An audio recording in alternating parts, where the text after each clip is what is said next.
whole thing is about organic and mechanical stuff being mixed together. It was Ken Ishikawa. So I decided, you know what, fuck it. I'm gonna go back and just like skim through all the Get a Robo manga and see if anything like inspiration comes up. And just give it a second.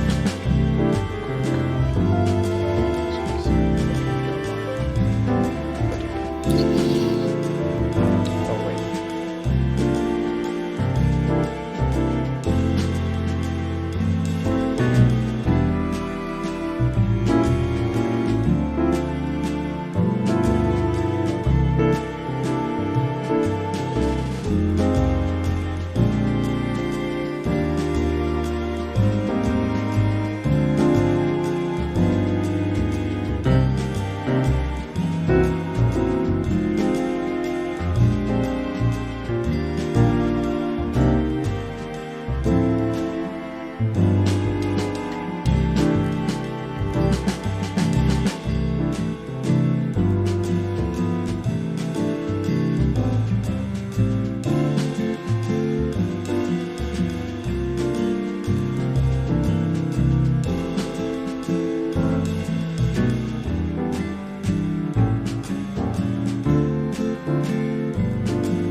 Talk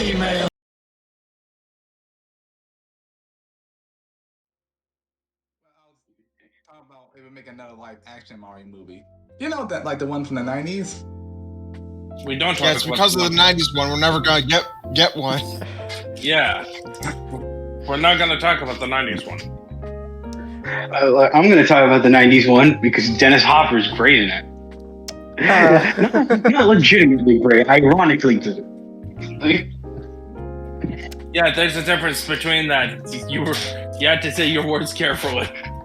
Well, I mean, Ninjato, I'm pretty sure any sane person out there agrees that the Mario movie live action was not a good choice. Not good movie.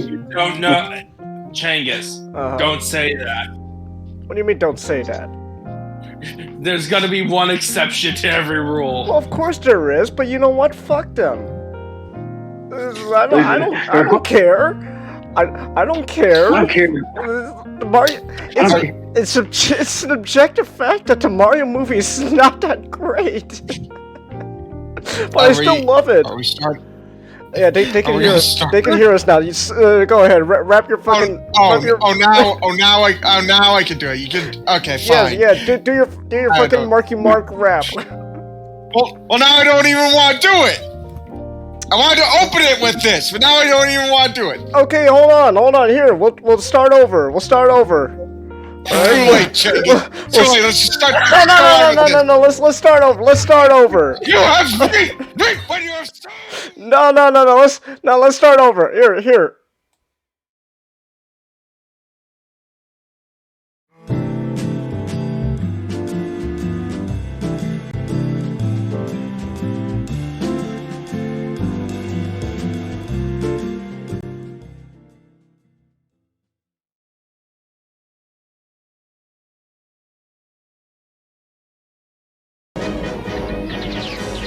Female.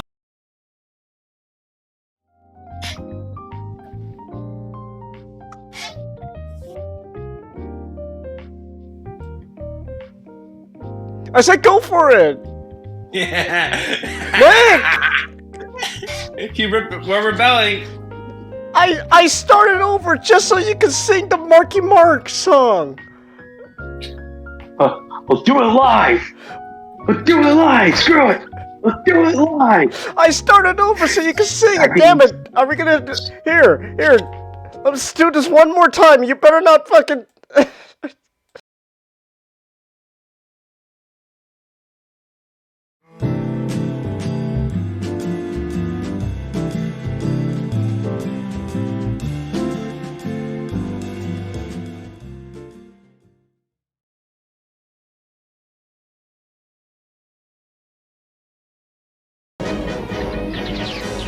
Female.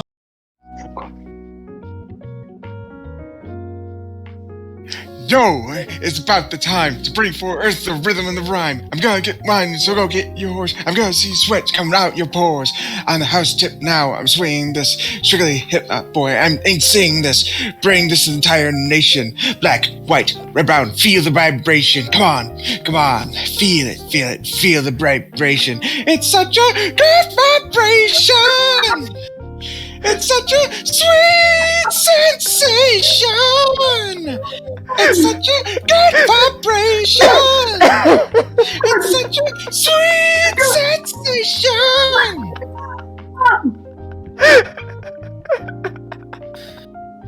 Oh, there you go. There we go. We started off with Marky Mark at the Funky Punch. Ignoring all the other times. I don't know what you're talking about, Ninja. That didn't happen. There we go. So, hello, welcome everyone to the show.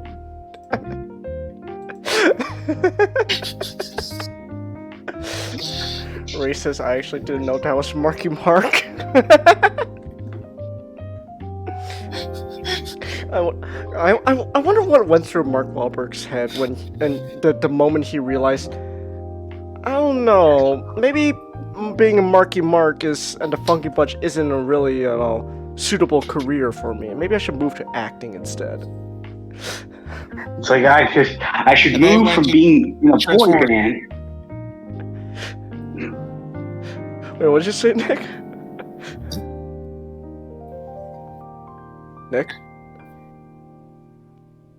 Transformers movie. Oh, Transformers movie. Can you guys hear me? Yeah, we can hear you now. I caught the Transformers movie bit, so... I probably can't look at the chat if I'm gonna be doing this. Okay. Ah. It's alright. And Chelsea already clipped you singing Marky Mark. I figured. Ray says, I still say Mark Wahlberg would do good as Spike Witwicky. Maybe grown-up Spike Witwicky, maybe. it'd be weird to see Marky Mark as Spike Witwicky when he was still a kid.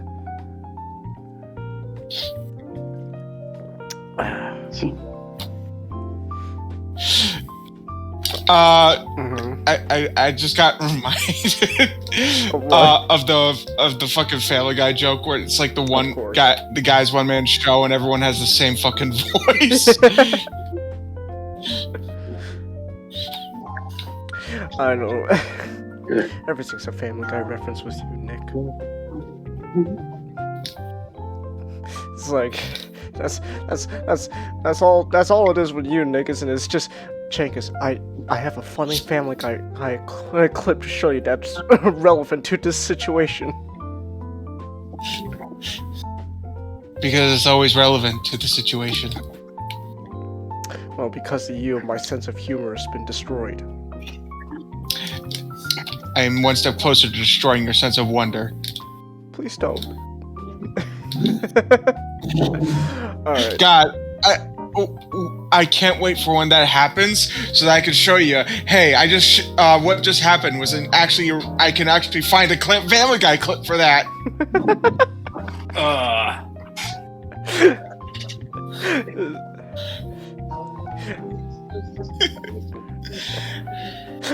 Racist. To be fair, I know I exasperate. Is this about Marky Mark being Spike?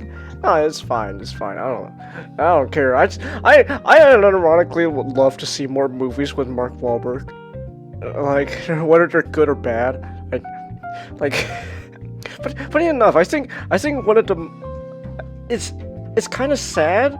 That's a little, at least in my opinion, a little underrated. But like, he's a great comedic duo with Will Ferrell.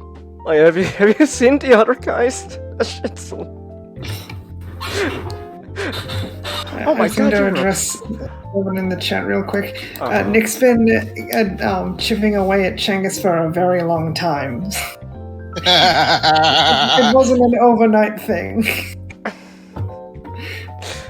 It's the result of just every single night Nick asking me to look up a Family Guy clip. It's like, damn it, Nick! If your computer wasn't shit, none of this would have happened. if your computer, are you sure about that?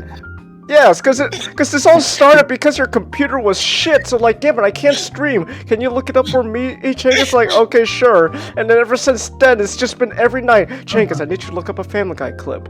Hey, Changus, what if I told you my computer's been actually working fine this whole time? Are you telling me that you've been fucking gaslighting me all this time? No, but I just gaslit you right now. It just turns out our entire friendship has just been one giant gaslight. It's just, Changus, it turns out that I've been gaslighting you this whole time. We're not actually friends. What? Seven, you're operating on the assumption that Changus is capable of firing back at Nick. What is that supposed to mean, STD? What is that supposed to mean? It's open to interpretation. Like, Genius, why? There's a reason why you guys are why you try to find loopholes to the waifu streams, because you knew that you could make fun of me and a comment, but you didn't want to open yourself anymore to Xenonix's bullying. Hey, I'm bullied every night by Xenonic. There's, I got bullied by him on that stream too. It's like there's nothing I do spares me from Nick. Angus, why are you searching up Family Guy clips at 1 a.m? So I lost control of my life. you know, I just found it funny you mentioned that. Not like literally when I get up to go to work at like almost like 5 or 6 in the morning, I'm like, Dad, I'm like, God damn, they're still up. Yeah. Yeah, no, that had to change recently though, because of my new class schedule. So there is that. But other than that, it's like mostly because my sleep schedule. You screwed over the weekends. Yeah. Yeah, but that's life, Nick. You have to adapt to it. So we can't always spend every Sunday night just looking up Family Guy clips. I see you're just not trying hard enough. Well, Nick, there's a thing called sleep, and unlike you, I desperately need it. So No one needs sleep, Changus. no one needs sleep. Then why are you always so tired? Because of everyone's bullshit and stuff. That's why I'm so tired. Like half the time our conversations, we literally end the night with me asking you, "Hey Nick, is the sun up where you are yet?" And you go, "Oh yeah, it is." What makes you think I immediately go to bed after that? I don't know.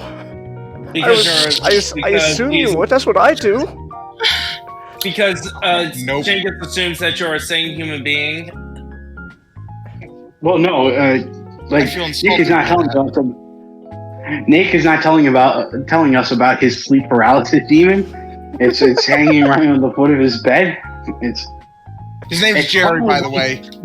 His name's Jerry. Does he look like a platypus? No, you're thinking of Perry. No, he's thinking of Jerry the Platypus, the failed clone.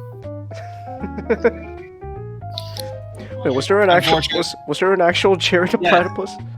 Yes, Yes. it was part of. Yeah. Like, Oh, there was. The premise of the episode was that Perry got framed for doing all types of crimes, but it turned out it was a Doofenshmirtz plans by making clones of Perry the Platypus.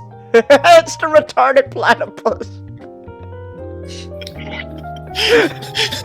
I just look at him and it's like, oh, it's the retarded one.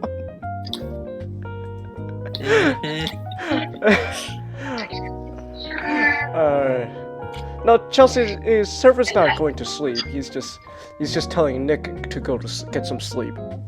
Yeah. No? Well, okay then, Nick. Stay tired then. Okay. So, enough with that. Enough talking about Marky Mark. well, we'll talk more about Marky Mark and Tom Holland later on the show. Yeah, let's be honest. You're gonna spend another hour. You're gonna spend a Gundam time talking about Marky Mark. I am not. I will talk 10 minutes less than I usually do for a Gundam. 10 minutes! So it's gonna be an hour and 50 minutes! No, it's just gonna be an hour.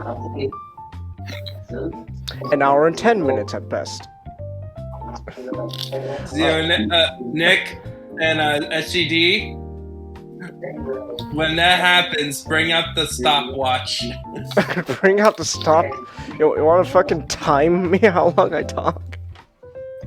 Exactly. Alright, okay. Alright, sure, why not? Sure. Data. Here, we'll do a bet. We'll do a bet. If I can cover my topic in less than an hour and a half, I don't know, you have to start buying crypto shit.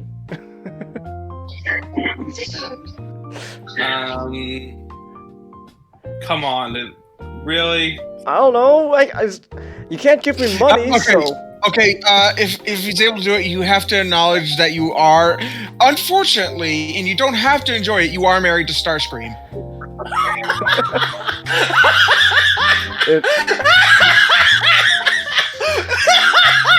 And if I exceed an hour and a half, then You'll actually revoke your marriage.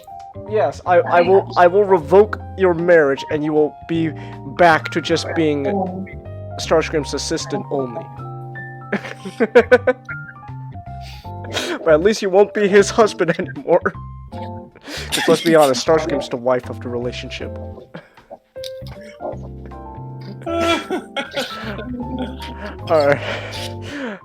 Alright, so before we actually begin with all this stuff, real quick, when we first started, we got a follow from B Patrick 300. I want to see. Can I play that again?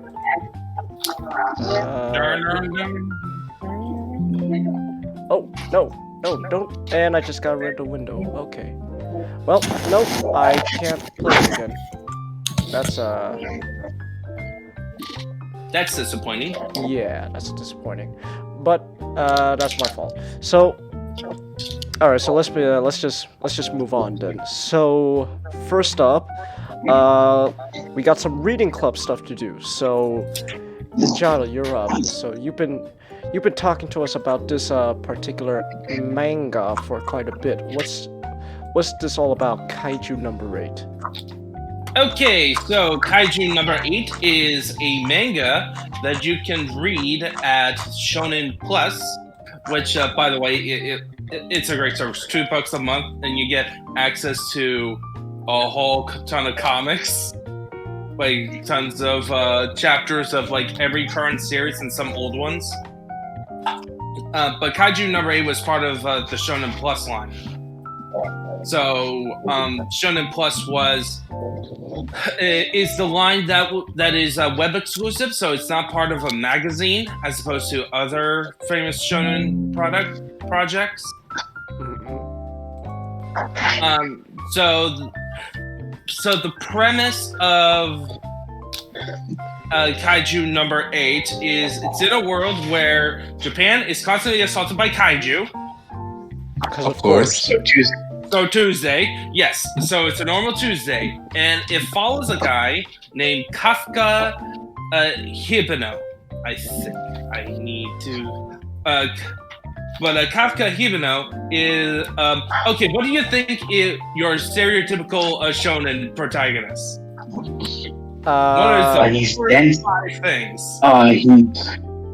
He's hopelessly optimistic. He's dense. And a power gets dropped on his lap. Okay, what is the 4th and 5th? Like, there's one other thing that's usually in the shonen protagonist. He's hot-blooded. They also have crazy spiky hair.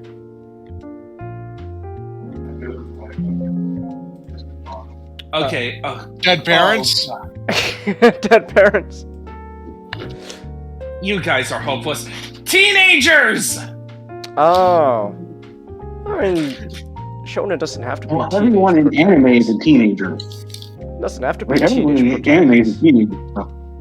Oh, you basically say everyone in anime. Well, guess what? The main character in Kaiju number 8 is a 32-year-old. Okay. Oh, props to him for breaking the mold. Yeah, so essentially, he's a 32-year-old who's... So in this world, of course, there's a special group that fights these kaiju, called Kaiju Defense Forces. No, it's called the Japanese Defense Force. Sounds very Ultraman. Yeah! Actually, Japanese Defense Force exists. Yeah, well, in this universe, it's a split... They spent no, but all like their the idea of a force just called the Japanese Defense Force meant for fighting kaiju, that sounds straight out of Ultraman. Probably. I wouldn't be surprised. But anyway, so... But our main character is not part of this group. Oh. He's part of the cleaning department. who has to clean the kaiju, because what happened is that in the first first chapter, you find out that he's basically a washed out.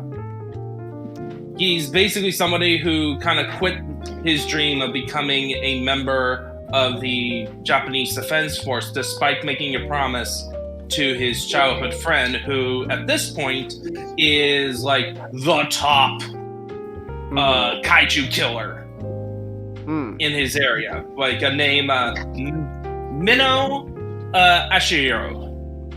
Okay. And so he's there, and like he's like just working his day job. He's like trying to tell himself that, oh, don't worry, it's okay. I'm doing a great service and I'm getting a good paycheck. Why am I depressed?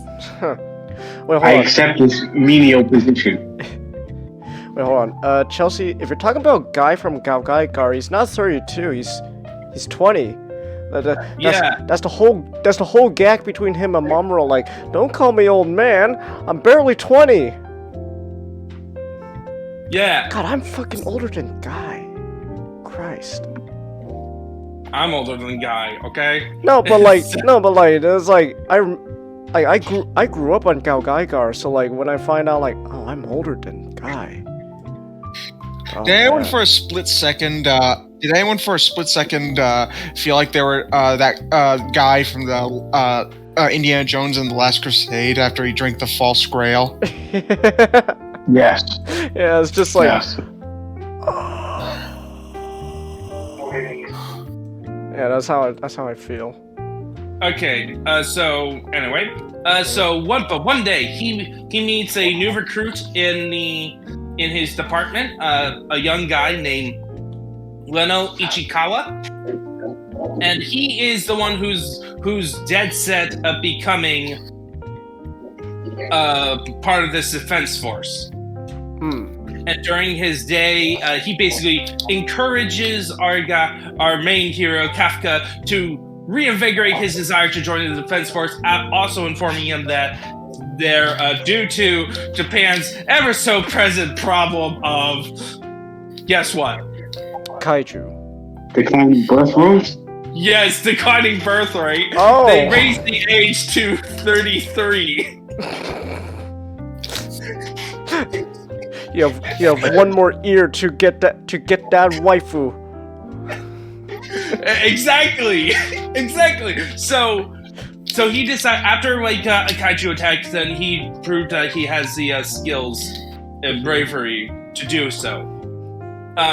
He's recovering in the hospital with his buddy now, Leno, and he's like, okay, I'm gonna become a member of the defense force no matter what. What is that in front of me? Oh no, it's a small kaiju. And he wakes up and he transforms into a kaiju, human size. This sounds a lot more like Kamen Rider now. Yeah. So this is what your kind of comparison. So imagine a Super Sentai show. Ish. Not a Super Sentai, but where it's more like. So this whole manga is just basically a tokusatsu story. You could label it as a tokusatsu story. You could also relate it as basically Attack on Titan, but more of a superhero take. Okay. No, Ultraman. Yeah.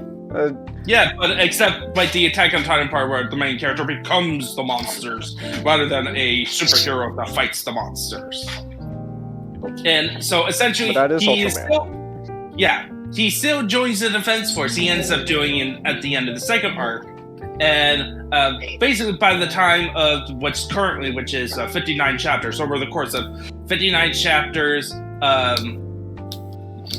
he gets into the defense force. He becomes an officer due to his more analytical skill set rather than his physical ability.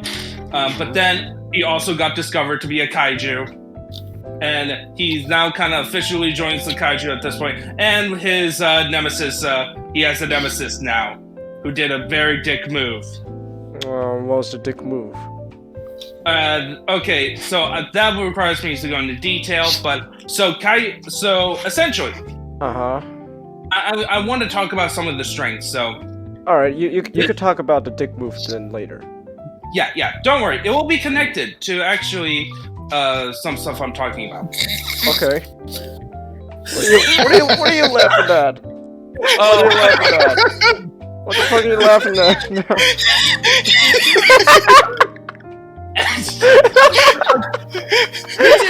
Actually, you should. Okay, hold on. You should make a meme about me getting annoyed by people constantly interrupting me. As I was saying, these are like, Hold on, wait. Now I gotta fucking show this to the chat. Alright, now I gotta show what this SGT made. This is fucking awesome. What?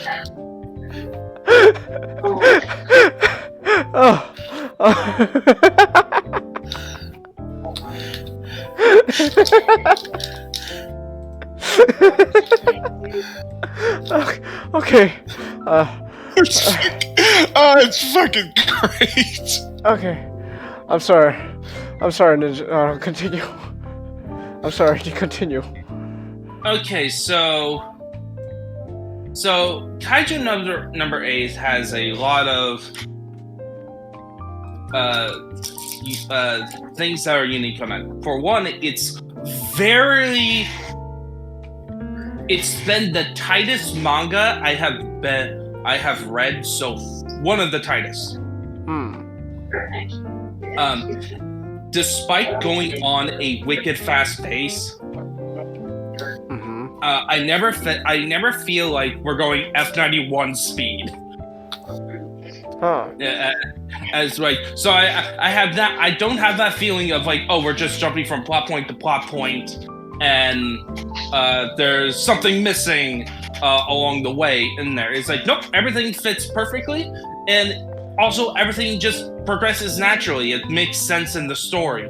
It allows to have like some breathing moments, but then just quickly move along without going into long hours of coffee shop scenes. And also the character work. So far, the best character work. With the amount of chapters, it's like the author manages to give characters who you would think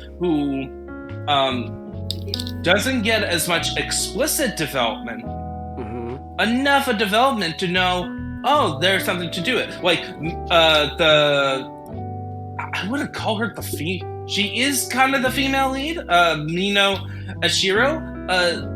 Right now, she's not really much of the focus because she's kind of represents the standard that our hero, that Kafka needs to reach. He hasn't reached that yet in his mind. So once he reaches that, he gets to be hanging out with his childhood friend. But you get a lot of moments with her, where it's like, oh, you can get what she's about. Like at first, you think she's gonna just be like, kind of cold, straightforward, kind of closed off, and like other people's does it. But when it comes, you find out why.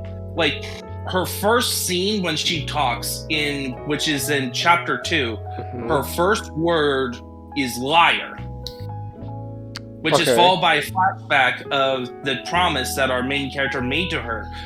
Essentially, you find out, you learn more and more, where it's like, she wants him to be with her, to keep his promise to her. And so when like at one point where he gets exposed to be a kaiju, she's heartbroken. And then what happens is like almost immediately, like she doesn't have a time to hang out, like to like talk with him. She has one conversation, basically saying like, reiterate that promise. And then he gets shipped off to like the main headquarters of the Japanese Defense Force. And then characters that you think are just, oh great, we have okay, let me bring up female lead. Her name. One of the things that's quite hard is that the names are not as snappy. Come to hit to your mind as like Sasuke or Sakura.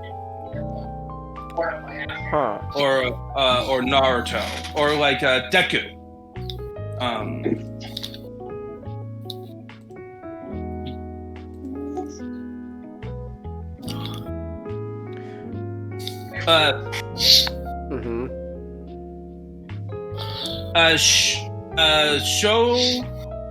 Shiro. No, I think that's her name.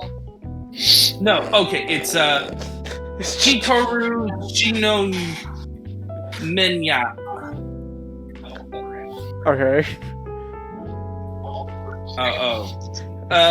And so her. At first, when you thought of her, you think that she's gonna be like a Cinderella archetype. Or like at least the cocky lady that's gonna be humbled by our main hero, in a way. But then, like even in the next chapter, you find that she is not a bitch. She's not a complete bitch. She's actually kind of normal.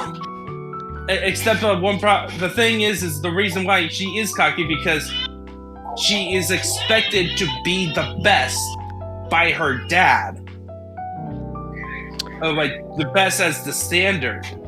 Daddy issues. Kind of.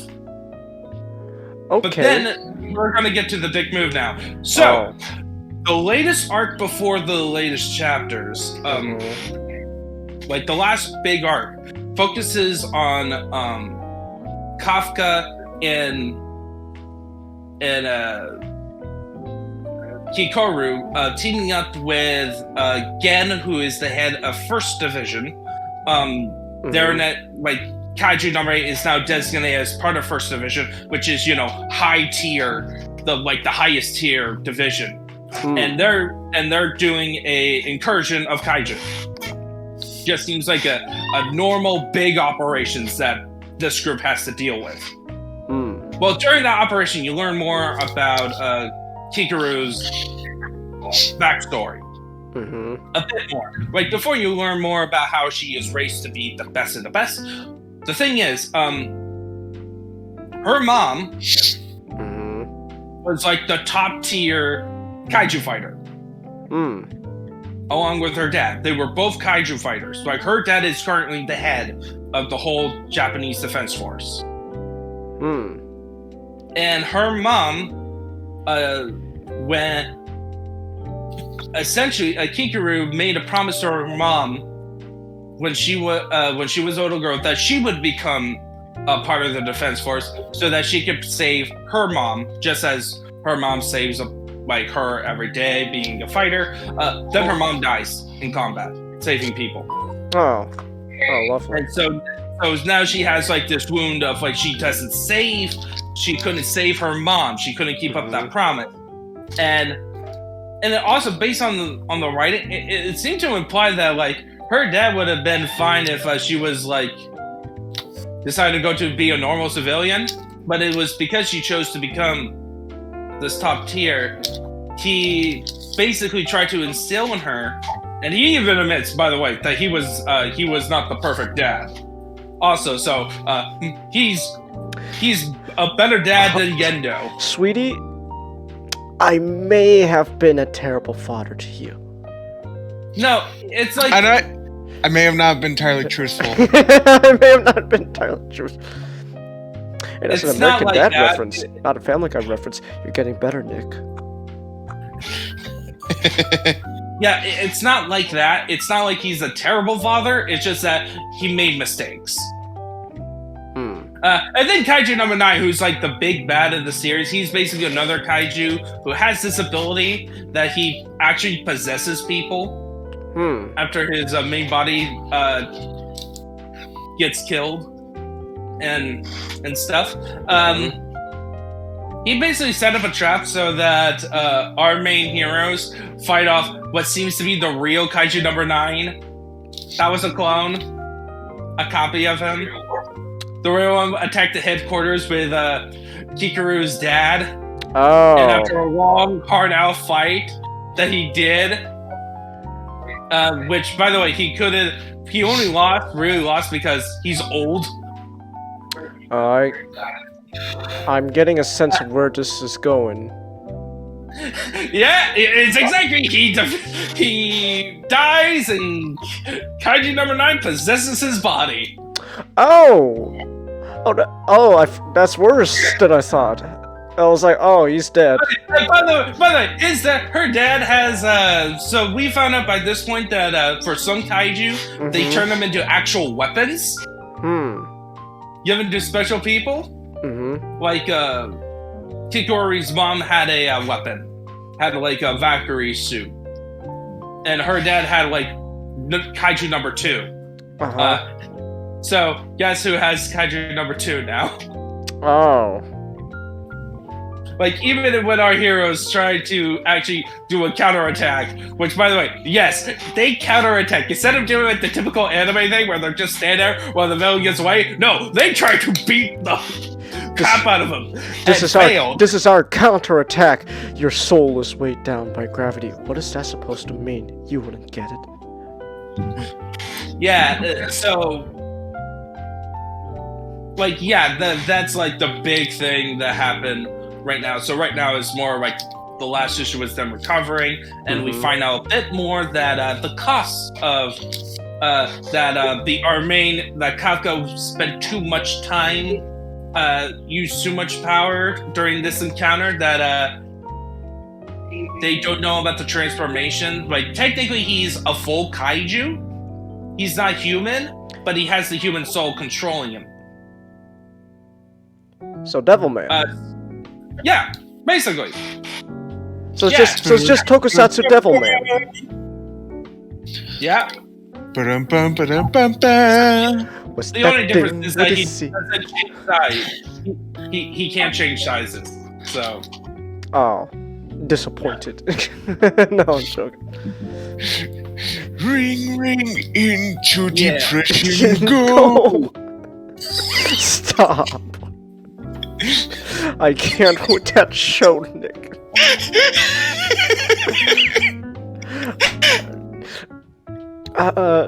You know, so Ninja, so you know what's the interesting thing? You're talking about Kaiju number. You know what you kind of made me think about again?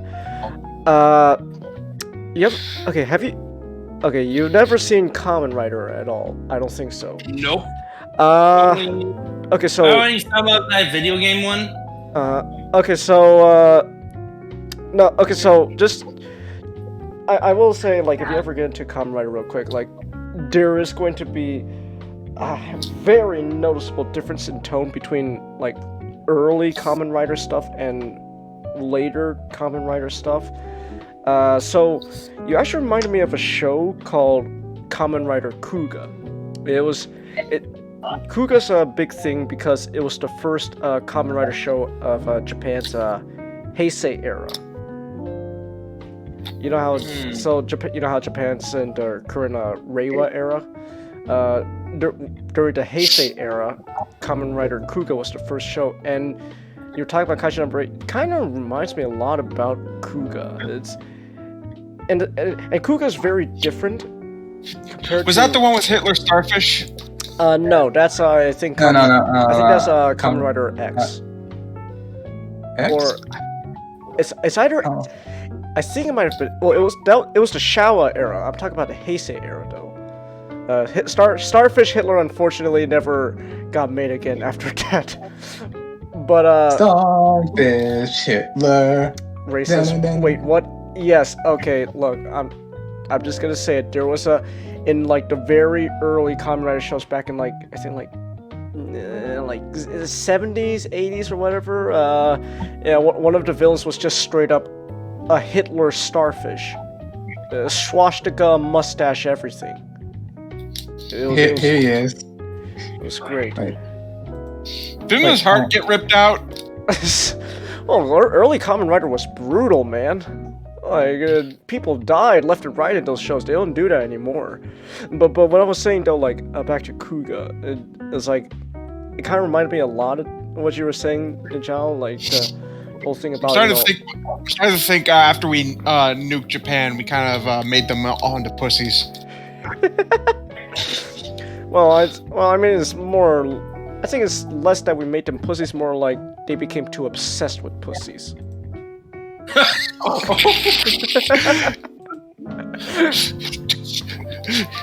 Servant says, "Okay, now I need to sleep. You all book Nick so he sleeps. Night, guys. Good night, servant."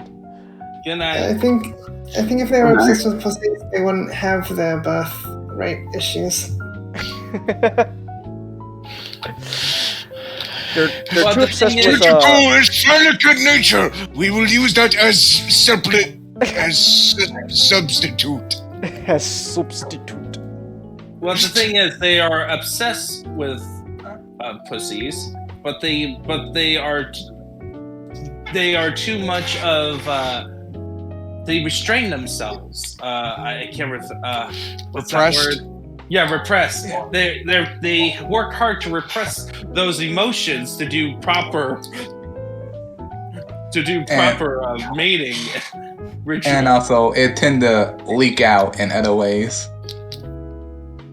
Exactly. If I could have sex with what random woman, I will have sex with little sister. I was fucking talking about Kamen Rider Kugo. How do we end up with I feel this? like we should get back on topic now. Yeah, can we please?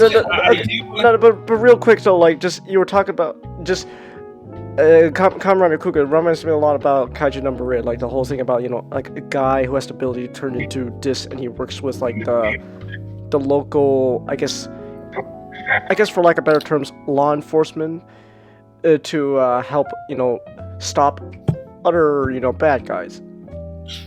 I think you should check out Kuga though. It's an old show, and like whenever they use like CGI stuff, it's very dated.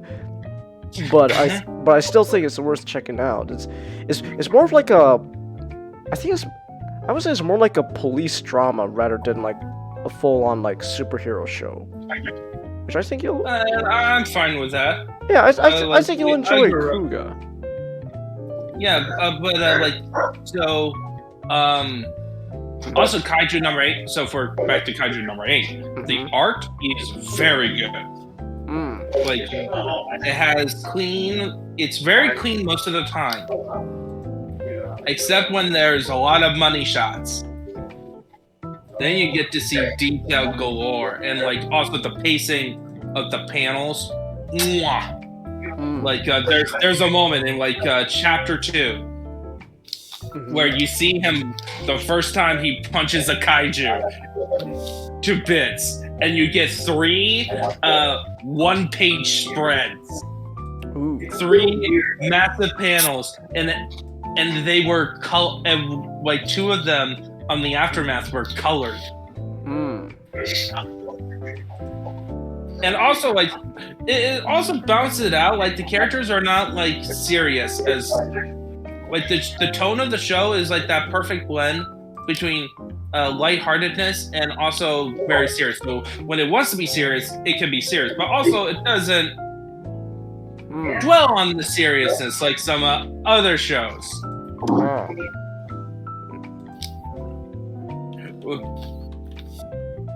It knows when it needs to be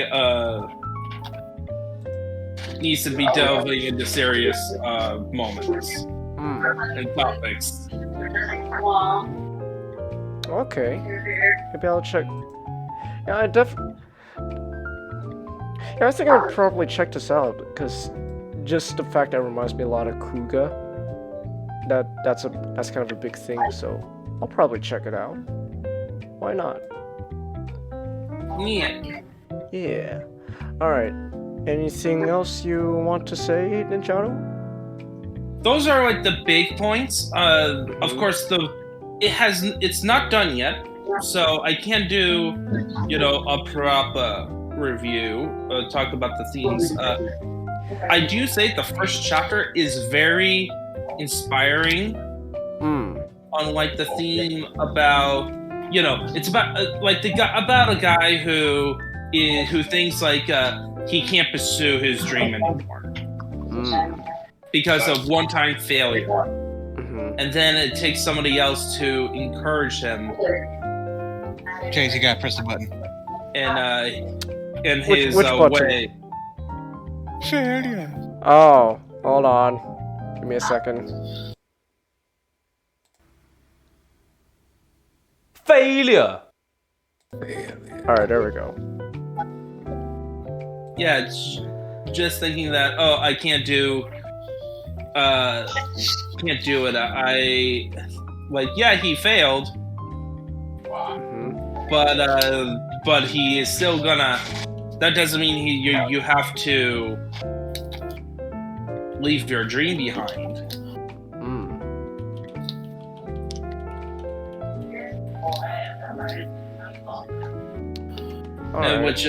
Which our main character learned before finding out, he's now a kaiju. And not only a kaiju, by the way, like, in terms of power levels, he is like top tier kaiju at the start. Oh. So you may think, like, early on, it's like, there's no stakes. consequence. There's no mistakes. Mistakes. And then you find out, there's a kaiju. The kaiju are evolving, but that is another thing. Like, oh no, the kaiju are evolving. We need to react to this. What are you saying, Don? I'm saying, like, the stakes around here are rare because we like them nice and bloody.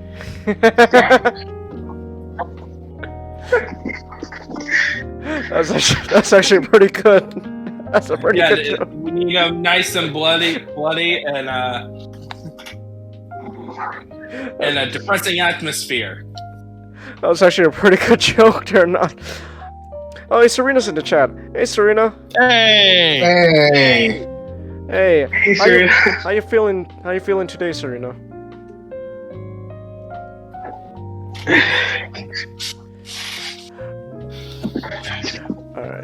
Alright. Also, real quick before we move on, I got stuff. I've been messing around with OBS in the background. I can now play the follow button again. So again, shout out to bpatrick300 who followed me like an hour ago before we even started the show. So shout out to him. So let me play that. Oh, hello. You're my new neighbor. You just moving? And there we go. Serena says, I'm feeling okay. My dad won't talk to me, but everything's been good. Yeah, as long as you're feeling better, that's all that matters to us. You know? If your dad doesn't want to talk, that's fine. You know, again, he can't hold a grudge forever. Yep. Yeah. So I just like. Upset. What? Oh no, I was just gonna say, yeah, just let time to breathe. You know, it's not a guarantee. It'll be either tomorrow, in a month, or maybe a year. Doesn't matter. Yeah. Look, It don't matter. It don't matter. None does matter. No, but seriously, again, like as long as you're feeling better now, that's okay in my book. Ray says, by the way, did a video interview for Target on Monday. It's a real thing. Nice. Serena says, I experienced a huge increase in signups. I'm close to 500 signups. Nice! Nice! Wonderful! Nice! See, we told you. Serena, we told you. Like, it's fine. Like, This calls for celebration. Bring out the cocaine! bring out the party powder. You mean the cocaine? You know what I fucking mean. Racist. I miss Onawa. I shouldn't! Why? But I do. Why do you miss Onawa? He was a monster. Yeah, but he was our monster. Guys, I still want to see the day where we talk to a Bionicle fan that doesn't know jack shit about what we did with our version of Onawa. And it just goes, what is wrong with you guys? Everything. Ray says, yeah, then I could tell the post office to go fuck yourself. I mean, dude, like you said yourself, like job was causing a lot of stress for you. Yeah, fuck the post office. Fuck the post office. They haven't given me a fucking Lego piece that I bought, almost a month ago. The month is almost over. They haven't given me a single fucking piece. So if I were to at least be like, no, I guess I can't. Never mind. It's like Changus. Are you sure it's the post office and not just UPS or FedEx? Not UP. I don't know. UPS is like. I don't fucking know. UPS is actually competent. USPS was in charge of shipping, but like they haven't fucked up with like the rest of my stuff I ordered before. It's just this one Lego piece. They just decided, I guess it got lost in delivery or something.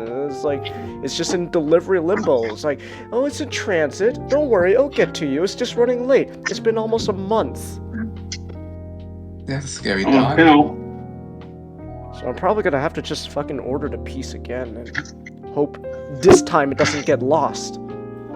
It's just one piece. That way I can finally finish my damn Takua.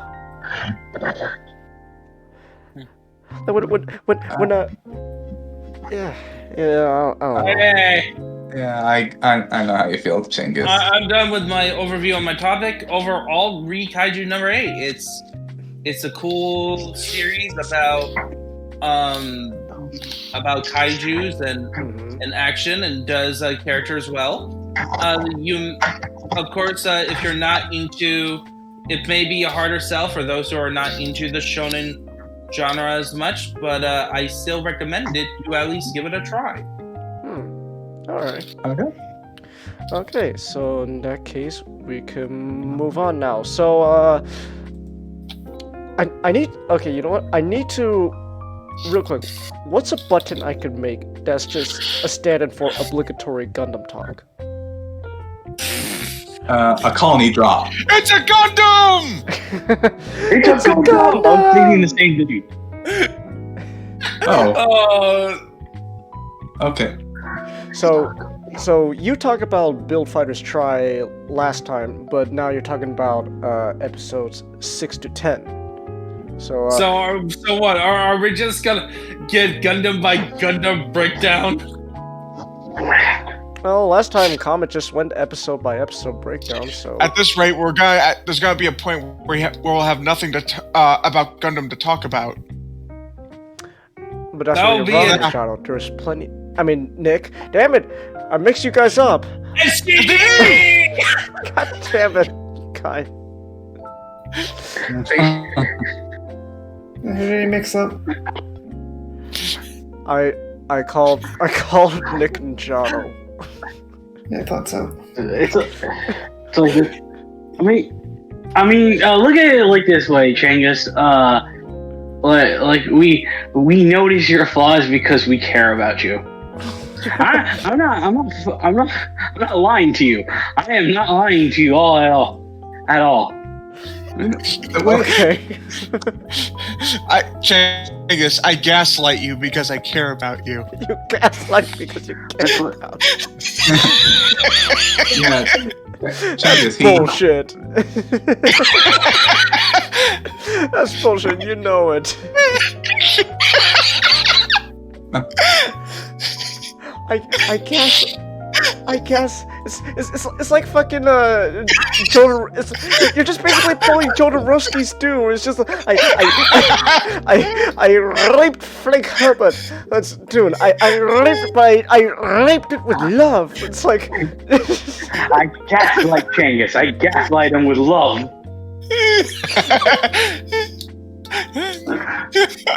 It's great. Serena says it's not abuse if it's done out of love. Oh my god. God, it's terrible.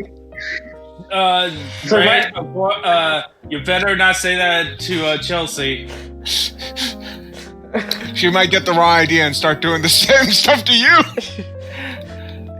Chelsea's just in order to prove that she loves you. I just see Chelsea just like getting like a belt and just whipping Ray. I'm hitting you because I love you.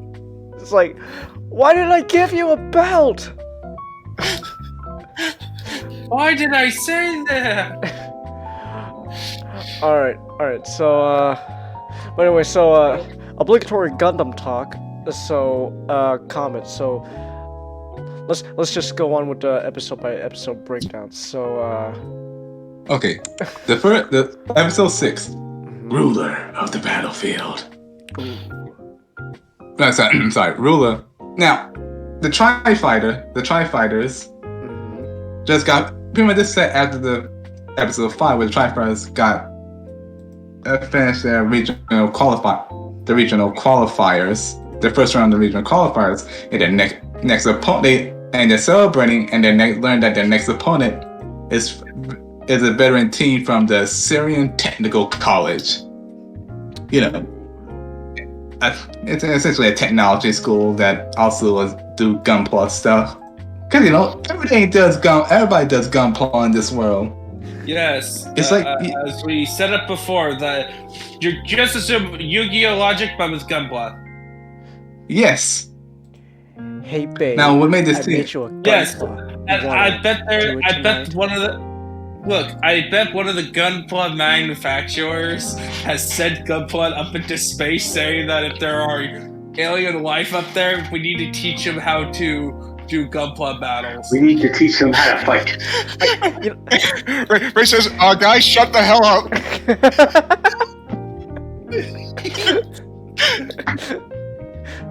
Actually, I'm just imagining though, in the Build Fighters world, Bandai is like it's like fucking Brondo from Idiocracy.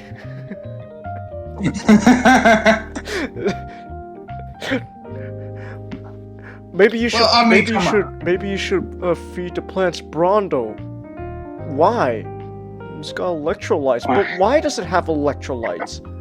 What does that even mean? It's got electrolytes in order to invigorate it. It's a great line. I mean, this is the same universe where they also have Gunpla races, so. Yeah, I know. Gunpla models. When I say models, I mean literal models, like female models. That's female.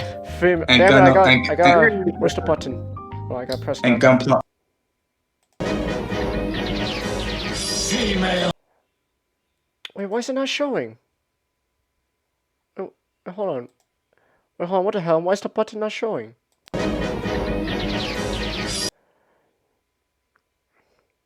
Wait, hold on. I need to check if all my other buttons are working. Give me a second. Failure. That's Scare's favorite pastime is to have Gunpla battles on motorcycles. Gunpla battles on motorcycles. Hold on. I need to check on my buttons. Okay, that explains everything. Okay, this for some reason is not working, so I need to. Where is it? So I'll just continue. No. Yeah, continue. Now about the team from the technical college is that they use modified Easy 8s, which you can see in the back room. You know what? There's the team, the leader type, the Easy 8 intruder, which is like the leader. The Easy 8 eliminator, which is like the long range support Mosu, and the Easy 8 Phantom, which is like the sensor jamming unit. I got a question. What are the names? Shadow Phantom, Easy 8, No. The pilots. Oh, okay. Dialgo. The leader name. Now the button works. The leader name is Dialgo. Come on, they missed a golden opportunity. Shoda and Yukio. Yeah, they totally missed an opportunity. Alright, hold on real quick. Chat, I've been spamming the female button all this time to try to make it work. I think I got it working now. Give me one more chance. Female. There we go. Now it works. Christ. Female. says it in both awe and fear. Now, So they use all Easy 8 customs. yes. All right. And they're very one thing they call rule of the battlefield because they study their opponents. They'd be like, oh, they don't just study their opponent's gunpowder, they also study their personalities and what they tend to do. And make a strategy around that. Sounds pretty smart. Now we cut to Now, one thing I like the thing about this team I noticed that is very similar to the setup from the protagonist in the protagonist team in Mobile Armor Dragonar. What's that? I'll post it. No, what's the similarities? Oh, like, the intruder is the Dragonar. The Eliminator is the I forgot the name of that suit the long support range support unit. The Eliminator? Yes, I try to remember the name of the equivalent in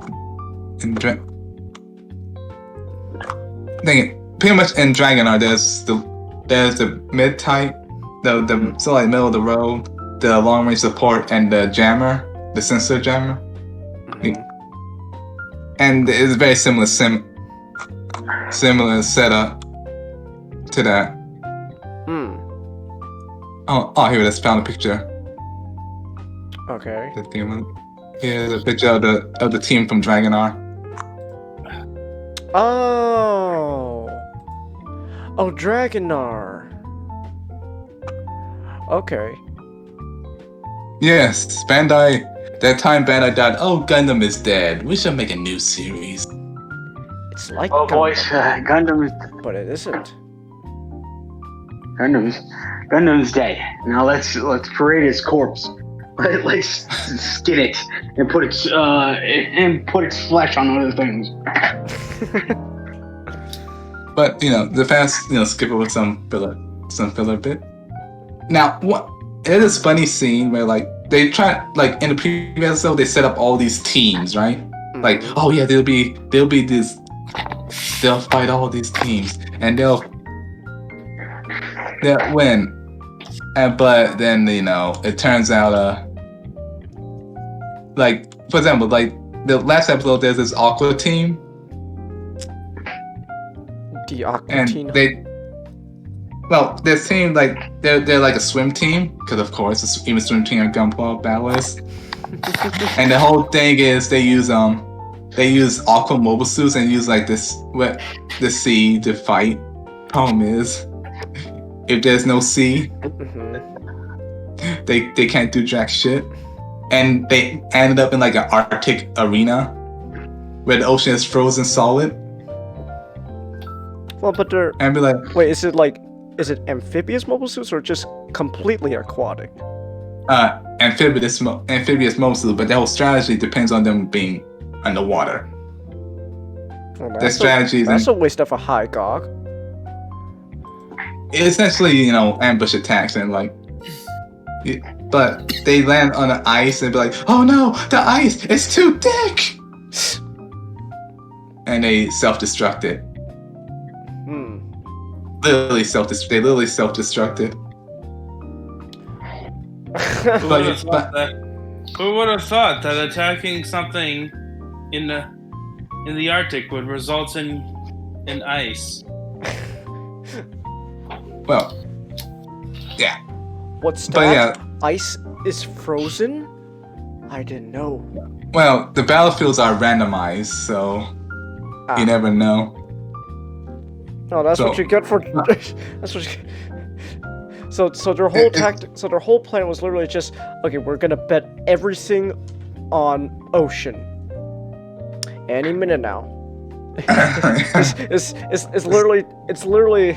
Oh god, this is how you know niggas ruin my sense of humor. You got desert. Hit me. You got forest. Peter, stop. Hit me. Hey, Hit me. jungle. Peter. Hit me. Hit me. Yes, but now the Tri-Fighter team going. Now when they start fighting the tech team, they end up in this general area. Now the guys start getting sneaky. They don't use radio. They don't use radio. Instead, they use direct link communication. You know, that little cable thing that Moses can do. Oh. And and the guy in the Shadow Phantom, you know, sent out these like all these jammers and particle like Mavosky like The Nasky particles. Yeah, these particles pretty much disrupt, you know, radar, long range, and communication.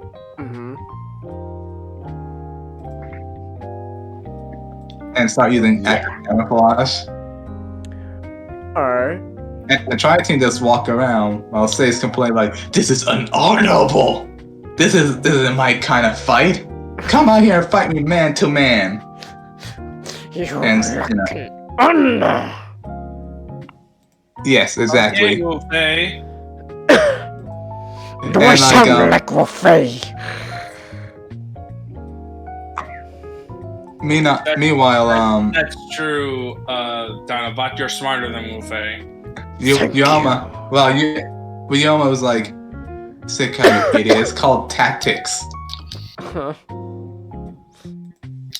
See, not everybody's a meathead like you.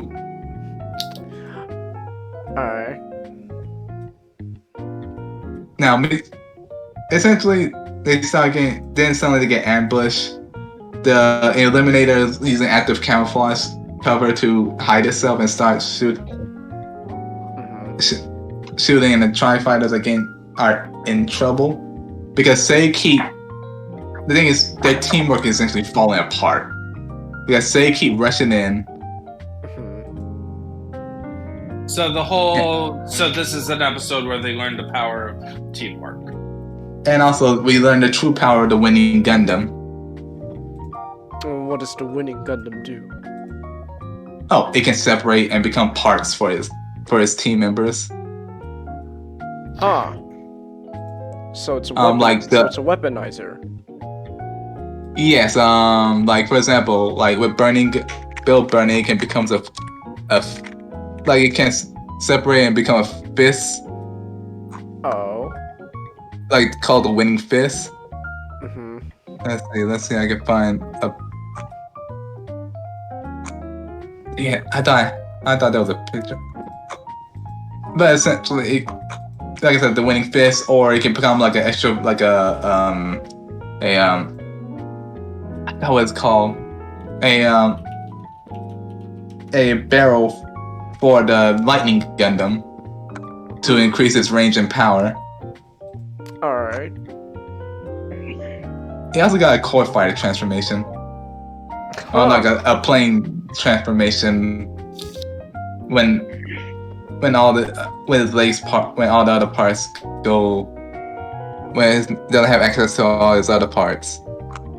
Okay. Yeah, essentially, and it ends with this technology team didn't know this, so when this happens, they were caught completely off guard. And Sekai, when he used the burning fist with the winning Gundam parts, punched the ground and caused a shockwave and whirlwind that blew all the particles and all the jammers away. Alright. And they proceed, and the technology proceed to get their lack of a better term, asses kicked. And once they got asses kicked, their coach would be like, "How did we lose? We were rules on the battlefield." Then you saw Rawl and be like, "Lieutenant Rawl? No wonder why we lost." Lieutenant Rawl.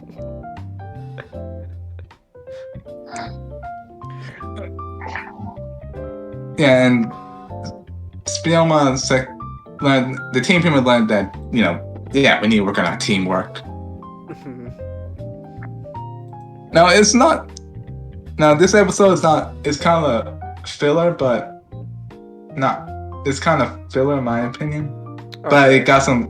But it pushed the ball. Standard qualifier early before. The episode before the main tournament happens. But we do get some scenes with Minato, Yoma's kind of rival. Okay. He's sending some things out, and him talking to another team from another rival school that's part of this tournament, and his infatuation with Fiuma. And that's the end of the episode. Well, no, there's an after credit. Okay. Where we get to meet the Chad of Chad. Who's the Chad? You see, when Slayer Law died, he was reincarnated. Okay. Into a guy named Wolfaga. No. Musaka was great, but he has nothing against Slayer. No, he was reincarnated into a guy and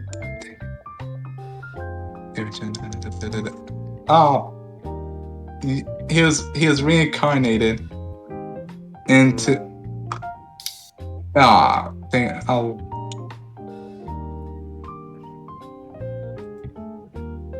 You want me to look up his name?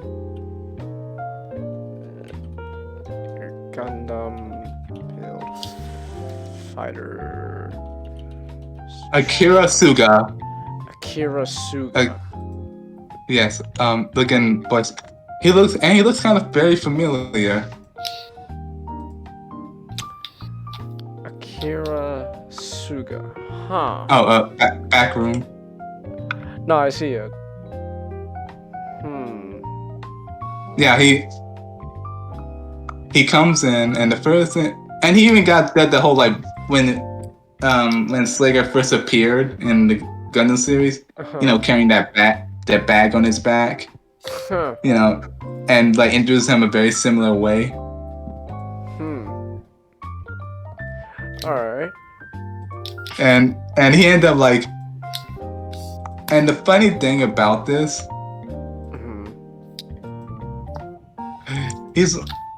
The funny thing about this that the G-Master, the main leader of G-Master, Suzuki Soto, was we only take 3 people with us.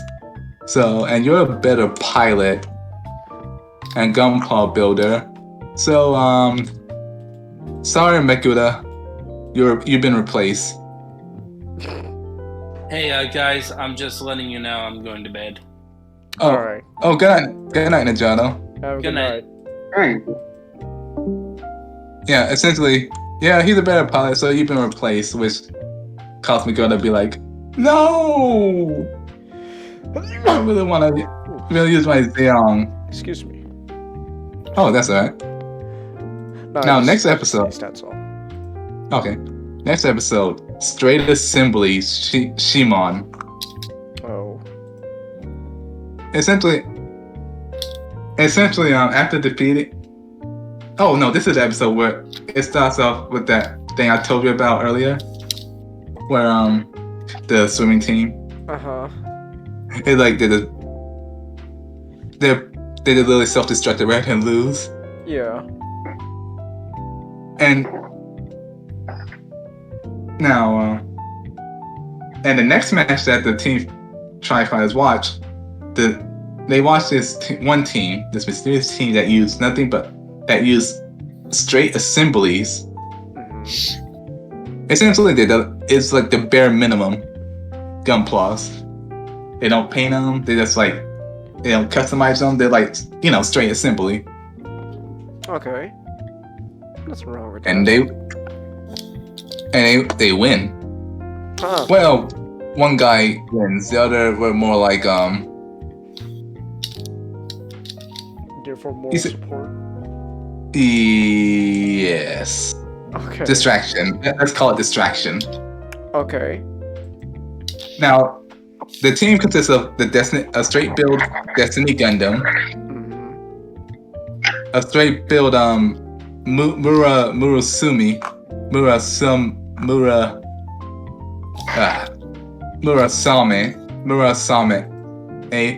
and a Jet Wyndham.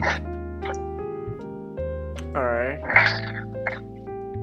And their opponent is from a very preppy school. Oh. Their opponent is a team from a very, very preppy school, which take after a certain crossbow. Oh. And their team is called Team Babylonia. Oh.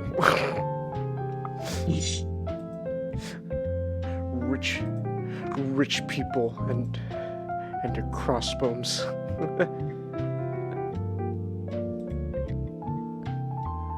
Yes, and the main and their leader too is Gold, a Gold Genji. Oh. And they even talk in that accent, that rich people accent. And I like how they'd be like, and they were getting their asses kicked, and they were like, and one guy was like, "Know your place, straight build," or something like that. Know your place, straight build. Yeah, like we customize our gunpla.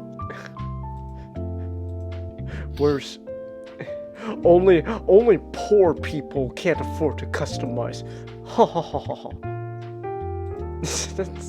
That's ridiculous. Yeah. And well, like I said, they get their asses kicked and lost. Okay. Now, and later on after the match, we're gonna be like, Sega be like, now the guy who deposited Destiny is a boxer. Sega noticed this, and after the match, while the team Tri-Fighters were together, the other two team members, the pilots of the Wyndham and the Mercenary, came to Team Tri-Fighter and begged them to let them win. All because it's for a noble cause. Because you see, those suits they pilot were built by their leader Shishaman Izuna's little brother, who's in the hospital. Oh. And just like seeing his gunpla in battle. So his little brother like, yeah, so that's why his brother uses his gunpla. And when you get to the scene in the hospital where Shishaman is visiting his brother, you see all the gunpla on the shelves, and they a little detailed. They're all seed suits, which I thought was a nice little. Well, if they're all seed suits, then he probably deserves to be in the hospital. Well, I'm trying to say it's a nice little detail because he's a younger generation, you know. Yeah, but he still deserves to be in a hospital. If you want younger generations, you could have just had a bunch of IBO kits. But no. Well, this came out. This is way before IBO, Chinggis. When did this come out? Like 2000. Like this episode came out on November 19, 2014. 2004. Well, then the most recent thing would probably be 00. Then you could have just had a bunch of 00 kits. No, that's what happens in Build Divers. Build Diver. Okay. Yeah. You know, there was still kids around that time. Yeah, but also like another detail I like that they show his tools they used to build his kit. A nail clipper, a pair of scissors, and like a nail file. Okay. I thought that was a nice little detail, like you know, he's trying his best. Oh, and a screwdriver. Okay. you know, I thought that was nice in the show. Like, yeah, he probably doesn't have a lot good money. They gotta have the proper tools at hand, or allowed to have the proper tools in the hospital, so they, you know, do the best he can. Man, and now should have been the perfect time to bring up Calyarch's gunplay addiction. Instead of like yesterday. I mean, Thursday. His fucking perfect grade unleashed RX-78. Bastard, I'm jealous of him. That he built while he was in the while he was recovering from a car accident. I'm still jealous of him. He got a fucking and perfect grade unleashed. That shit's expensive. Now, the thing about this, now I like this episode. Like the team's like, well, what do we do? It's our resolve. Our resolve. It's like, look, guys, we want to win. We can always win next year. I mean, we want to help this kid. And each one, you know, and then they have that night of like thinking. Then Fioma and Sekai visit the kid in the hospital. And Sekai that said like, and when Shima came back, Sekai was like, I just want the kid gunplay because I want to know. I want to let you know that I will defeat you. Look, kid, I know you're in a hospital, but I just need you to know, you're never gonna beat me. Fuck you. Yes, it's more like, no. If I were to draw this ring, this kid wants to see his gunpla win. If I let him win, it'll all be a lie. And my master said, never bring a lie to the battlefield. Okay. Never bring a lie to a fight. Alright. Meanwhile, Sekai sit there like explain the situation to Ral, and he's like, right now they go into trouble. They ask us why do they keep fighting? If they go in the battle, what kind of results do they have in mind? Won't you help them, Mr. Ral? No. It's easy just to give them advice, but that doesn't lead to progress in the truest sense of being able to think. They must be able to think for themselves and find their own answer. It's more valuable even if that answer is a mistake. I'm like, Ral, it's just plastic models. It's more than just plastic models. It's our way of life. Literally. I have to pay my mortgage off with as a gunpla model kits. You think this shit is cheap?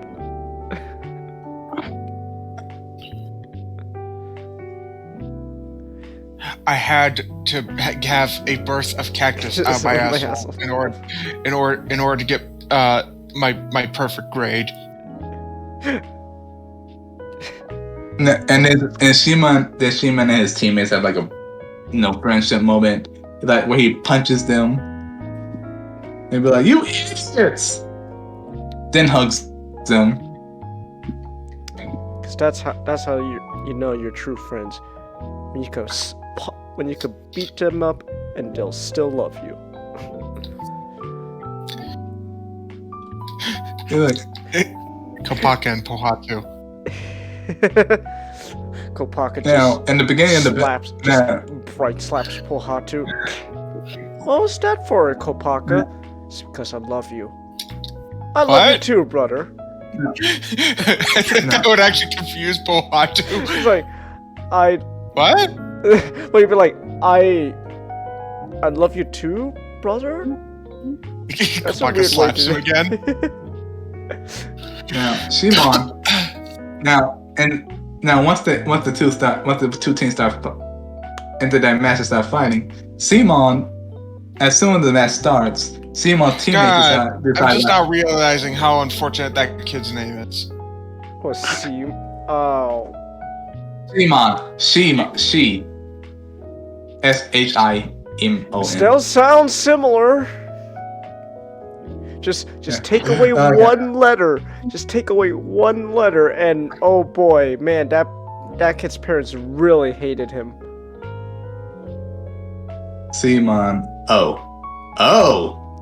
Now you get it. I was thinking but it just sounded like the main character, the girl in Lagan. Oh. Yeah, but his teammates decided, yeah, we're dead weight, so kamikaze! Oh. Essentially, thanks to their conflictedness, Fiona and Yuna were literally pushed out of the ring. And it's kind of fun. Like you see this dramatic thing of the Murasama and Wyndham that's like going full dress till out of bound, and you expect like a crash, but you just got like a clattering of a couple of toys. The clattering of a couple of toys on the ground. Leaving only left the Destiny and the Bill Burning to fight each other. And Shimon really held his own in the Destiny, showing his skills as a Bill fighter. Using all the Destiny weapons to its full effect. Until he got nothing left but his fists. So he just started relying on his old boxing moves. Okay. I kind of want to see him with a Gundam. I want to see him with a Gundam Master now. All right. I wonder how because it suits his fighting style. But Sekai and he keep fighting until both their Gunplas have literally lost one arm, like all damaged and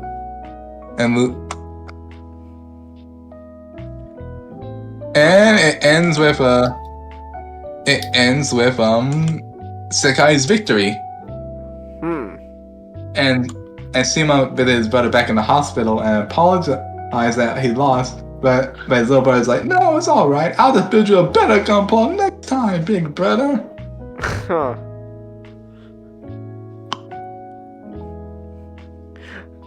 All right. And then it cuts to Sekai talking to Fiona, admitting that he was hesitant as well, but decided to keep admitting to Fiona, who believes that Sekai wasn't hesitant at all. But Sekai admitted, yeah, I was hesitant, but then I saw his little brother and how he built his Gunpla. Like, yeah, I can't lie to this kid. I can't lie to you. I gotta beat you. I got beat up your brother. Otherwise, if I let you win, it'll all be based on a lie. And my master said, never bring a lie to a fight.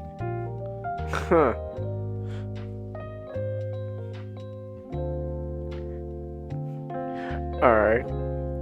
Now, and after this, the end after credit scene shows this not Slager. The result of a match between Slager and that kid who got replaced, and it's completely destroyed Zeong. And he revealed that he went to the Gunpla Academy. And was last year's champion.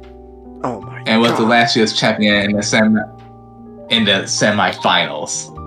Whoa. I'm so scared. Yes, next episode. Now the next episode 8. Upon this shield.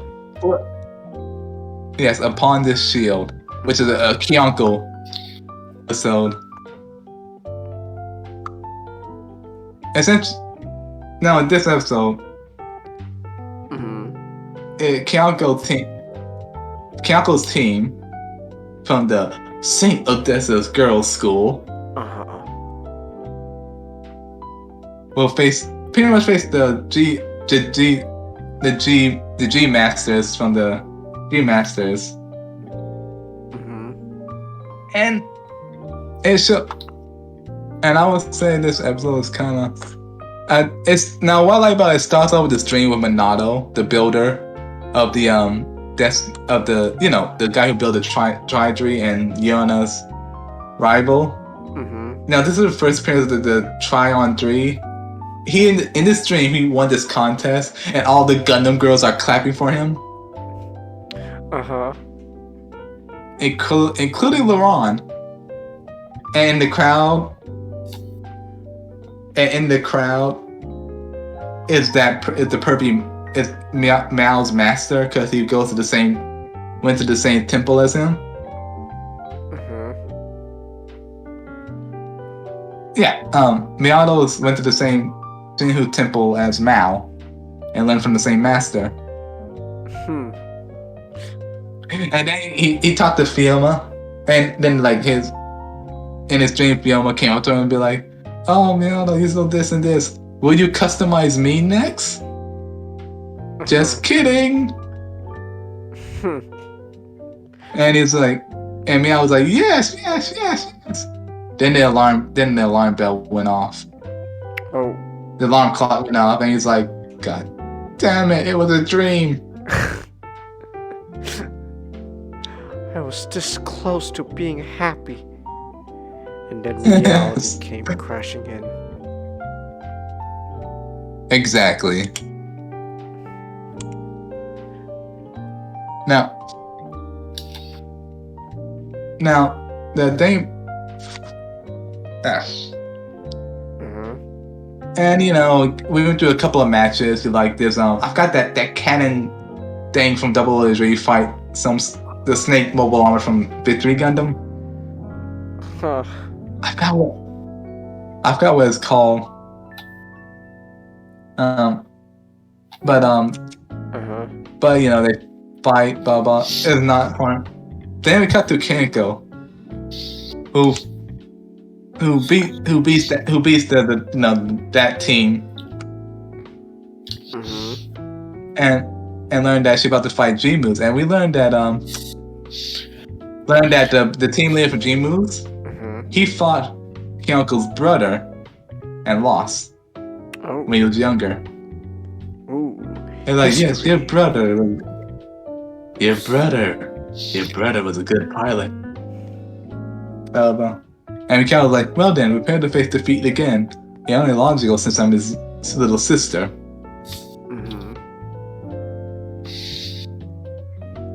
Now, then she, went to Sekai and be like, grant me strength, Senkai. And I promise I'll beat him with I promise upon my shield, I will beat him. Does he? Does he beat him? No. Well, that's a shame. Then, then the female team member of the G-Masters, kind of tease him. And be like, yeah. Alright. Yeah. After beating, after Sekai beat their opponent, and Team Tri-Fighter, they switched to the G-Moves in his G-Masters, and also hold on, let me show you a picture of one of the G-Masters suit, the Hayaku Shiki. Okay. The Mega Shiki. Essentially, they took the Hyaku. They strapped the Mega Cannon on the Hyaku Shiki's back. Oh, it's just blue. And then there's Akira's suit, which is the G-Bomber. The Delta G-Bomber. Oh my! It's just a G fighter made into a stealth bomber. That's great. He also got like bird claws at the bottom. Huh. like little arm claws. So it like the wing? it attacks like a bird too. Like the wing Gundam? No, under the treads I'm talking usually about are. like the claw thing. And the last suit, Okay. yes, What's the last suit? it's coming. Oh, here it is. The Artemis Victory Gundam. It says the Amethyst Victory Gundam. Amethyst. Now, I refuse to be the Which only is one like who the gets, Victory Gundam, who but gets with, memed because of my dyslexia. I expect a meme about Comet dyslexia as well. I refuse to be the only one. He said Artemis when it says Amethyst. I do not wish to be the only one. I expect a meme of Comet as well. Oh yeah. Essentially, it's the Victory Gundam, but with the Impulse Gundam sword pack. Huh. Oh, wrong one. I know what the sword impulse looks like. So it's just slaps a sword impulse backpack on a Victory Gundam. Yes. And keep the source. Recognize that the Mega Shiki. I was just saying, why not just keep the source and ditch the backpack?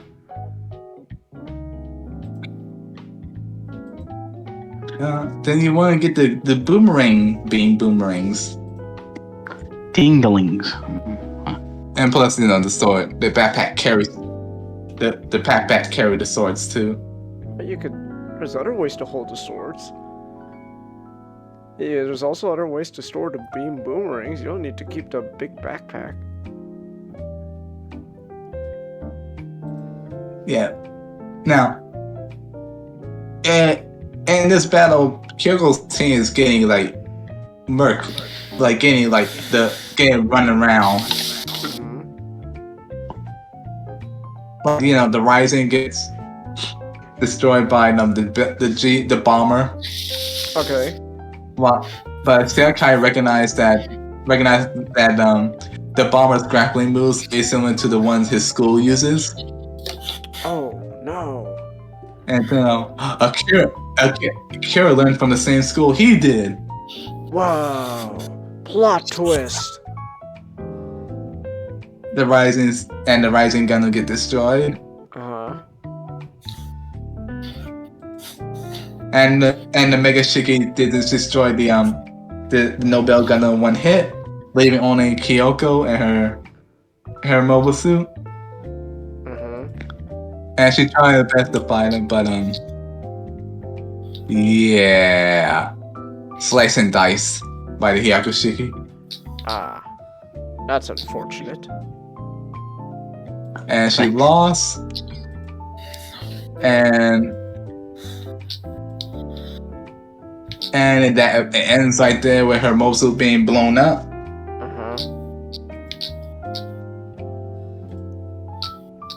And at the end, we get a familiar face from we get Alan from the last series, who was the Majin's, builder slash repairer and modeler. And he got this new guy, and this new guy comes in, this blonde hair kid. We're like, so this is the mobile suit. Very interesting.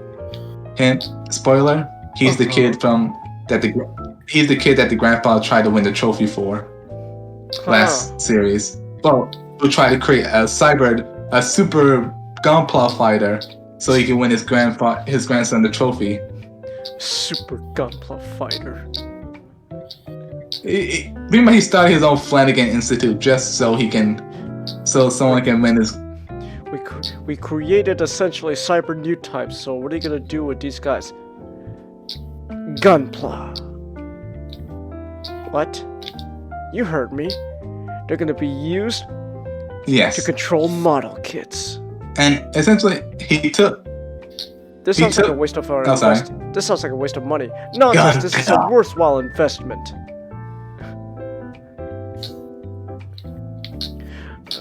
Alright.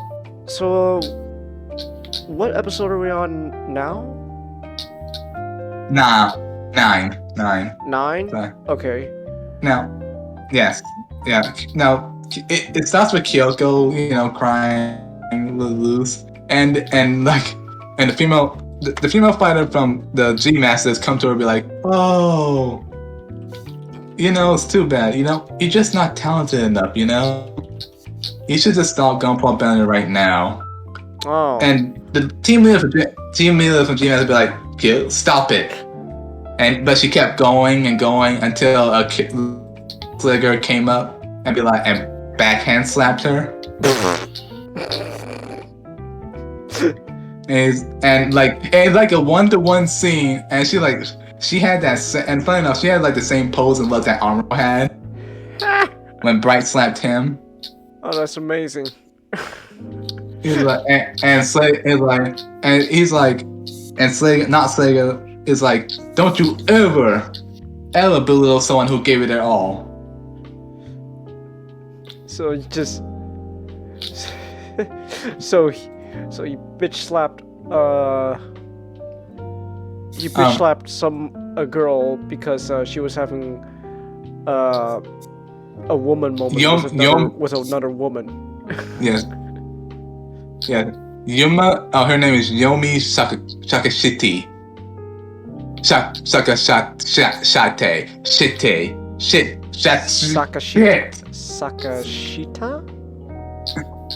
Yes. I'm looking her up right now. Sakashita. Huh. She looks like a bitch. Yeah, she's one of those I like you, but I won't say I like you types. Oh, so she's a tsundere. Yeah, Kyoko essentially, blah blah blah. Kyoko is down, but she's like, I'm gonna use this to build bigger, better Gunpla. With blackjack and hookers. With blackjack and hookers. They better bring John DiMaggio as Bender back. Yes. And then I don't know. I hope they do. Yeah, and give him better pay. Well, the money he was being offered, everyone was being offered the same money. It just wasn't enough for him specifically. Wait, hold on.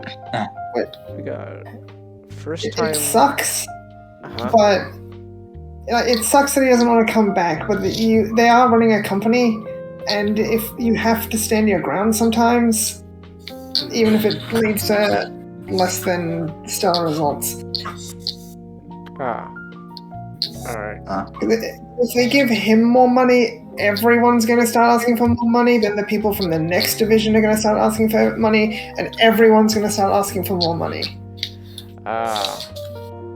It just leads to a mess. That's a shame. Yeah. So, we got a first-time viewer?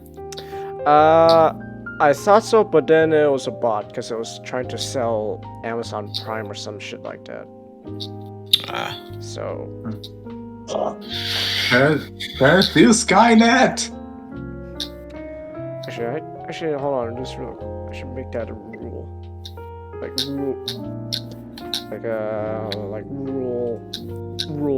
Rule 8. Rule 8.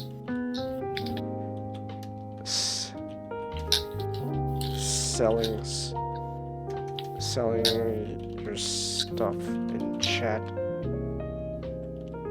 equals ban. Like no selling your shit in my chat. Selling your stuff equals ban. I'm pretty sure people are gonna say, but aren't you selling stuff in the stuff because of Englewood and Black Rhapsody and stuff like that? But there's a difference. Yeah, there's a difference. There's a difference. Alright. Okay, how long have we been going now? For we've been essentially it's got almost good. 9. Oh, sorry. It's almost 9:30, so we've been going for almost an hour and a half now. So Is it okay? So I'll make it quick. This battle, Team Tri-Fighter wins against G Masters. Minata have a Mana further shows his crush on dang it, Fioma. And they win. And then we see the Meijin from the last episode, Meijin Kawaguchi, being all like Gunpla is life, Gunpla is love, Gunpla is freedom. And this episode ends with Kyoko, but ends like that. And and the after credit scene for this episode is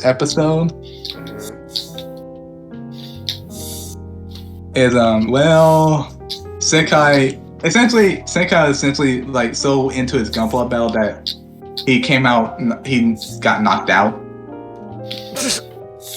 He felt the damage that he felt his Gunpla. His Gunpla became one. how does that work? I don't know. If your Gunpla dies in the game, it dies in real life. And the next episode. This isn't that fucking issue of the Marvel Transform. Now, next episode, Gunpla Collection, or I like to call the beach episode. Oh my. All right. So what happens in the essentially in the beach episode? Sekai's sister. Sekai. Essentially, it starts off with essentially in this episode, Sekai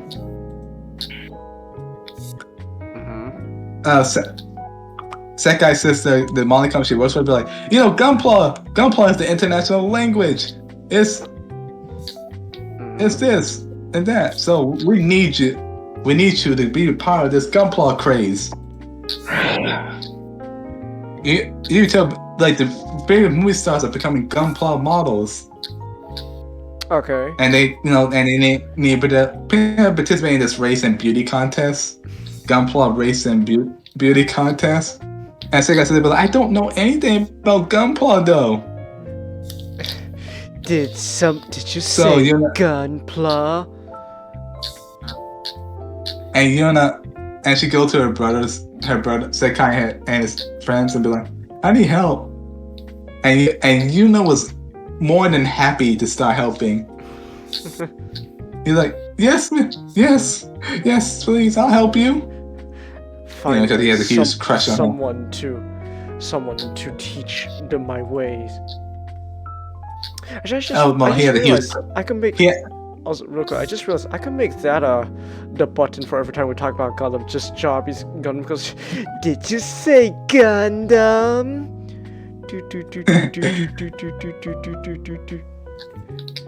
Now had a huge crush on her, so of course you'd be more than happy. Then if Fiona be like, "Yeah, I can help also," and Yuna's be like, "I would appreciate it if you leave this to me." Get your filthy man hands away. But I can teach her. No, it's just for me. I can teach her perfectly fine, Fiona. Now, and they go Gunpla shopping. Gunpla shopping.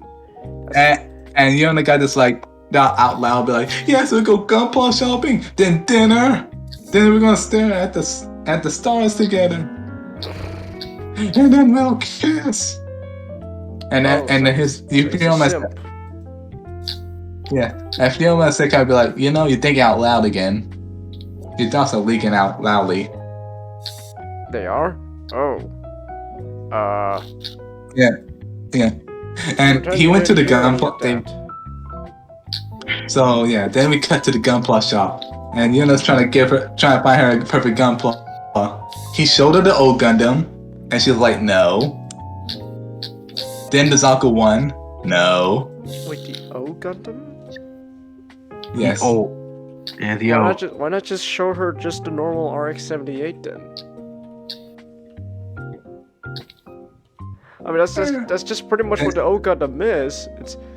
It's just literally just an RX-78 with a GN drive just slapped onto its back. Then he showed her the Barzam. She said no. Then he showed her the Zaccarello. And she said hell no. No, well, her face said hell no. So what's the model kit that she... So basically what's going on right now is she's doing a Frank moment, just allow me to destroy your Gundam collection. Yeah, I'll destroy your Gundam collection. Bullshit. Bullshit.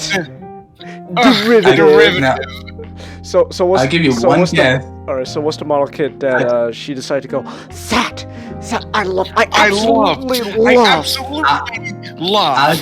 Okay, she's a girl. I'll give you one hint. Okay. Bear guy. Of course, yes, bear guy. Oh. Number 2. Like, yeah, I know. You could have chose the Cubile. You could have chose. Bear You could guy have chose number the Strike 2. Rouge. You could have chose the Strike Rouge. No. Hell, you could have bought that fucking ramen noodle Gundam kit. No. Oh, no, now that gave me an idea. You just get Gundam blades, arms, get the RX-78 legs, arms, and head, and just attach them to the ramen noodle model kit cup, and there you go. I would love to see that. And so they build the bear guy together, and then they go to the race. Now, what I found funny is that they show all these cute girls with their gunpla going down the stage, and even this this one dressed up as this one lady dressed up as a female Char. All right. So what does she do? How does she one up them all? No. It's more like it's like a bunch of references. You know, right, but cameos. She's gotta one up them somehow. So how does she do that? No, she's just like a one-off cameo. And then we even got the bikini bazooka girls and Lala. The lady dressed up as Char. She was completely strange. She was stammering on about how our souls are weighed down by gravity. Oh, and she has spotter issues. She got daddy issues too. Oh. So just Char, but as a woman. Yes.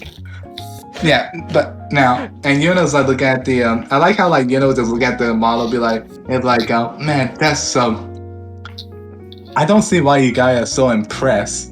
Those model kits are subpar, hastily built, and they're like, you're not supposed to be paying attention to the models. Yeah. Just all of a sudden, so you're saying like they could have just, if they want to take it even further, they could have just had it so like they just start stripping and just start making out lesbian porno style, and it just goes, what the fuck am I watching? Well, I'm asking the same question. No, look at that. That straight building, a Zaku? What? No paint? No, not even a pan light? What is this bullshit? Get this out of my sight. Exactly. That's what you're concerned about? Well, yeah. Well, what are you concerned about? I'm concerned about the fact there's a naked woman making out in front of us. Well, that's just Tuesday.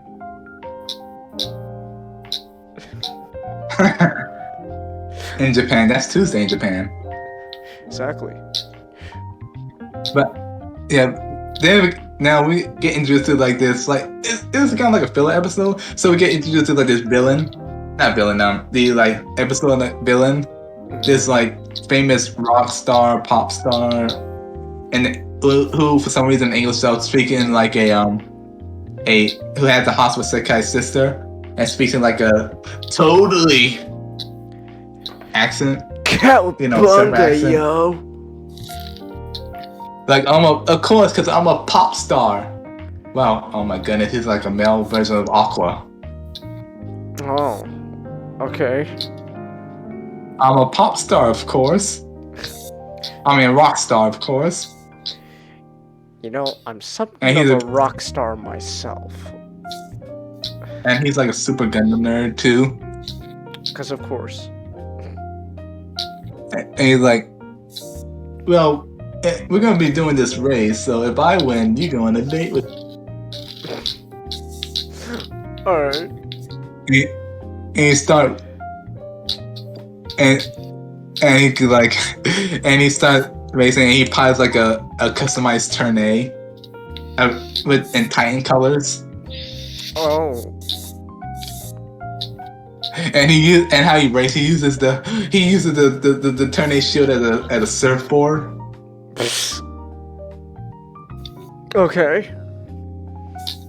Now, Sekai's sister started racing her bear guy too, which also on his back has like a baby bear guy. Mm-hmm. Like literally, it has it's called it's like the mama bear, the bear guy. It's like on his back is like a mini cub bear guy, and he just like race. As she race, she suddenly get attacked by the other contestants. And like, if we help him win, he'll go on a date with us. Because the other contestants are the models that can. Essentially, he sicked his simps on her. Huh. Alright. Okay, so And essentially, he attacks her and start fighting. And it turns out she knows she's been like Sekai, she knows martial arts and has been training longer than him.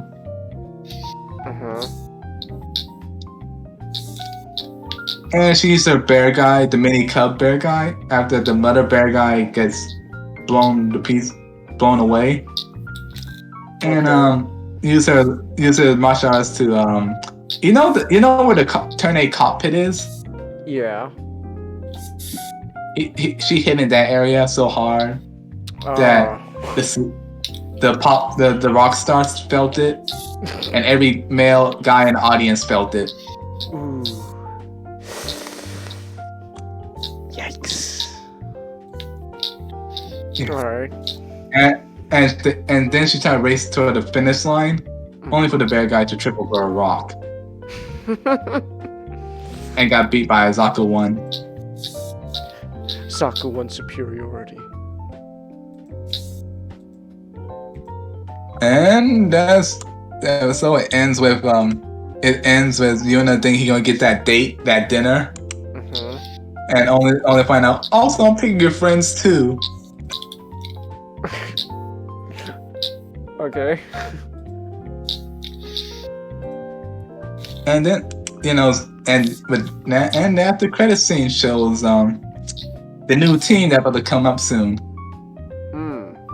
And it shows this mysterious, creepy looking guy. Talking about the last team, like they were weak. It's that simple. We'll beat them. And next episode, we'll meet good old Neil Nielsen. Alright.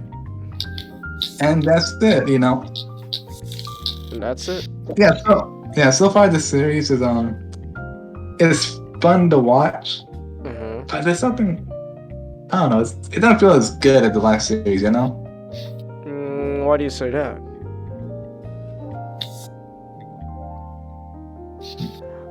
I don't know, honestly. I guess it's kind of like how to put this?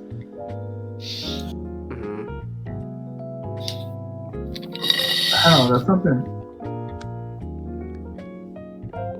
I don't know how to put it into words. Oh.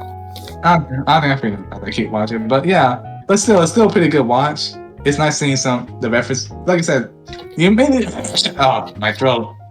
Oh, you good? It's alright. Yeah, I'm good. Pretty much, you made it watch the show for the references and see what like the old cast is up to too, and the gunpla. All right. Yeah, like that's all I gotta say. All right. Everybody's cutting them out. All Buy right. more gunpla, kids. Buy more gunpla. Speaking of Gundam, I just found this out through another server. Apparently there's gonna be a new Gundam manga coming out. It's called Gundam Rust Horizon.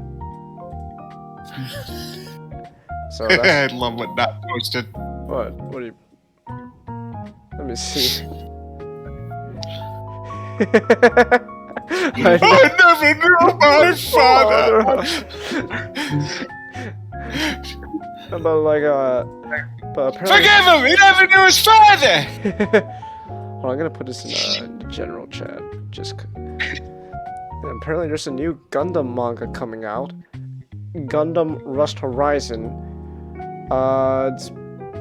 It's made by the Hiroyuki Yoshino.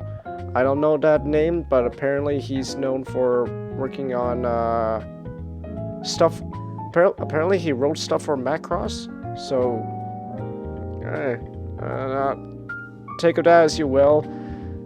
So yeah, there's a new Gundam manga coming out. No, apparently it's that during the original Mobile Suit Gundam's 1 year war. It's another 1 year war story, because of course. Yeah. You know. It's apparently it's apparently set around the time, like, okay, like this is all I got. Like apparently around the time between when Garma died and Char disappeared before reappearing again. So I'm starting to feel like if someone could post it, the fucking Pib from the first episode, Smiling Friends, but with a shark. I know what you're talking about. Here you go. Hold on. I gotta show this. I gotta show this image as well to the chat. And hold on, real quick. Let me show it. $5. I said,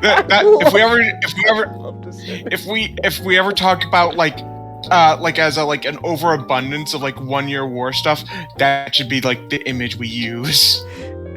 Yeah, like $5 said this new manga will have this new prototype Gundam that never gets mass produced and that like way more advanced than it should be.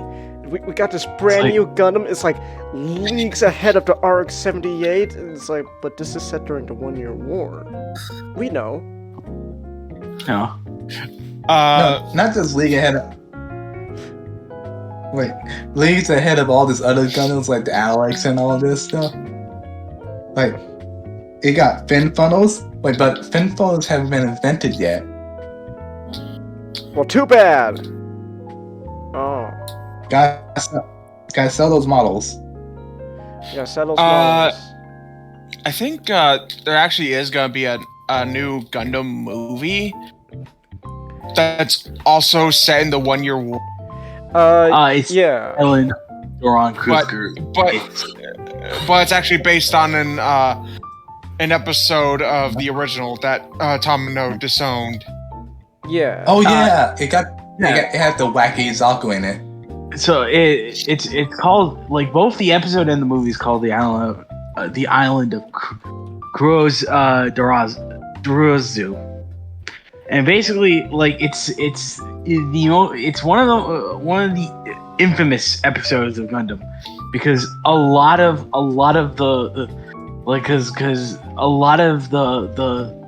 the mobile suits were off model on that episode, and like it's just really poorly animated. Like it's just really poorly animated. So like Tamino, look at this skinny Saku.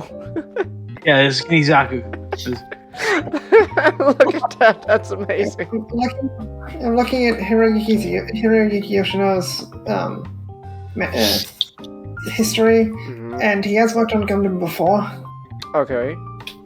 Do you want to guess what season? It's a seed. He wrote 14 episode scenarios for Gundam Seed and 9 scripts for Destiny. Well, I'm having that image of Pym again. Episodes 3, 7, 13, 14, 19, 25, 35, 36, 38, 42, 44, 47 through 49 for Gundam Seed. Episodes 19, 20, 14... So he wrote the episode... He wrote the episode where Kira's like, I can't blow a hole in the colony. I shouldn't be using beam weapons. Kira, the entire fucking colony's destroyed already. Just shoot the beam gun. It says scenario, but I'm not sure if how that's different from script. And it says 19, 24, 25, 32, 37, 38, 44, 48, and 49 episode scripts for Destiny. He also did episodes 11 and 14 for Iron-Blooded Orphans. Okay, Iron-Blooded Orphans, okay, but... I still can't believe they got Mr. Plinkett in the fucking episode of Smiling Friends. I'm sorry.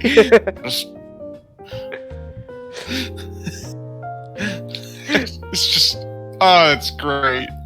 We should talk about Smiling Friends for 2 cents. That would be fun. We should. That show is great. Oh, Charlie appeared at chat just to say Joe Mama. Ha! Joe Mama. Your mama. I'm sorry. I have to. It's like the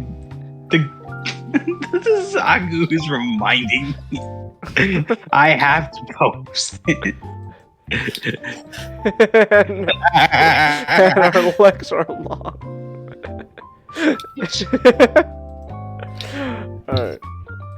Alright. Well, I guess that's it. All we got for Gundam Talk tonight. What's that? Only one of us is talking about Gundam tonight?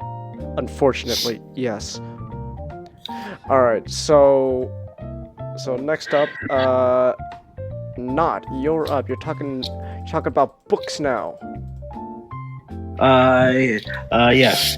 So, before you do that, because my English class talks science fiction, stuff like that, and we actually had to read a bunch of science fiction short stories for my exam. I had a note card, basically as to give me all right, what are the summaries? I'm gonna write down quick blurb summaries of the stories. So, Finis by Frank Pollock. New sun arrives and destroys everything. The Metal Man. N. Man turns into metal due to radiation. A Martian Odyssey. Jarvis and Tweel Adventures. Frankenstein by Mary Shelley. Enough said. Rappaccini's daughter. Girl becomes poisonous. Zacharias by Jules Verne. Man believes he's God because he makes clocks. Blood music. Nanomachines, son, transcend humanity. Brave New World, John hates society. Wait, so real quick, to go back to the previous book. So whenever you read that, do you just hear her Yes, Metal Gear Rising of course I hear soundtrack playing? I can't not hear. I can't not hear it. You're just reading the book, and all you hear in the background just rules of nature.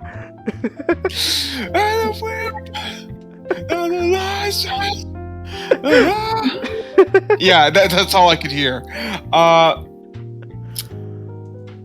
9 lives. Planet Libra gets shipment of clones. Looking backwards, 2000 to 1887. Man wakes up in socialist utopia. Wow, that really is a work of fiction, then. It really is. Hold on, hold on, real was quick. Since I made Yeah, that joke, yeah, I pressed the button. So, welcome to the abyss. Road trip. Alright. A happy day in 2381, utopian tower cities. Alright. When it changed, all-female colony planet gets visited by 2 male Okay. and a couple lesbians try to kill them. Couple lesbians tried to kill. 1984. Enough said. Yeah. Repent Harlequin, said the TikTok man by Harlan Ellison. Yeah, that's a mouthful. Being late is considered a crime, so the main character pulls a V for Vendetta by making everyone late, by showing them like jelly beans and shit.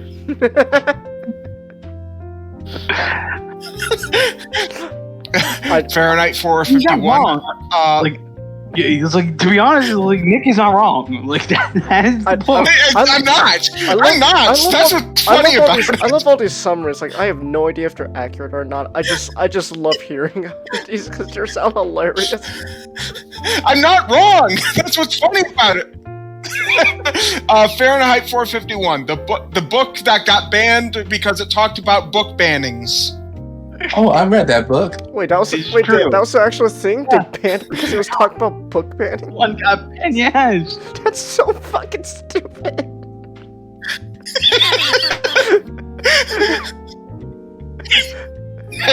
It is. Peter Skilling. Man is on trial for killing himself after he was revived many years later. What are these plots? And the eggs from Lake Tanganyika, giant ass bugs. Just giant ass bugs. Giant ass bugs. Giant ass bugs sounds like the name of a future sci-fi movie. I'm not just talking about the genre of sci-fi. I'm talking about the channel of sci-fi. Made from the creators of Sharknado. Guys,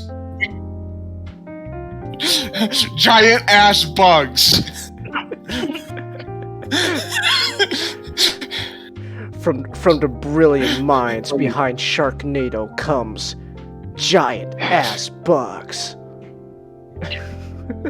From the brilliant, so it's from the brilliant and it's 2 guys shrugging minds of Sharknado. By the way, that's the tagline. You somehow have to fit 2 guys shrugging in there.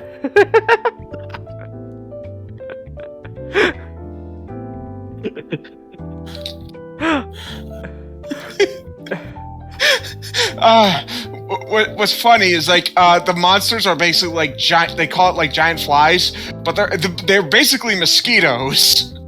Which actually, fair enough. That would be a fucking horrifying experience. Good thing it's one of those stories that has. Good thing it's one of those stories that does have a happy ending, with all the bugs being killed. Oh, good. Except for 2 of them. Oh.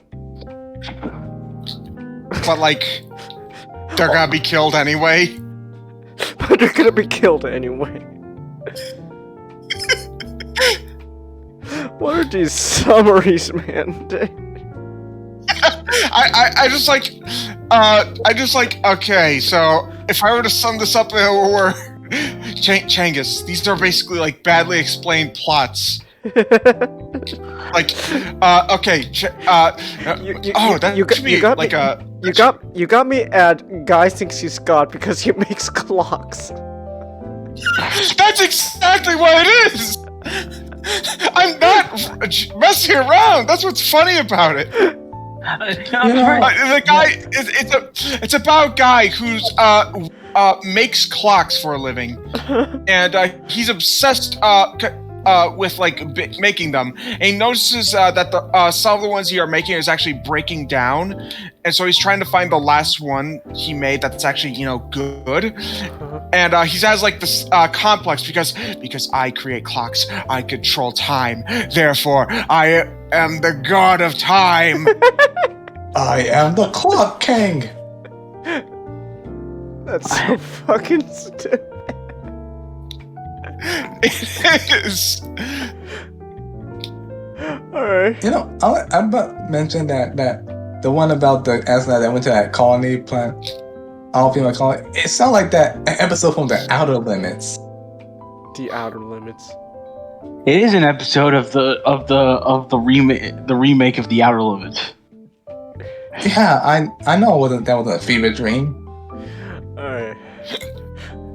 Okay. Alright. And it's funny. It even had a lesbian trying to kill the only male character.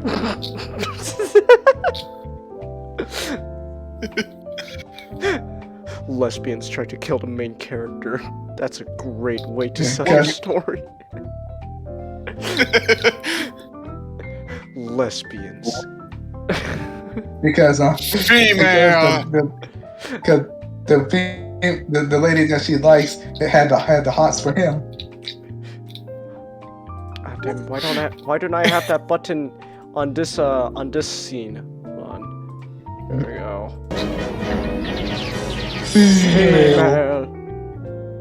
Female. I just love how it's not like he Sakura saying it with a mixture of disgust and fear. It's the top comment of that video was just literally he says it in both fear and awe. Alright, but okay, so since we were back to on topic though, not so you want to talk about Stephen King's The Gunslinger. So The Gunslinger is a dark fantasy story, the first book of Stephen King's Dark Tower series. And decided to reread it after we had this whole conversation that we had about isekais and all that stuff, and I'm like, I think to myself, I've never seen these shows. I think I've only if I think on the top of my head, I've only experienced two, and that's Aura Battler Dunbine. It has giant robots in it because, of course, and technically the Dark Tower. The Dark Tower is set in a fantasy-ish world referred to as Midworld. We follow around the titular gunslinger himself, Roland Duchamp, who doesn't get named until halfway through the book. So it's like that's sort of an interesting. That's sort of an interesting point. And so Roland's overall quest is to find the Dark Tower, which is referred to as, by his words, simply as the center of reality. It is the structure. It is the thing that tethers all shared universes together. With its destruction, all of reality will tear apart like a cheap dish rag. So while on this quest, Roland also is fulfilling a long-seated revenge plot by him by trying to chase down a man referred to simply only as the Man in Black. The Men in Black. And so, and Hey, I'm not. Oh, sorry. I was like, no, I gotta go to bed. All right, that's fine. Good night, guys. Have a good night, Comet. All right, have a good night. Have a good night, Comet. And so the book is more or less just him trying to chase after the Man in Black. The first line of the book mentions that fact. One of like, in my opinion, the best line of any book. The Man in Black flew across the desert, and the gunslinger followed. Like, it's like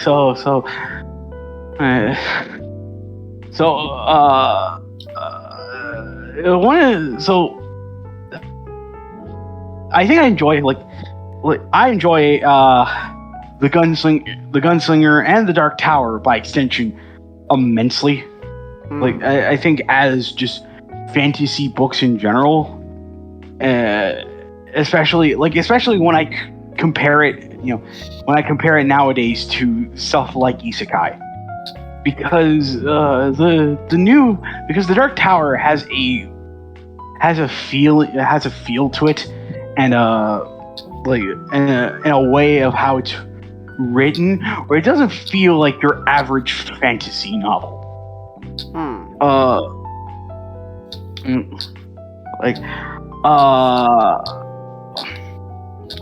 was like, what do you call it?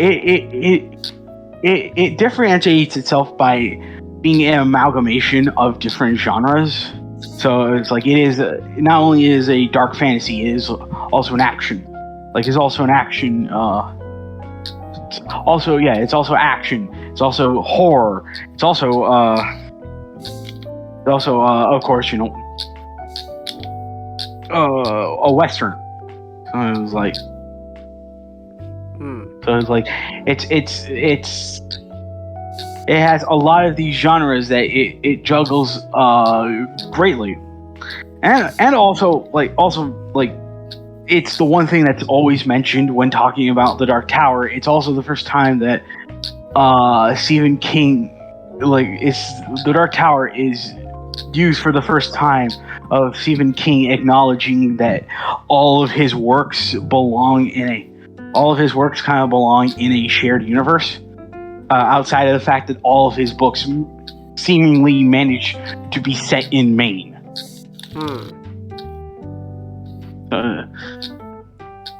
It's like in Stephen King books, Maine is one of the most scariest places in the known universe. Oh my god. Okay, so there is a joke, I like to say it. Okay. Despite the fact that it originally came from the Nostalgia Critic, so there's that. Shit, how'd the opening line go? It's all right here in Maine, of course. There's nowhere else to live with a rider. Dude, the adulterer and his some dumb rednecks and disappointing resolution here in Stephen King's Maine.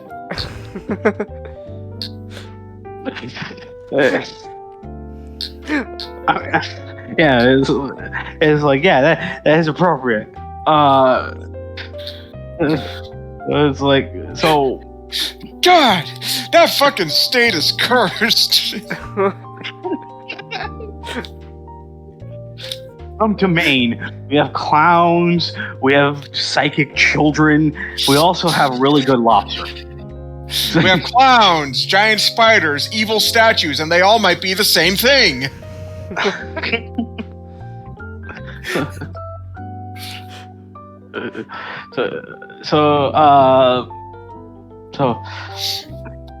more or less to basically explain this, the sort of isekai element is that the Dark Tower is set in an alternate world, and many times there are characters and ideas that come from our world. So it is to say that Stephen King wants to portray Midworld as this very alien, this very alien world from our own, but at the same time, it sort of operates as a form of a land of the lost, where Midworld, Midworld is a place that closely resembles the American Old West. Huh. But I can't not hear the theme to The Land of the Lost now, but it's Peter's rendition when he tried to audition for Lois's play. Oh, it took a great rapid adventure. Marshall, Will, and Holly on a routine expedition met the greatest earthquake ever known. High on the rapids, struck their tiny raft and plunged them early deep below to the land of the lost. What is happening? Chang, did you imagine your life would get like this? No. I don't know what you guys are singing half the time. Changus, you know what the scary thing? I'm gonna give you some nightmare feels right now. What? At some point, we will sing this song again, and you will get it, and you will sing along with us. What if I don't want to sing along? Changus, it's not a matter of if, it's a matter of It's a matter of when.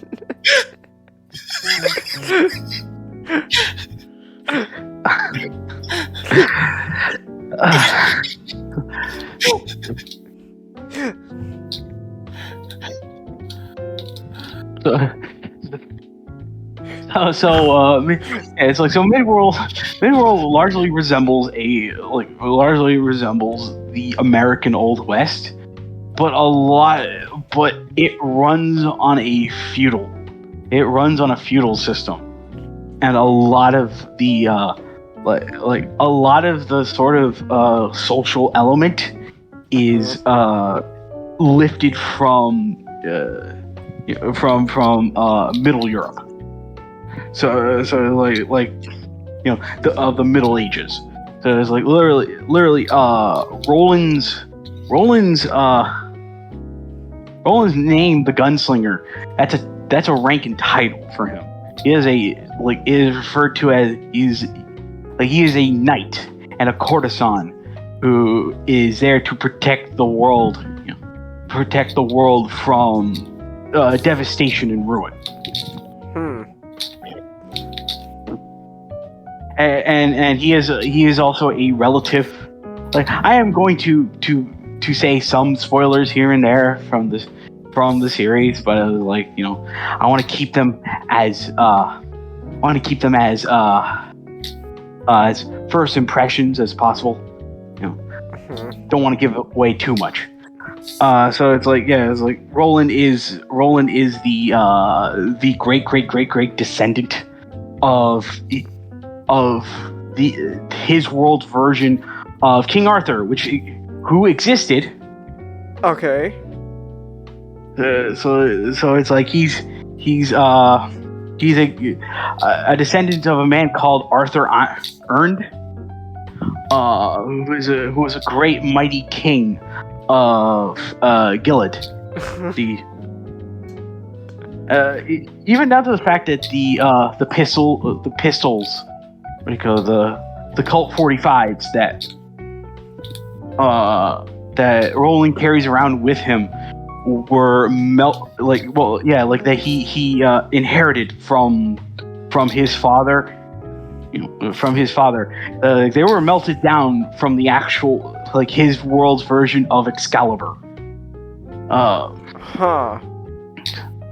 So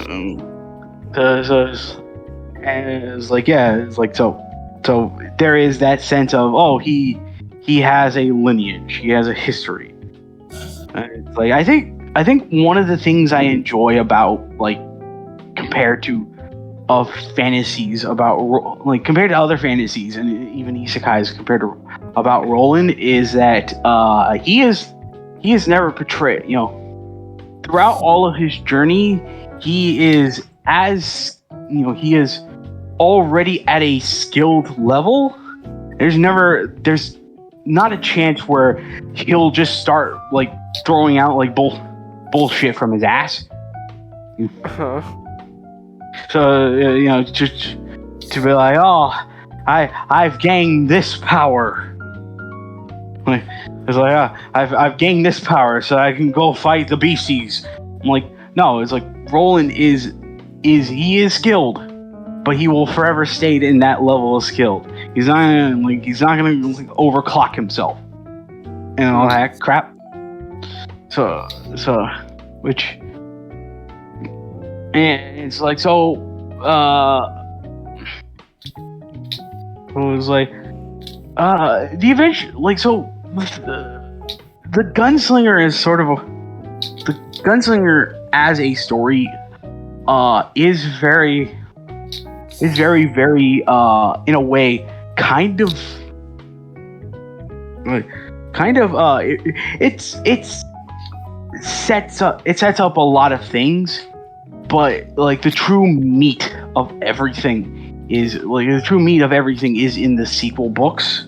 And this was done mainly because when Stephen King wrote The Dark Tower, he didn't write it expecting that he was going to write a series. He was kind of writing it to be okay, I want to write where he wanted to write a book that had the same tone and style as the chief inspiration of The Dark Tower, aptly named Chide Roland in The Dark Tower.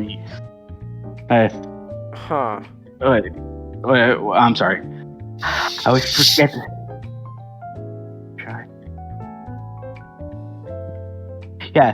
Chide Roland to The Dark Tower came.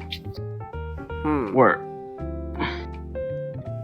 he wanted to write a book that kind of reflected the tonal style and the overall feeling that the book had, and essentially the first book, The Gunslinger, is a put together version of short stories that he wrote from 78 to 80 to 82. So it's literally that The Gunslinger for him was just some kind of side project while he was actually getting his his wet with other books. It's I think it's when he was writing The Dark Tower, he already released Firestarter, and I can't remember if he already wrote Stand. But I think even when he completed what would become the last chapter of the completed Gunslinger book, he already released Pet Sematary. So it's So I have to ask, was this? So I'm assuming this was made before he went completely off his rocker. I'm sorry. Well, it's you gotta understand. Completely off his rocker. You gotta understand, Nick. Jenkins, I remember. He doesn't remember making it. He knows he did. Oh. Just doesn't remember what he did during it. Remember? Oh, so this is before he realized that cocaine's a hell of a drug. Cocaine's a hell of a drug. It's like Stephen King loved cocaine, but cocaine didn't love him. It's like to be honest, I think so, yeah, to be honest, like I really think it's like it was his sobering point. Right? It's like because that was the longest book. That was the longest time he ever took writing a book. There's a lot of Stephen King's books like are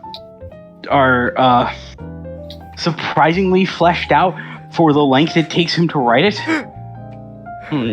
But with it, it's like he actually took 5 months off to write that book, and all of it was just in a haze. He just started stammering about like children gangbangs and flying space turtles. Boy, those two things make you go, what the fuck, but for completely different reasons. What the hell, Stephen?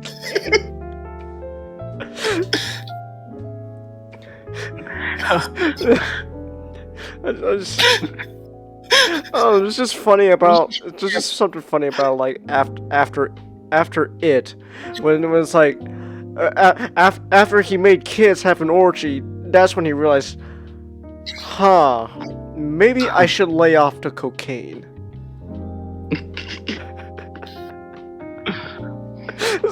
That was the line that's where he drew the line in a sense, like, wow, I really fucked up.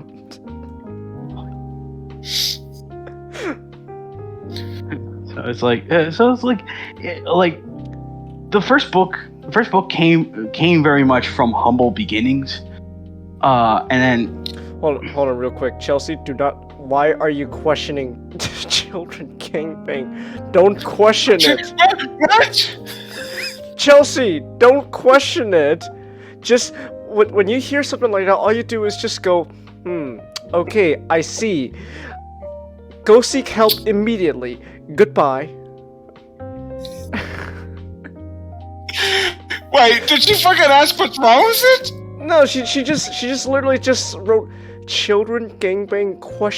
Like, Chelsea, don't question. Okay. Don't question that. I'm not gonna lie, I got scared for a second. No, but it's like, Chelsea, why is that a question? Don't question it. When you hear something like that, you go, wow, you must be really batshit insane. How much coke were you on? All of it? Okay, go seek help immediately, and never talk to me again. So it's like to describe the Gunslinger. It is very much a book setting up a lot of the meat, but it doesn't mean that there's nothing important in it, because because very two important events happen in the book. What happened in the town of Till, which I don't want to talk about because I think also I forgot to mention this. So Midworld is a feudal society that it models itself after in the American Old West, but at the same time they've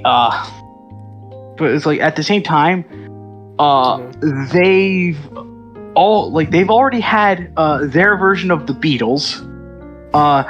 Hamburgers are a thing, and they worship a god called Texaco, which is just an old Texaco station. So they have gas. so it's like Midworld is literally when Roland sort of described it best. Midworld is a world that kind of moved on. Wait, so their god is just a gas station? Well, no, it's just they consider it God because Midworld is incredibly fucked up. And what I mean by that is that Midworld, societies disappear either from wars or they just disappear in general with no explanation as to how they happen. And just like that. Just like that. And Roland even said it himself that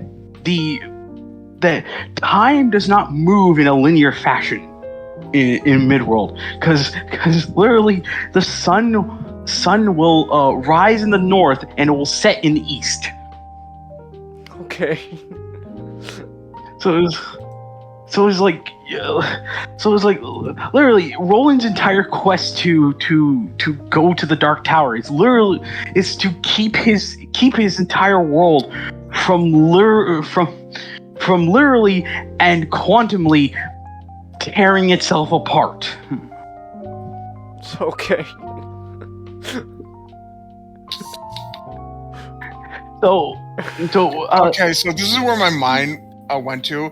I'm mad that when you have stories like Time Police and stuff like that, the time prison people send them to isn't called Guantanamo Bay. No. I'm mad that's never fucking happened. That's terrible, no. Guantanamo. Oh my god. Guantanamo Bay. Oh my god. No. I'm mad that's never fucking happened. That's probably the greatest pun you can make. Great. That's Loki. Your whole thing was you were supposed to die, but because you didn't, you're now considered a time terrorist. What are you gonna do? We're gonna send you to the worst place any fucking replicant could think of. Guantanamo Bay. Wait, no, replicants fucking Blade Runner. What was the fucking term for Deviants. The replicants don't get to go to Guantanamo Bay. They just get shot in the head, Jangus.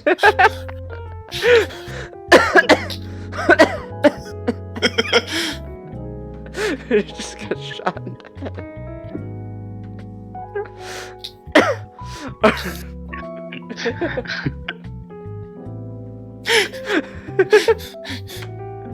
Jangus, at some point when we're making a story with original characters and stuff like that, if we involve time travel, there's gotta be a point where the time police come in.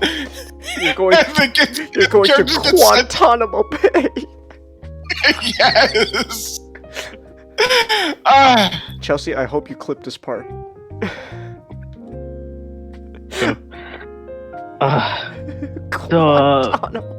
I'm sorry, I'm still laughing at that. No, you're good. You're good. That was still great.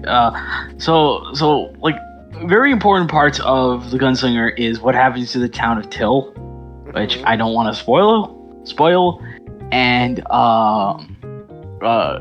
Roland meeting Jake Chambers for the first time. So what kind of makes this fully into an isekai story in my definition is that Jake wasn't an inhabitant of Midworld. With a lot of prodding and prodding from Roland, he figured out that Jake was a kid from New York in 1977, and the reason why he ended up in Midworld is that someone on his way to school, someone pushed him into traffic, which in New York that just means a death sentence. So he literally got truck cunned. Yeah. We got so he died, and then he came to Midworld, and he joins in Roland's adventure as they fight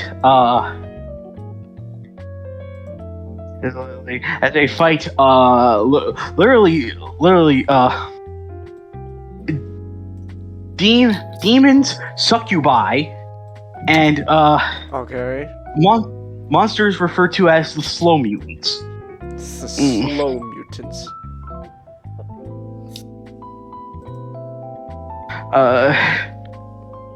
Okay. And of course, the succubi is also an oracle. So after Roland, beats the shit out of her, she tells him as like, here's a stack of tarot cards. I will predict your future and your past. And it's like, oh yeah, it was like that's where we learned that his name is Roland Duchan. He's the son of a lord and lady of a civilization long dead called Gilead. Huh. A lot of the book is inspired. Not only is it inspired by the good, the bad, and the ugly, it's also inspired by Lord of the Rings. Huh. Like by a lot of Tolkien. So literally Gilead. Mm-hmm. They speak a they have their own language, which is basically just English, but they have gibberish that they use as idioms. So it's like referred to as high speech. Huh. Chelsea, Chelsea, you clip, here you go, time please. But did you catch the Guantanamo Bay part though? That's the most important part. We need video proof so that we can patent it later in life, Chels.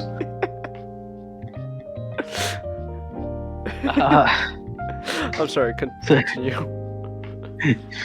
No, you're good. So it's like, it's like so, and Roland actually, like, it was revealed that Roland actually, he was training to become a gunslinger, much like all all sort of boys of his standing were raised to be. Well, what was interesting is because the fact that Roland was the first ever to complete the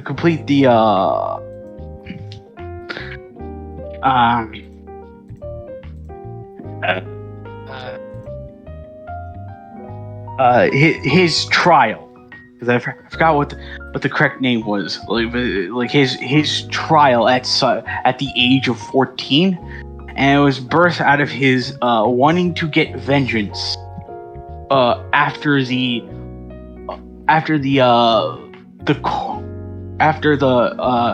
his father's court wizard seduced and banged his mom. I'm sorry, what? It's like, the court wizard decided it's like I'm gonna fuck with this child's life. So he decides to cuck his father and traumatize Roland traumatize Roland in his young life, which Okay. further fueled Roland to fully become a gunslinger at a young age, in which in which all gunslingers have to complete a trial. A trial by combat by using one tool at their disposal, and Roland decided to use a hawk named David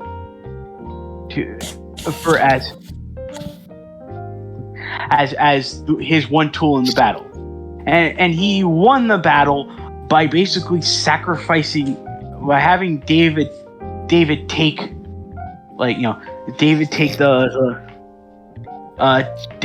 the sacrifice while he beats his instructor Court. Okay. So which the idea of Roland sacrificing the people closest to him is a story, is a running theme of both the running theme of his obsession with his quest and what the quest the quest's severity above all, the quest's importance above all else. And of course, all this happens, and you're gonna need to read more of the book to find out, because I don't want to spoil it. It's very great. It's one book that I don't want to spoil, unless you don't care about spoilers. But I still say that you should go in blind.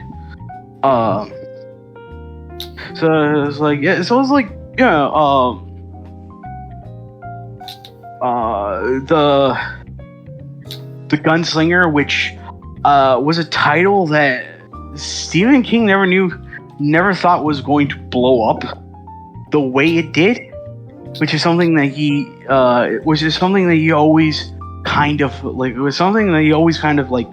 put in a foreword, like in every revised copy of the Gunslinger, where it's just like he kind of lived his entire life tethered to the series. A lot of people to give a reference point, the Dark Tower was Game of Thrones before Game of Thrones. It was a book that no one thought he would ever it's a book that no one thought he was ever going to finish. Because it was so.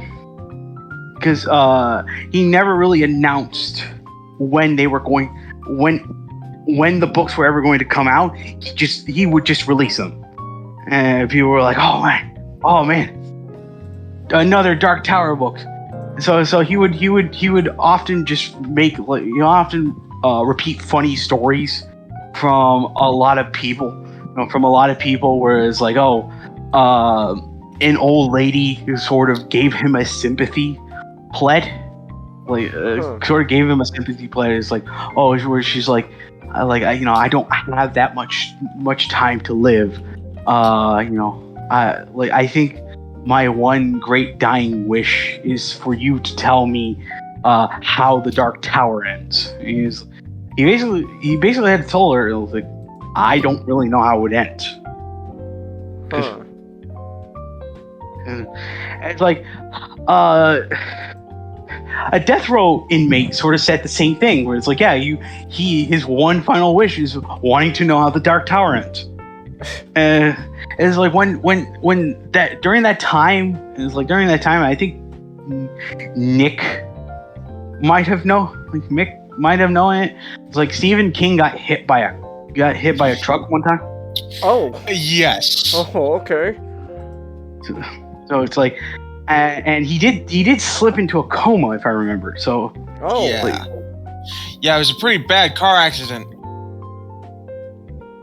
So, and there was this whole sort of buzz around it, because it was like potentially, I think it's like when Stephen King woke up, it was like he kind of told his agent, it's like, he kind of told his publicist, was like, whoa. So it's like everyone was making a big deal about my coma. It's like, well, yeah, because they were all scared that it's like the Dark Tower will never, like, would go on without an ending.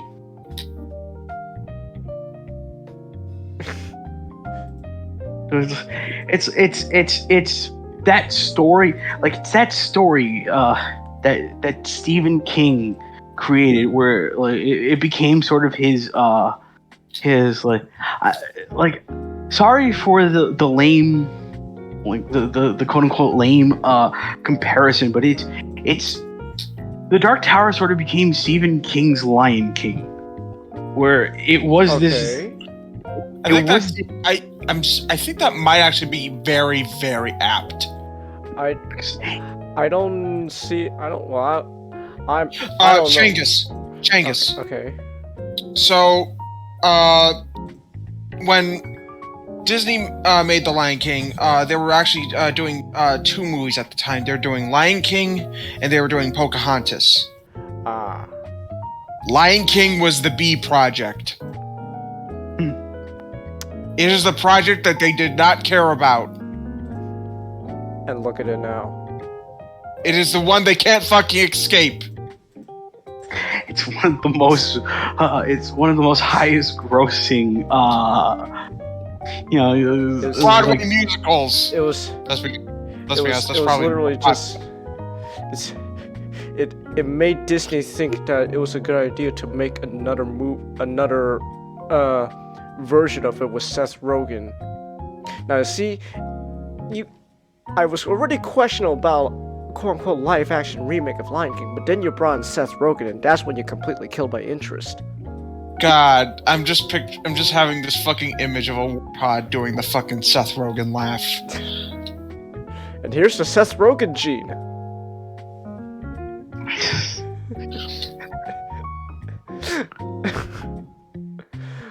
So it's like, it was that story that Stephen King would periodically, like, write over the years, but it kind of became that one thing that, like, eclipsed the popularity of other things, like The Stand and Pet Sematary and all that other, all those other very good books that he made.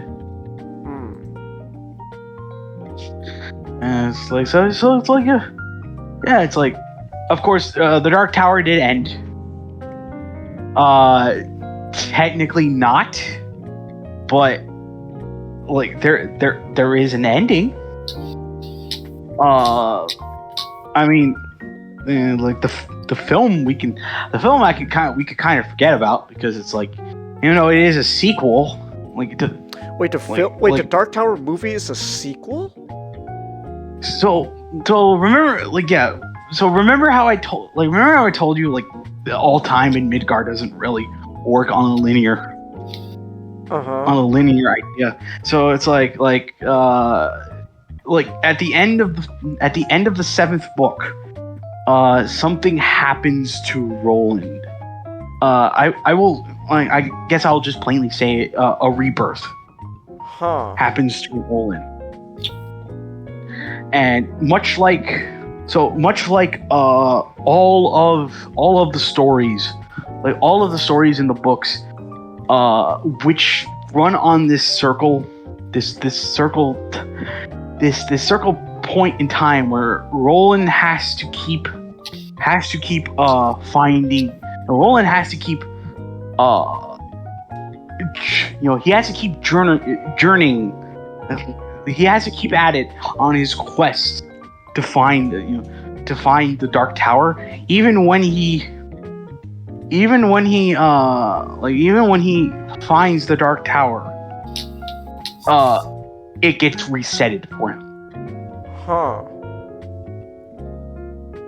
So yeah, like the movie is not at all an adaptation like people thought. It was an actual advertised sequel.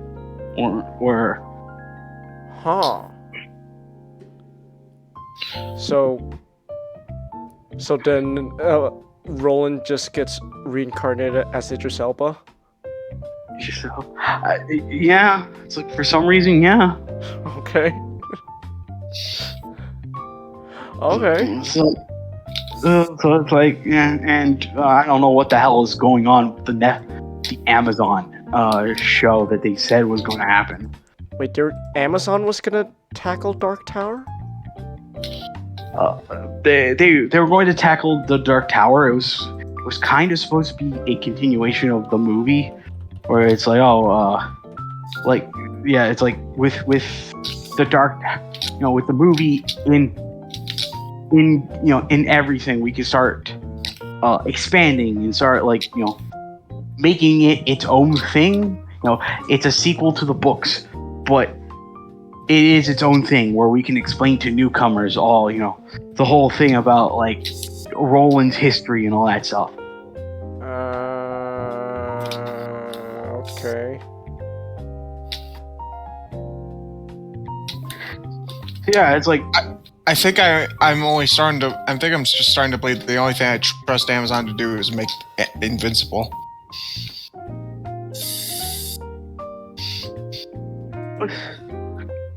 At least they have Invincible. Yeah, they have Invincible. Okay. This is a pipe dream, but I kind of hope they continue the show. Super Mansion. I would love more Super Mansion. Had to be on fucking Crackle. That's what I'm pretty sure killed it. The fact that it was on Crackle. That's a brilliant idea. Crackle. The streaming service no one uses.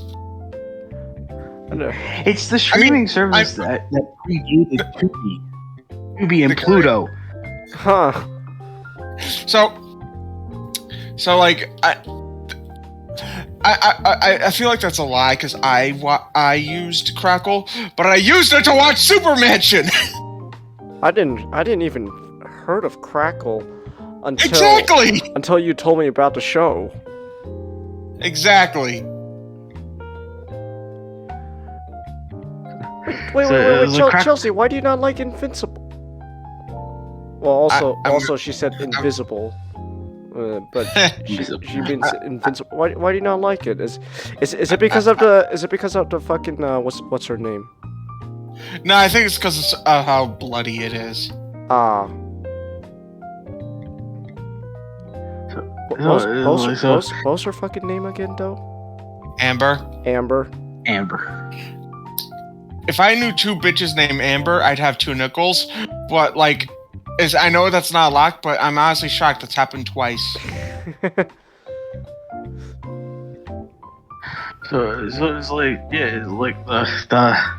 I fully recommend the Gunslinger and the entire series in general. So I will come back to I don't think next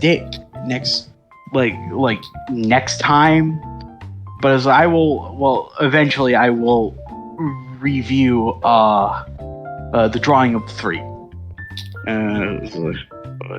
But no, it's Dark Tower. It's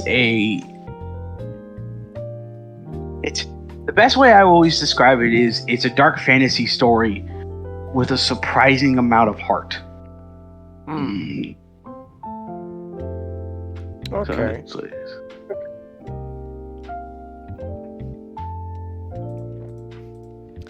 All right. Is that all you want to say now? Yeah. All right. Oh wait, hold on. Oh no, that was Ray who posted a disgust emoji about Amber. So I guess Chelsea. I'm still curious why you don't like it, Chelsea. I want to hear from you, girl. How come you don't like it? Because I thought it was alright.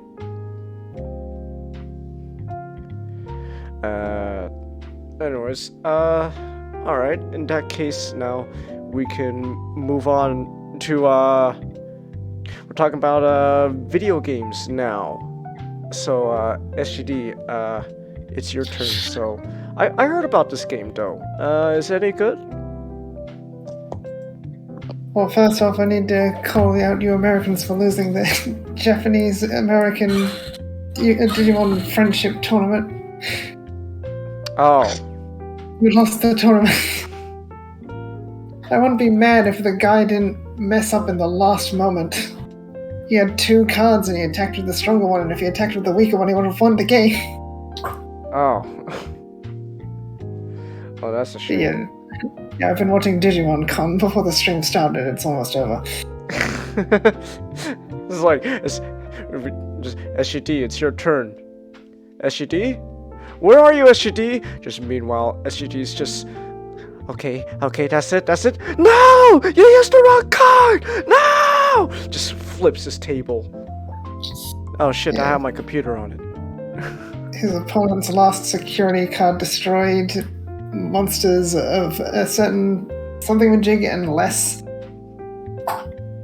His stronger monster already attacked, so it destroyed his weaker monster. Chelsea says... Yes. Oh no, go ahead. I was gonna start talking about Slime Rancher. Chelsea says I can handle blood, but then it comes to superheroes just beating each other until they start bleeding. It's so disgusting. So it is the blood and the violence. And then Serena says for her, superheroes and bloody violence doesn't mix. Alright. But it's like, with Invincible it works, because, like, the violence is meant to, like, Invincible works on this sort of wavelength where it is very, like, much like a Golden Age story. It's very, very, what's the term? Like idealistic. Okay. It's very idealistic, and sort of how Robert Kirkman kind of offsets that tone, which is something that the main character holds in his heart. The blood is there to be a constant reminder that his optimism is idealism for the world is often confronted by the nastiness of who he faces. And I like Invincible, but it's kind of like Squid Game for me. Like, I like this part of it. As soon as you take your eyes off of like Mark and his father, not as interested. Violence didn't bother me. I didn't mind the violence. I know it did turn off a lot of people. I really like Professor Geek, but he was completely, like, he just did not acknowledge the show because of the ending of the first episode. Then he thinks Omni-Man's a Superman archetype. If anyone's the archetype, it's Invincible's the Superman archetype. Yeah. I like how a lot of it leans heavily into the whole nurturing aspect of a character like Superman. Where Superman is Superman because he was raised by the Kents. Omni-Man is the way he is because of how he raised. Mark is the way he is because of how he was raised. We should talk about Invincible sometime. We got a lot of stuff we should talk about. Yeah. We should probably just sit down one point and just like talk about like things we should talk about. That's just a whole stream. Just what should we talk about next time? Oh yeah, why don't we actually do that? And we can also get suggestions from the chat. I think we should do a special of us, just like a few roundtable things like Invincible and what do we need to Smiling Friends and. There's a lot of stuff we should talk about, but we got sidetracked. So you were going to talk about Slime Rancher. Okay, so Slime Rancher is a game about ranching slimes on an alien planet, and to make money. And slimes are these, of course, very simplistic life forms. They're slimes, and you sell their poop, which is called plorts, because of the various uses people have discovered for their poop back on Earth. Oh, okay. So what you do is you gather slimes, you take them to your ranch, and you feed them different foods and collect their poop. And of course, there's a wide variety of slimes with different diets and different favorite foods, and giving a slime its favorite food will cause it to poop twice. So it'll create 2 plorts instead of 1. Okay. So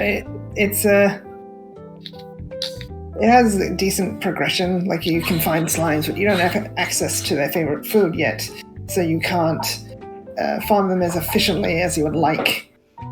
And as you play the game, you unlock more areas, which gives you access to more slimes and more foods. And as you sell the plorts, you get money to buy more upgrades, so you can farm more slimes or do more things. And expand your farm.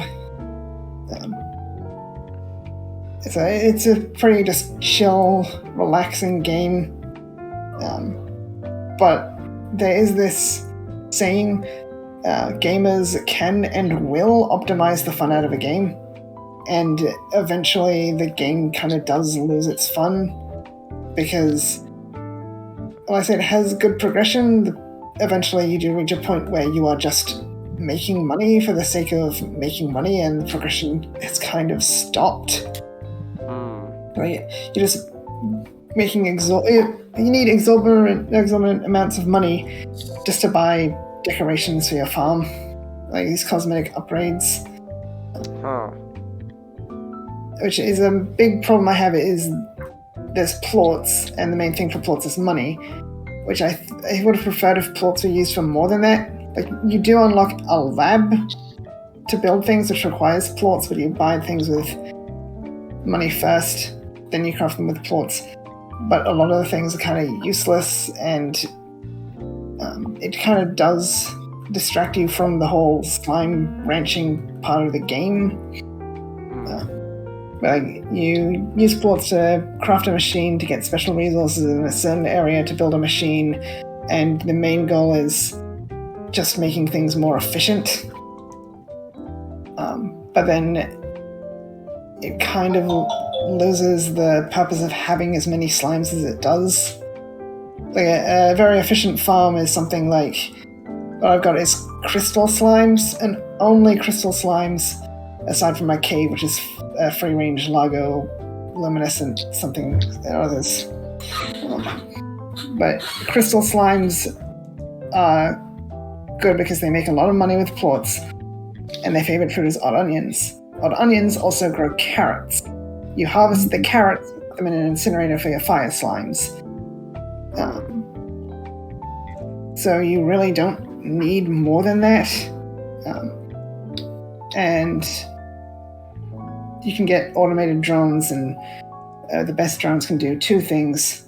So you can automate your whole farm. Like, have one collect odd onions and crystal slime plorts, and the other one collects carrots and fire slime plorts.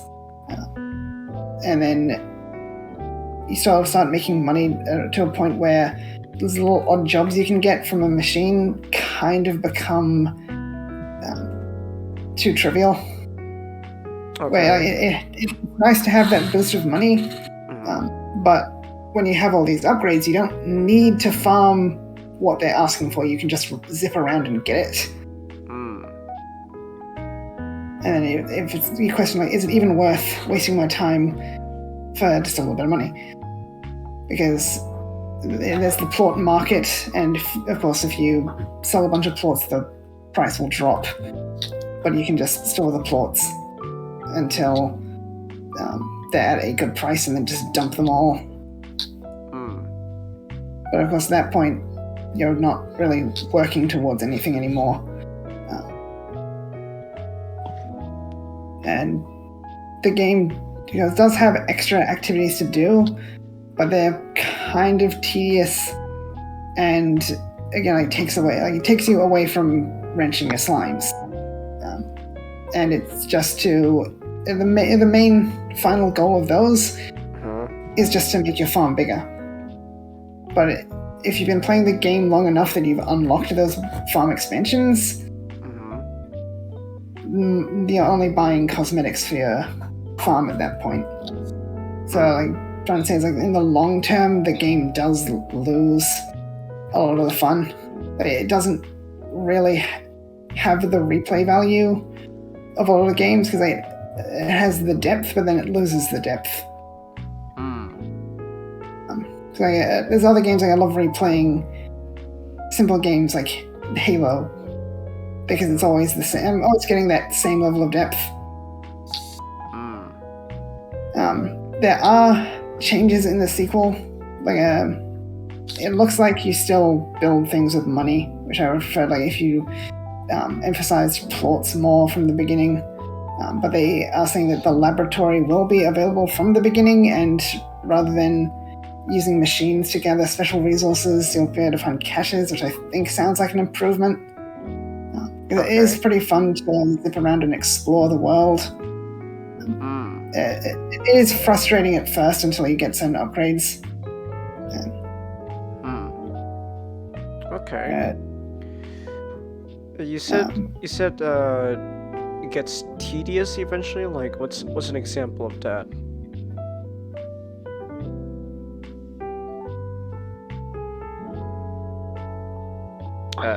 Which part was I talking about sort of tedious?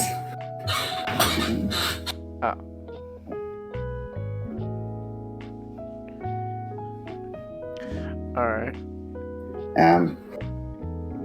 Which part was I talking about when I said it was tedious? I think you're just saying how eventually the game just gets tedious to a point, like. Yeah, it's like it sort of loses a lot of the point of doing the things you're doing anymore. Like, to make meaningful progression, you have to be really efficient, but then a lot of the fun of the game is gone at that point. Oh. I see.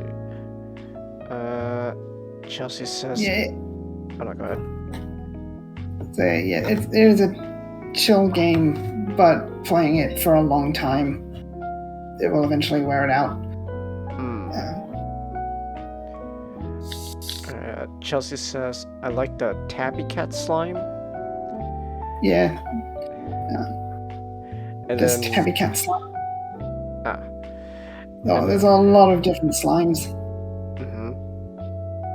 What's your favorite slime? I like the radioactive slimes. The radioactive one.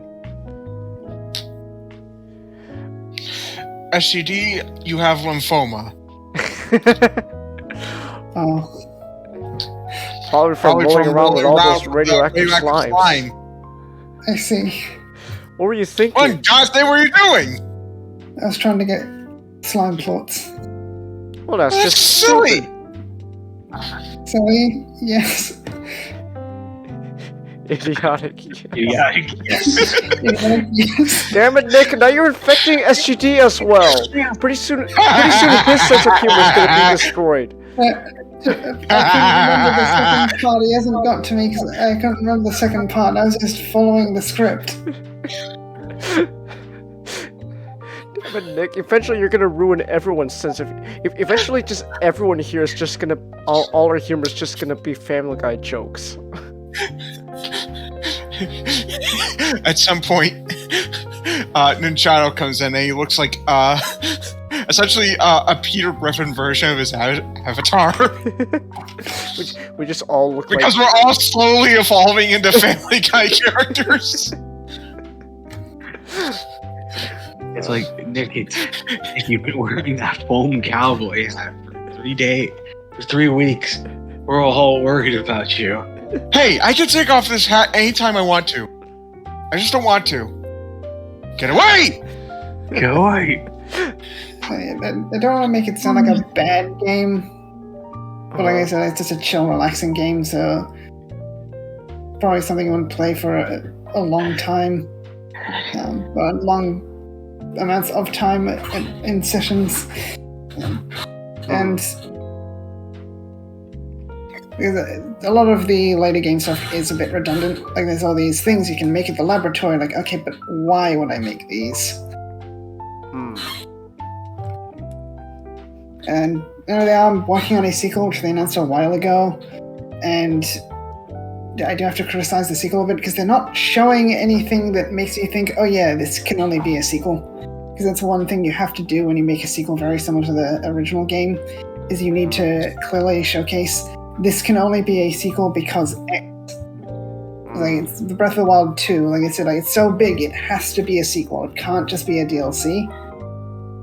But a game like Slime Rancher, like it's $20 on Steam. Quality of life improvements don't really justify a sequel to me. Like maybe if they had like more to the world. Yeah, they're adding new locations and new slimes and that kind of thing, but it makes me raise the question, like, why wouldn't this just be an expansion? Because they have been very close-mouthed about the sequel. Like they've done, I think, a couple of interviews, and the only trailer they put out, I think, was last year. I think it was a Nintendo Direct. And there's a cosmetic DLC, and so of course it allows you to have new skins for all your slimes, which I didn't buy it because it is a bit of money.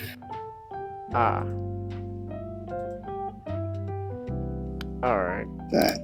Like if you're into that thing, you're into that thing, but I can't really justify the price tag. But there really isn't much to describe about the game. It's you farm slimes and feed them food, and sounds simple enough.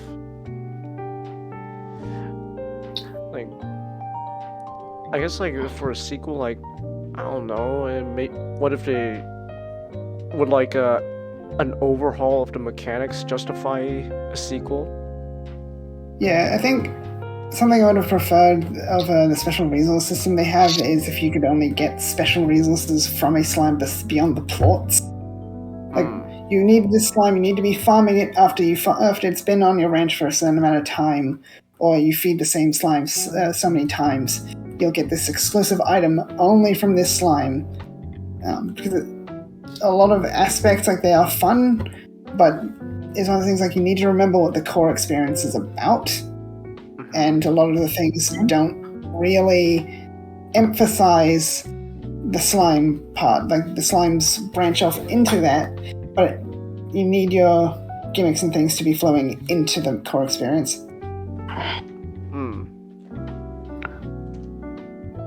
Alright. First-person shooters give you vehicles and stuff. It's about the power fantasy. You don't suddenly do like a Metal Gear stealth mission in something like Halo, because that's not Halo's style. Something like Pokemon does branch out a lot, but that's because Pokemon are the core experience. If you're doing contests and things, that's still you doing stuff with your Pokemon, or the Pokemon from Heart Gold and Soul Silver. You're still doing stuff with your Pokemon,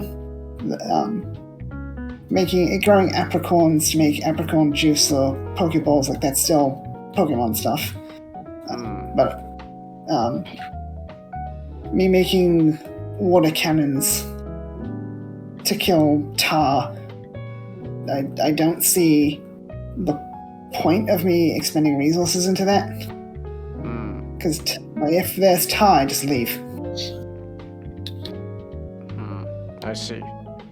But yeah, so like I said, like, once you reach a certain point in the game, it does drop off. So the game's not expensive, like $20. Like, but I honestly would recommend, if you want it, wait until a sale. Okay. But I just wanted something easy to talk about this week because Digimon Con, and I gotta watch Ghost Game after this, and then I gotta get up at 1 to watch the Pokemon Direct, and I have to work tomorrow. Yeah, I did a couple of days at a new place. Thursday, Friday, so I'm kind of busy this week. SGD is like, everyone shut up! I have decided to reschedule my entire week revolving around Digimon. Why? Because I love it, damn it! It's like, SGD is like, I would mock, but I would totally do the same if it involved my uncle. Like, I'm not allowed to get my fix yet. I gotta talk something else until I'm scratching myself. I didn't reschedule anything for Digimon. It just happened to fall on a convenient day for me. And they weren't appealing to those filthy Western Hemisphere goers. So Digimon Con was at a convenient time for me. Well, Pokemon is appealing to the Western Hemisphere by putting their Pokemon Direct at 11 p.m. Japan time. I know people say the Japanese don't have personal lives, but staying up till 11 is not what people meant.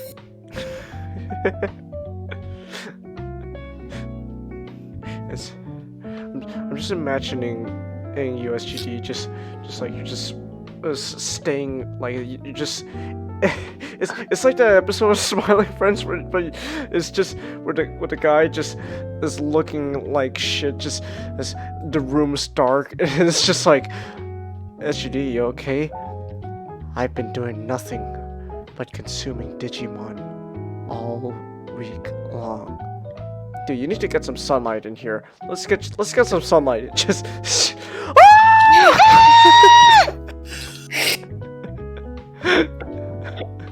So, how do I look, Asian man? Dude, you look like you're about to tell you not to come to school tomorrow. You know what? Screw it. I'm gonna talk about. I'm gonna write the note for myself. Oh, for next week, Changus. Smiling Friends. There we go.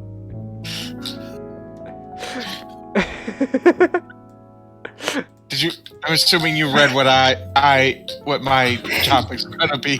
Yes, I read it. Screw it. I'm gonna cover Smiling Friends.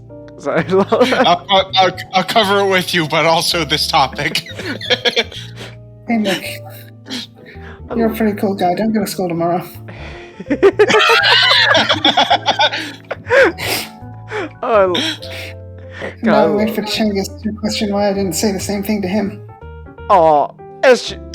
What's that supposed to mean, SGT? I thought we were friends. I thought you were bae. Now you're just fam. Look, Changus, I can only go to one school at a time.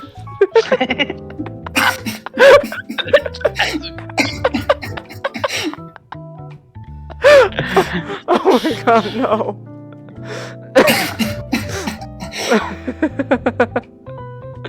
Alright.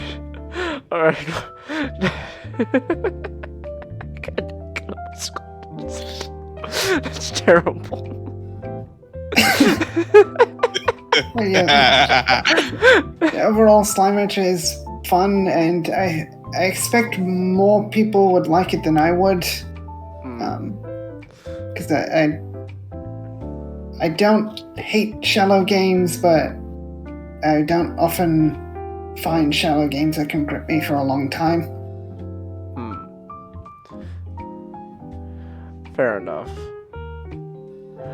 Alright.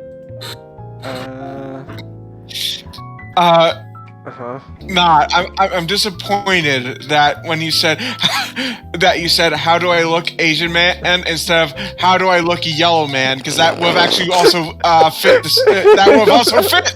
It would also fit, yeah, but it's like I wanted to adjust it. Well, you know what? I say it's as the only slant eyes of this entire cast. How do I look at a man? Dude, you look like you're about to tell your friend not to come to school tomorrow. I love Smiley Friends. I love Smiley Friends. Have you? I don't remember when, but I think someone made a video where it's just every Oni Place reference in Smiling Friends. I love Smiling Friends. That's just a show that I genuinely didn't realize would become really hilarious. I was like, okay, this looks like your typical adult cartoon. It's like this is actually really hilarious. I don't yellow man. Hello, yellow man. It's like, ooh, you look like you're about to tell your friend not to come to school tomorrow. It's like I'm not a big Oni's Place fan. I'm like, this. I'm excited for Zach because he's moving up in the world. But I really feel like this really feels like. At first, I was like, this kind of just feels like the footnote of his career. And I watched his Smiling Friends, and I'm like, this is tremendous. This is great. It's really interesting listening to them talk about the making of the show. They point out how a lot of adult humor really isn't very good.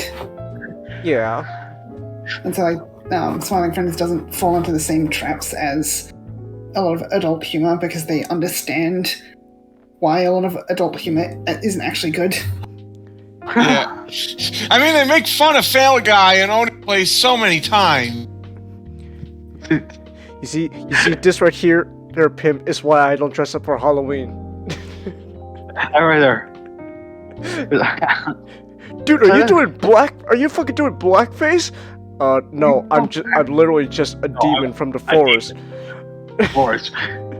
It's like that is where my lovely wife would be. That is where my smiling children. It's great. I like Zack in general. I still remember it's not an Oni Place. This joke. It was actually from fucking Game Grumps of all places. It was like they're talking about Dan and Eric. They're talking about Zack, and they're talking about Zack gaslighting them. It's they asked Zack, dude, why do you talk like that? Man, but you see, when I was young, my parents got into a car accident with me as a child. Oh, really? No.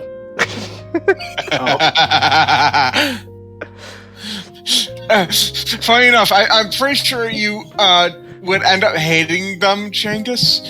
Just for the sole fact that had we not watched that video, I probably wouldn't be gaslighting you. Yes. It's thanks to that video I got the idea. Oh, you bastard. God damn it. Oh, good night, Ray.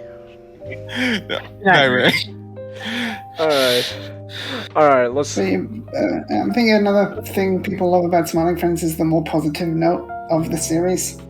I feel like look at a lot of shows like Rick and Morty, which are a lot more nihilistic, and Smiling Friends. They had an entire episode all about fucking nihilism being stupid.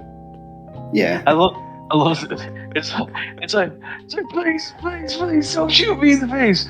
Oh, I was just gonna shoot you in the face. I'll kill you. I was gonna kill you. It's great.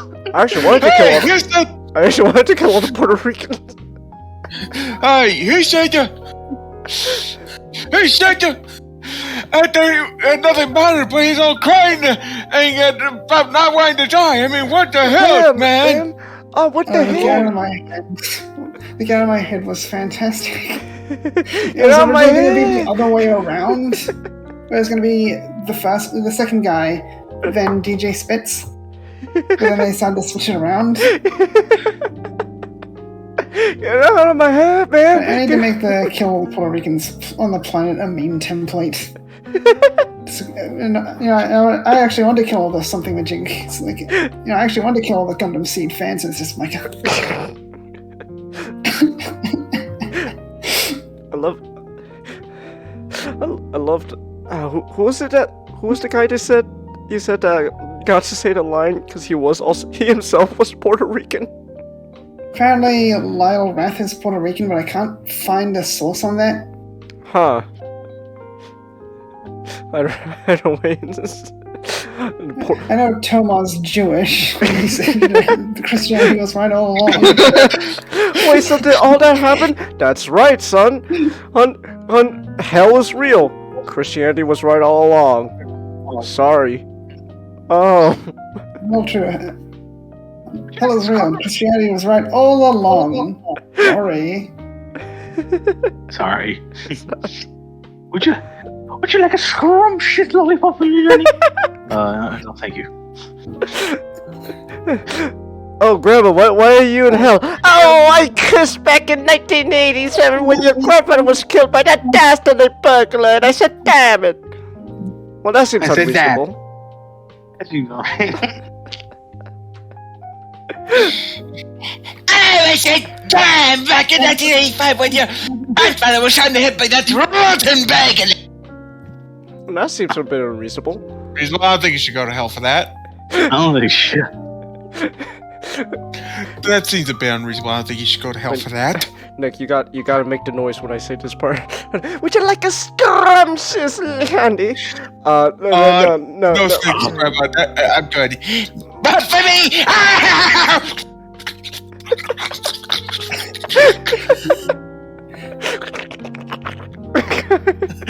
I'm pretty sure you were actually referring to this note, though. Stop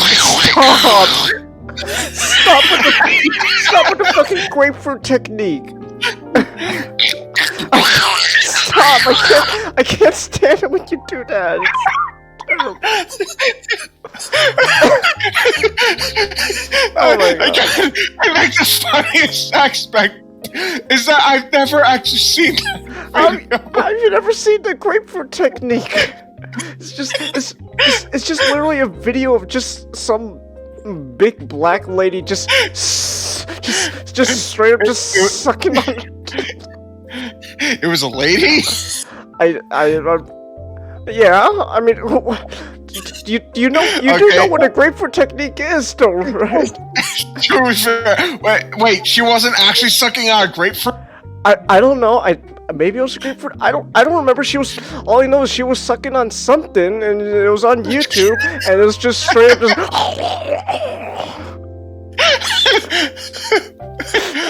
I remember seeing that video back in like high school, like it was freshman year or something. I don't know. Maybe it was freshman year or senior. I don't remember. All I know is it was sometime in high school. I just remember my friend, the friend who moved to fucking Seattle to chase a girl, was like, yeah, I got something to show you, and like it's called a grapefruit technique, and it's just this big old black lady just going. Oh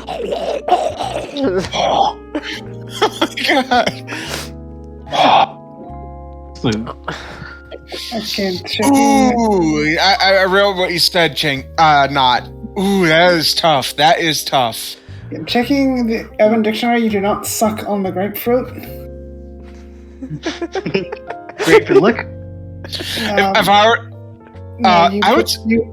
You cut a hole through half of a grapefruit and put it on the thing you are sucking. What? That's the grapefruit technique. The thing you're sucking is very long and hard. You do know what the grapefruit technique is? It's literally the grapefruit technique is literally a technique used to give blowjobs. Well, yeah, I figured just by the descriptions. And then I heard like, wait. What does that do with fucking grapefruits? Like literally fucking grapefruits. Like that. You use an actual grapefruit. Changes. Have you seen that episode of It's Always Sunny? Changes. Have you seen that episode of It's Always Sunny where Frank's safe? There's a melon, and everyone's just kind of looking at it. It's like, Why is there a melon in Frank's safe? Why is there a melon? Guys, there's a hole in it. So I'm assuming he's fucking it. He's fucking it, isn't it? Yeah, he's fucking it. That's what I It's like going, hey, don't touch my melon! But then it's revealed, oh, that's where I keep my stash. That's where I keep my stash. You don't actually have to hide it. Pot's legal here. Pot's legal here. Since when? And it's revealed, can I take the melon? I wouldn't. Sweet. I get to have the melon. I wouldn't do that if I were you, Cricket. Has a lot of loads, and so he has been fucking it. God, that's another thing we should talk about. It's Always Sunny. And there's a lot of stuff we need to talk about. I mean, if we let you two talk about It's Always Sunny, it will be the longest stream. We should just do an It's Always Sunny special, just to be safe. Just in It's Always Sunny special, where we just talk about like our favorite episodes. Talk about that. Just talk about that show. I refuse to believe that all of you were behind all the major political events just because Trump lost. That was a great fucking. You know, it's not something when we're getting great episodes, even to this day. It's like Trump. I mean, yeah, sure. I mean, come on,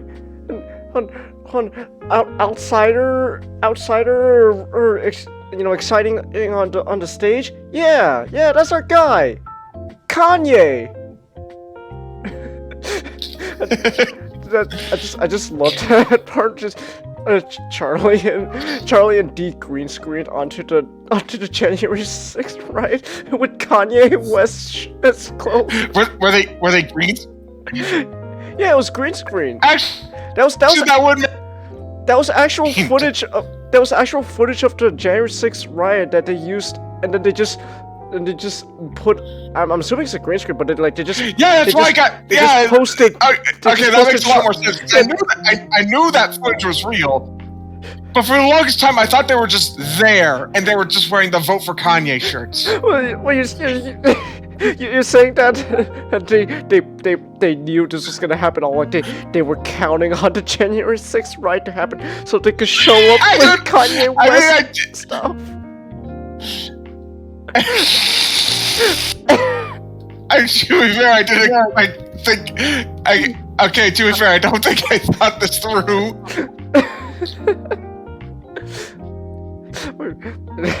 My favorite part was this Frank Rudy Giuliani.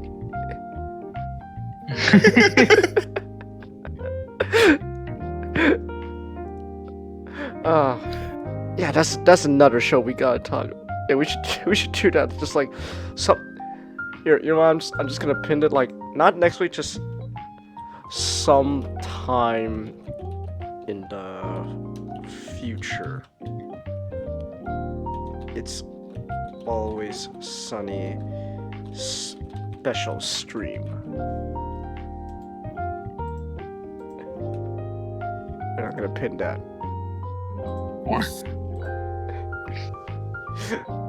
Alright. Chelsea says, I can't eat grapefruit. One time I tried it and the next day I couldn't breathe. Oh! I took medicine to get rid of the allergy of the grapefruit. Oh. Oh, damn. Ooh. I don't... At least she won't give Ray the grapefruit technique. That's your takeaway? That's your takeaway.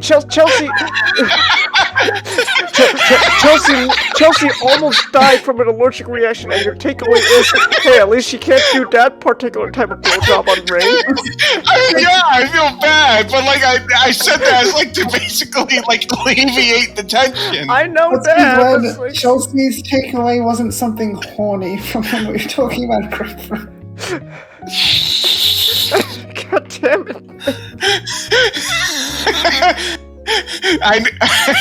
Let's just say I knew what I was doing.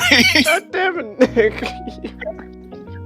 Okay, we need to move on with the rest of the show. We've been going for like more than almost 4 hours now, so we gotta move on now before we end up just talking for 7 hours again. SUD, get the timer ready for this one. Oh, you're gonna actually fucking time me for this? Okay. Changus, if you're successful, Ninjato will have to admit that he's married to Starscream. Wait, Chelsea says I go for it? What is that supposed to mean, Chelsea? Chelsea, what is that supposed to mean? What is that supposed to mean?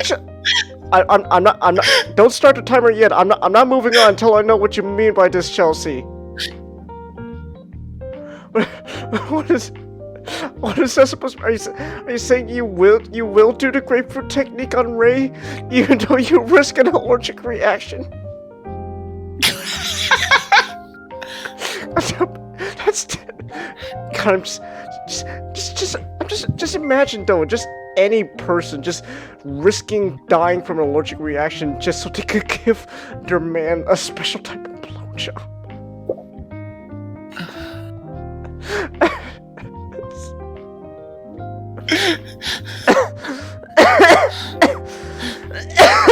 Oh God. Oh, excuse me. Okay. Alright, hold on. Alright. You know what? Let's move on now. Let's not talk about any more grapefruit techniques. Okay. Alright, let's move on. Alright. You can start the timer. You can start the timer now, SGD.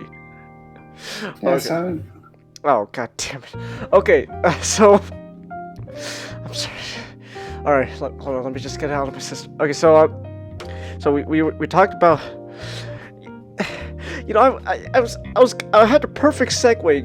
SGD was gonna talk about video games, and I was gonna then segue into a video game movie, and then everything just got derailed with fucking grapefruit technique. This is why I regret being a friend, Nick. No, all right, but so now we get to talk about the actual part of the stream. That's which is why I titled this whole show Marky Mark and the Funky Bunch, even though we're close. This is like the second to last subject of the night. But hey, so I watched the Uncharted movie because I was like, it was Monday, and I was like, I was done with class. I was like, I have time to kill. You know, I don't got anything else to do. I'm gonna get lunch. I'll get like a burrito or something from a Mexican restaurant. And I was like, I kind of want to go watch a movie. I still got some money to watch a movie. I was like, what should I watch? And then I was honestly debating between Jackass Forever and Uncharted. I will go see Jackass Forever next week. Don't you worry. I will go watch that movie in theaters. I'm not missing a Jackass movie in theaters. But so I was like, eventually I just decided, you know, screw it. I'm gonna go watch Uncharted. Why not? I don't want. It's like, I don't think it'll be bad. And I was like, it'll probably be okay. And turns out I was right. It wasn't that bad. It was okay, really. It was just that. At best, really, it was just okay. I remember saying my thoughts in our Discord server earlier. Let me scroll up to what I said. All right. So this is exactly what I said after I watched Uncharted. So I said I saw Uncharted. I would say that while it's solid, I don't agree it's an excellent movie. Oh yeah, that was I wrote that because like fucking God bless you, Deimos. Deimos Z, who's in our Discord server. God bless you, but no, that movie was not, to quote you, fucking excellent. It was not. It was alright. I've heard bad things about it. Nah, it's like it honestly isn't that bad. It's like really at best it's alright. Like that's really what it is at best. It's alright. It's just like and I said it's mostly just the overall pacing of the movie. Everything goes at a pretty breakneck speed. It wasn't amazing or spectacular. It's a fun, solid movie that I honestly would probably forget a year or two if it wasn't associated with the Uncharted brand. And I stick by that. Like I thought about that for a week, and I was like, yeah, no, that pretty much makes sense. It's just overall, it's all right. Chelsea says Tom Holland's cool. None of the, yeah. Like I will say this right off the bat, like none of the performances in the movie, there was no performance in the movie that I thought was actually, bad. And then also just cause I have to say this, because there's gonna be some fucking retard that's gonna make a YouTube video, clickbait a title about it, and then going, Uncharted has wokeness in it. No, it's not fucking woke, you jackass. Shut the fuck up. That's actually another thing I should talk about, like a big brain about what really it means to be woke nowadays, because honestly, that word's just being fucking thrown around when it's not needed. Man, it's gonna be if we do that again, it's gonna be our unofficial trilogy of telling people that wokeness isn't a thing. Well, like if everything's woke, nothing is. It's like nothing. Well, it's like long story short, woke is, in my opinion, woke is a thing. It's just you gotta know when it's actually there. Like the closest thing I could think of watching this movie, if I was a fucking jackass, what would a lead-in to a future topic. It's like the entrance to Hogwarts. You just gotta believe it's there. You just gotta believe it's there. But it's if when watching a movie, the only thing I would say, if I was a jackass, the only I guess woke thing was one of the main antagonists was some woman of African American descent, and there was a scene where she just started beating up a bunch of guys, security guards and stuff, and it's like, okay, woman can't just, oh no, a woman beat up a group of really tough men. It's like I honestly don't fucking care at this point. One of the funner sequence, I do have to mention, one of the funner sequence of Uncharted 4 is the fact that Nathan, he's not an accomplished fighter. A lot of his fighting comes down to things he picks up when he scours the globe. So it's like with regular mooks, he could just sucker punch them and that'd be it. He's pretty average when it comes to combat, and so it comes to a really fun scene where Nathan has to Drake has to hold his own against a woman who is a mercenary, who is trained to be in a combat role. And it's like, you would think Nation, by virtue of being male,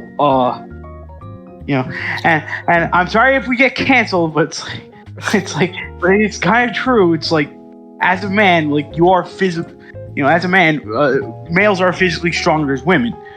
But what makes the fight so fun is the fact that Nate has no combat experience worth shit. So he's getting his ass handed to him by this woman who is shorter than him. Who is physically shorter than him, who has a load of combat experience, and the entire level just turns into a fun game of endurance. It's like people it kind of really does tell you a lot of these people never actually really been in a fucking fight before. It's like oh well, men are just inherently biologically stronger than women, so of course she's gonna just an average Joe is just gonna fucking sucker punch like a woman with like years of military training, and it's like that's the fight's over. It's like it's not really that simple. It's like it's not that simple, but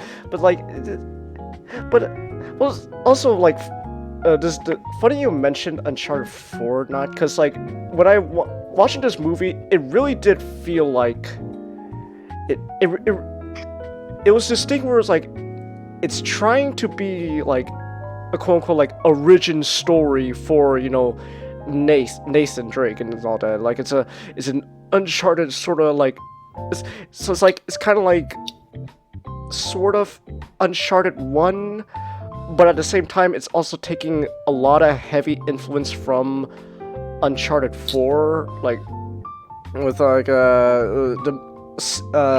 Sam being like a kind of a plot point for Nate's character and stuff, and him being brought up a lot. The movie does pick you know, pieces and stuff from all the games. Like they introduced Chloe into this movie, and you know, I will say overall, Chloe was fine. I honestly really didn't care about Chloe in this movie, and that actually kind of is a problem with just the movie in general. It's just I didn't really fucking care about everyone. It's like yeah, it's like it at the end of the day, the movie is like I don't really care that much. It's a fun movie that you could just sit down and watch, and then there you go. It's a fun 2 hours. That's really what, and you could tell like it's trying its best to be fun. It's like there's not a lot of, you know, tension, I guess, because like everyone's just fucking joking around most of the time, and I will say like I didn't think the humor was bad. Now maybe this is just because like I've watched so many of the fucking Marvel movies at this point that I'm just completely desensitized to humor. It's just like, oh, I guess that was plus I've destroyed your sense of humor. Fuck you. No, but in all seriousness though, like it's like everyone's like making a joke and stuff, and it's like none of the jokes were necessarily bad. I thought like, you know, maybe alone it would have been kind of funny. Chelsea says, does the movie have post credits? Yeah. Yes. It has a mid credit scene, you know, where like it reveals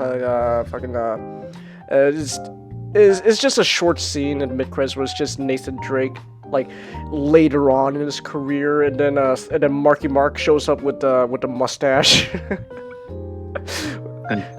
Actually, you know what? I'm gonna pull up that image now. I gotta pull up that image I made of Marky Mark. Where is it? There we go. I made this image of a young Marky Mark with like a PNG mustache on. Like that is pretty much solely in the movie. Like it's just Marky Mark with a mustache. It's like, you know, I mean, like it is like I haven't seen the film. I don't plan on seeing the film. You're honestly not missing anything. It's like I do like the fact that like in the end they actually do like they put them in the costumes from Uncharted 3, and I'm like, that's a nice touch. Yeah, there is a lot of yeah, I see it. Like there's a lot of references to Uncharted, just in general. You know what? Just fuck it. I'm just gonna spoil the movie since, you know, no one really cares about this movie, to be honest. Not to say that it was bad. I'm not saying it was bad. It's alright. There was a point in the movie where there was like this big set piece. Okay, I'll talk about the set pieces later, but like there was this big set piece where like Nathan has to fucking survive falling out of an airplane and stuff, and then afterwards he and Chloe, they end up washing up on a beach, and then but then the beach is like some beach resort, and then there's a short cameo of just what's his fucking name? Hold on. I can figure this out. No, don't tell me. I can figure this out.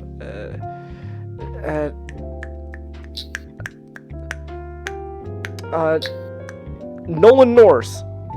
Yeah, Nolan North. Yeah. Oh, that's awesome. Yeah. Well, it was to be honest, but like the thing was like I didn't really feel much from that cameo. Like it's supposed to be a cameo, right? It was like, oh my god, that's Nolan North. I clapped. Hold on, I got the button. I got the button for that. I can finally use it. I clapped when I saw it. There we go. I finally found a use for that button. I clapped when I saw it. What? Like that's supposed to be a moment, but like honestly, like at that point in the movie, I was just kind of like, oh hey, it's Nolan North. That's neat, I guess. And like it's just like Nolan North is just chilling on the beach in like a lawn chair, and like he just looks at Tom Holland and whatever the girl's name who played Chloe, just soaked in water and like just like, oh, what happened to you guys? We fell out of an airplane and crashed into the ocean, and now we're here. Oh, I used to do that I used to do something like that before. Huh. That's obviously a reference. Look, it's the game, Nathan Drake. There he is. I like to think that they just caught Nolan on his vacation. It's like, but funny enough, here we go, another tangent. Just funny enough, like when I found out that a Smokescreen was played by Nolan North, now I just can't not see Nathan Drake. And I cannot see Smokescreen without seeing Nathan Drake. It's like it's funny. Here's the weird thing: I can't not see any role of Nolan North without thinking Smokescreen. Really? Yeah. Huh. So when you play Uncharted, you just go, oh hey, it's Smokescreen. Yeah. Yeah. It was like now when I go back to watch Transformers Prime, it's like, oh look, it's Nathan Drake. I mean, I'm just seeing Uncharted 4 as Smokescreen and Jazz on an adventure. That's right. But like, no, Cliff Jumper and Jazz. Oh, that's right. He was Cliff Jumper as well. Oh, that's right. I'm downloading Fall of Cybertron. I'm gonna play that next week. But so like it's like overall like expect me to be there. Well, yeah, you better fucking be there, Nick. It's one of our favorite games, even though I've never played it before. Really? I've never played Fall of Cybertron because I told you the only fucking console I ever owned was a Wii, the original Wii, and a GameCube that I think either my parents bought or my cousin gave to me. You call yourself a pro gamer? I never said I was a pro gamer, Nick. literally, one of my all-time favorite moments in this server is just you're a fucking abortion, Birdley. Just how much you fucking hate that character. Failed abortion. You're a failed abortion. You're a failed abortion, Birdley. It's like I remember like we were Delta rooming. We were doing I was trying to do a pacifist run, and I just saw Birdley. I just like no. I was just like no. I just want. Can he be an exception? And I'm like, no. I was like, he can't. And I was like, no. Fuck pacifism. I don't care if I don't get the true ending. I'm killing this bitch. And then I'm like, no. I think how it went is like, like, I don't care about trending. Oh no, the pacifist ending would still work. You don't, and it's like, you're like, yes, and then you learn, oh, you don't actually kill him. You're like, fuck, damn it. And then he switched sides. It's like, I still hate you. I still hate you with a burning passion. But okay, but back on topic. Back on topic though. Back on topic. I gotta beat Ninjago with a bet. Right. Okay. Fine. It's like I refuse to not acknowledge him as anything else other than Starscream's husband. How am I doing so far, SGD? You've been at it for 18 and a half minutes. We're still doing good. Okay. So it was like overall, like it was alright. And then there's a cameo, and then so I guess I might as well talk about like the set pieces, which they were okay. They're kind of neat, but then like that's kind of also the thing about the movie. It's the movie's greatest strength, but also kind of its biggest detriment is that the movie honestly just feels like just set pieces. Whereas like, okay, we want to do a scene in this certain set piece. What can we do? We want Tom Holland to hang out of a open airplane, like fucking Mission Impossible style and stuff. But okay, what next? We want the scene where Tom Holland is drowning in a sewer and he's gotta escape somehow, but he's gotta escape before he drowns to death. Okay, well, what next? There's Marky Mark's gotta fight a black chick. Okay, what else? What other set piece can we do? Hear me out. Yes. Swashbuckling pirate ship action. Okay, I like it, but helicopters. What do you mean? As in, helicopters are literally flying out, carrying wrecked pirate ships, and then they have a whole swashbuckling pirate fight on pirate ships in the air while helicopters carry them. I love it. I absolutely love it.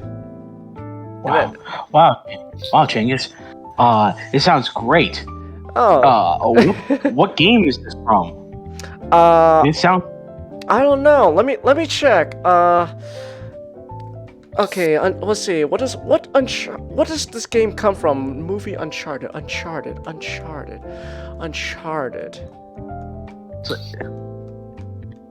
Nope. It doesn't ring a bell. These sound really fun. I would like to play these more than I would like to just watch them happen. Yeah, that is the thing. It's like it really does feel like they're trying their best to okay, this is like you like this. It's like a video game set piece, where you gotta fight the mooks on a swinging pirate ships and stuff, but in the air with helicopters. It's like, wow, that sounds pretty cool.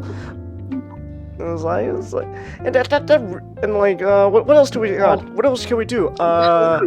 Okay, there's an auction scene, because they gotta get the treasure from this auction place. All right, but how do we make it exciting? Tom Holland, he's swinging around like a fucking monkey on the chandeliers. I love it. More, give me more. And it's like it's the movie's biggest strength, but also kind of its biggest detriment, because at the end of the day, wow, these are pretty cool set pieces, but then it just kind of becomes, the movie just ends up kind of boiling into, we gotta go from set piece to set piece. What kind of story can we string together loosely? It's like, we could take this stuff from Uncharted 4 with Sam. Okay, what else? But it's also gotta be an origin story. I like it. And that really also, so and this also ties into what I said about the pacing of the movie, how everything just kind of goes pretty breakneck fast, because it feels like just I thought about at first it's remember when I was talking about my complaints about Gundam Wing, how like it feels like the story just kind of goes from plot point to plot point without like really anything in between to transition. That's kind of what it felt like watching this movie. Like we gotta go from Nate. We gotta establish Nate's backstory with Sam. Okay, now we gotta establish what Nate's doing at the present day. Okay, now we gotta establish Nate meeting up with Sully. Okay, then we gotta get them to work together. Okay, now we gotta go to the auction place. Okay, now we gotta do the next set piece, and the next set piece, and the next set piece. And there's like I thought it was like plot piece to plot piece, but the more I think about it now, it's like it's more like going from set piece to set piece, with plot point to plot point as a second thought. Which I'm surprised that the movie's story overall ended up being as solid as it is. Like there's nothing I would say like there's nothing inherently wrong with the movie story. It's just it's solid, but it just really feels like it's just going from okay, Nate did this, then Nate did that, then this happened, and then this happened. Set piece, and then set piece, and then set piece, and then next thing you know, oh, the movie's done. Oh, okay. Oh, that was a quick 2 hours. It's like set pieces are cool. Like it's the big visual draw in of the movie. That's like its marketing. That's just like one of its big marketing points. It's kind of also its biggest weakness. And it's like and then because of that, overall, like it affects the pacing, and you just don't get to spend the time to really give a shit about the character. Half of the characters I fucking forgot. I only know Tom Holland and Marky Mark are Nathan and Sully because the games, because that's who they're playing. They're Nathan and Sully from the games. That's kind of it, really. Not to say that their performance was bad. They were actually pretty fine. Despite the constant joking, like the actual dynamic going on between Mark Wahlberg and Tom Holland is actually genuinely fun.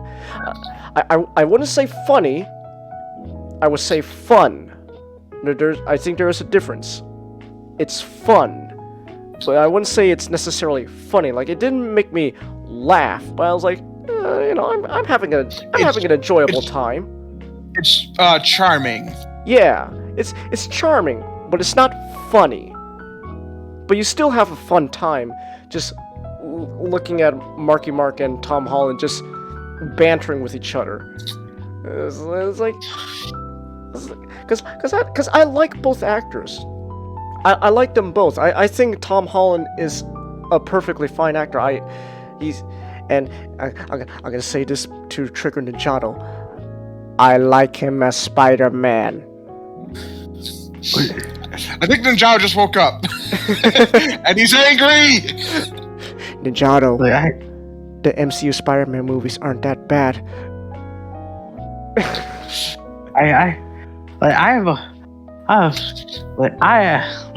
I feel like I need to go kick Chang's butt today. I don't know why, but I feel like I need to kick Chang's ass today. But and Ninjato, if you think that we're making fun of you, just to remind you that Nick has fucking bullied me all throughout this damn stream. I am more of a victim than you at this point. He really is. He really is, Ninjato. So you're not denying it, Cengiz? More of a victim than I was with my uncle. Oh no! Oh no! Wait a minute! No, xenomorphs don't have uncles. Hey, Changus.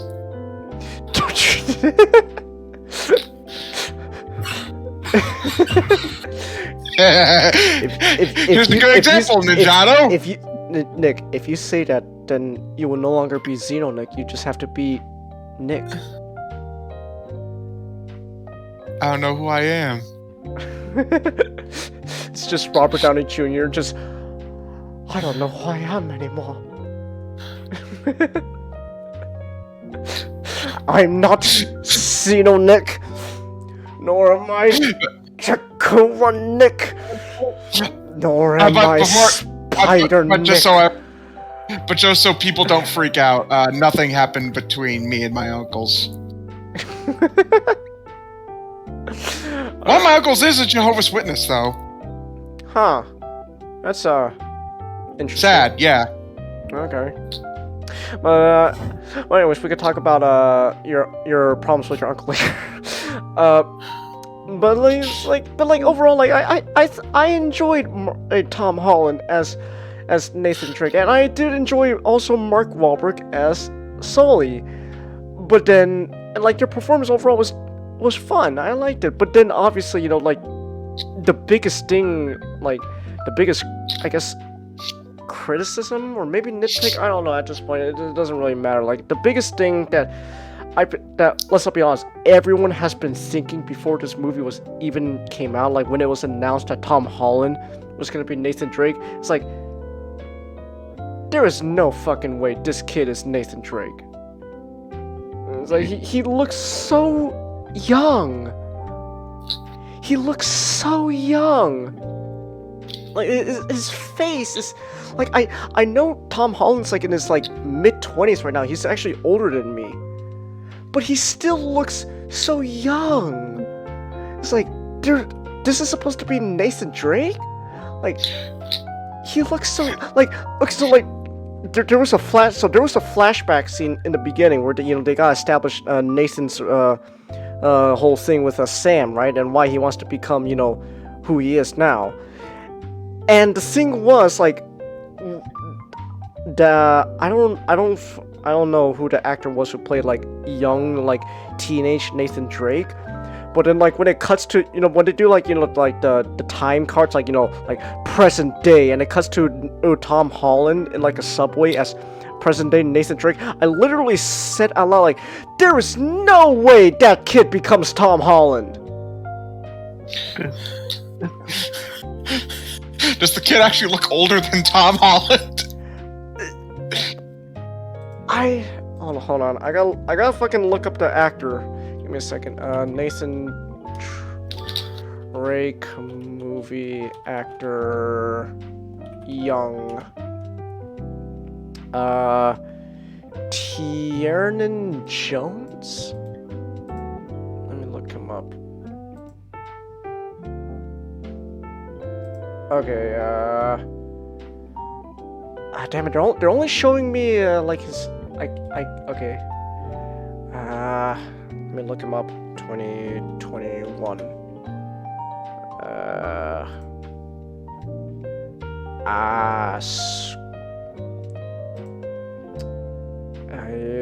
You know what, screw it, I'll just have to work with this image. I'll post it in the back room.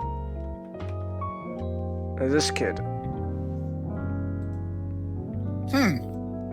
But like, and then, okay, so like, I'm actually looking at like game footage of like a young Nathan Drake, and to be honest, actually, that kid actually resembles more of Nathan Drake than Tom Holland. Like, that kid actually kind of looks more like, young kid Nathan from the games. But then, like, when you get like the flash forward, title card, like present day, and then there's just Tom Holland. It's like, no. Oh. So I have to ask, because so when I heard Tom Holland was gonna be Nathan Drake, what? But then I heard, it's gonna be a prequel. I'm like, oh, okay. Is it actually a prequel, or is it like a reboot? It's its own thing. So like with Tom. Okay, now I understand the criticism. So yeah, like with Tom, he's like, he's a young he's a young Nathan Drake. I'm like, well, no, because the movie's just treating him like he's Nate during like Drake's fortune. Whereas like, he's already sort of like an accomplished thief. But well, actually, not even that. Like it is like so. Like the thing is, like the movie itself, it feels like a prequel to an original story. Like it's like a prequel to a completely different story than what was told in the games, because like the minute you throw in plot points from Uncharted 4, like with Sam and stuff, and like that's how you know, like, okay, this is kind of being its own thing, especially when you introduce Chloe at this point. It's like, okay, this is not a prequel to the games. It's more like an origin to its own thing. And honestly, I'm actually okay with that. I'm actually okay with this kind of being its own thing than being straight up tied with the story of the games. Because again, there's no way Tom Holland becomes Nathan Drake. I know there was apparently a movie where he actually did grow like a mustache. And it was like honestly, like, Tom, you should have kept the mustache for this movie, to be honest. Like, keep the facial hair, but then the facial hair wouldn't. But then the appearance wouldn't help, because it's not just Tom's appearance; it's his voice as well. Like his Tom Holland's, because Tom Holland just straight up just uses his Peter Parker voice for the movie. Tom Holland would make a great Peter Pan. Peter Pan.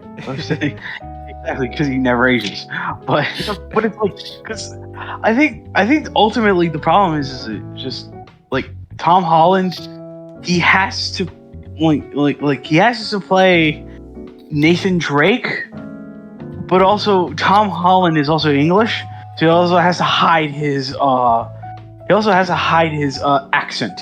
So he has to play an American character, and the only American voice he can do is the one he played Peter Parker with. So it's just like, no, this isn't, like, it's less of just seeing Nathan Drake, it's more you're just seeing straight up just Peter Parker dressed up as Nathan Drake. I mean, it might as well just be Peter Parker. He's doing stunts and flips and all that. It's like the only thing missing is just the outfit, and he's shooting out webs and climbing walls. And besides that, it's just Peter Parker dressed up as Nathan Drake in the movie. But again, it sounds like I'm dunking on Tom Holland, but I'm not. There's nothing wrong with Tom Holland. It's just I'm dunking the casting choice for picking Tom Holland. It's like, no. It's like, no. Like what I mean by like when I mean like a prequel to like its original story, like the movie starts out like after like the whole flashback with Sam, it just cuts forward to Tom in a present day. He hasn't met Sully yet, and he's not even the Nathan Drake. He's literally just a petty thief, just going around just pickpocketing. He works as like he works like his like side gig is like a bartender, and then he uses his bartender job to like pretend to flirt with women that look older than him, because again Tom Holland looks just so young, and then he uses his he pretends to flirt with them, so like when they're like caught off guard, when they're like not paying attention, he pickpockets them. And then apparently, Sully just happens to come up, meet him, like just Marky Mark's just like, hey kid, man, you want to join my team? It's like, no, I don't wanna. Well, guess what? Your brother was part of my team. You know about my brother? Yeah, he worked for me. Well, why did you say so? It's just literally shit, Negro. That's all you had to say. I didn't say the N-word. I said Negro. That is completely different. It sounds similar. It sounds similar, but it's not the N-word. For some reason, him being like doing the whole fucking like pickpocket thing, kind of like that. I don't know. For some reason, funny enough, I think that's a bit more scummy than like raiding tombs and stuff like that. You think so? Am I the only one who feels that way? It feels less grand. It feels just like he's just a scummy criminal. He's not like Nathan Drake in the video games. He's a huckster and he's a thief. Like he's the type of character who's like he doesn't want to go for like raiding rich people's like pockets.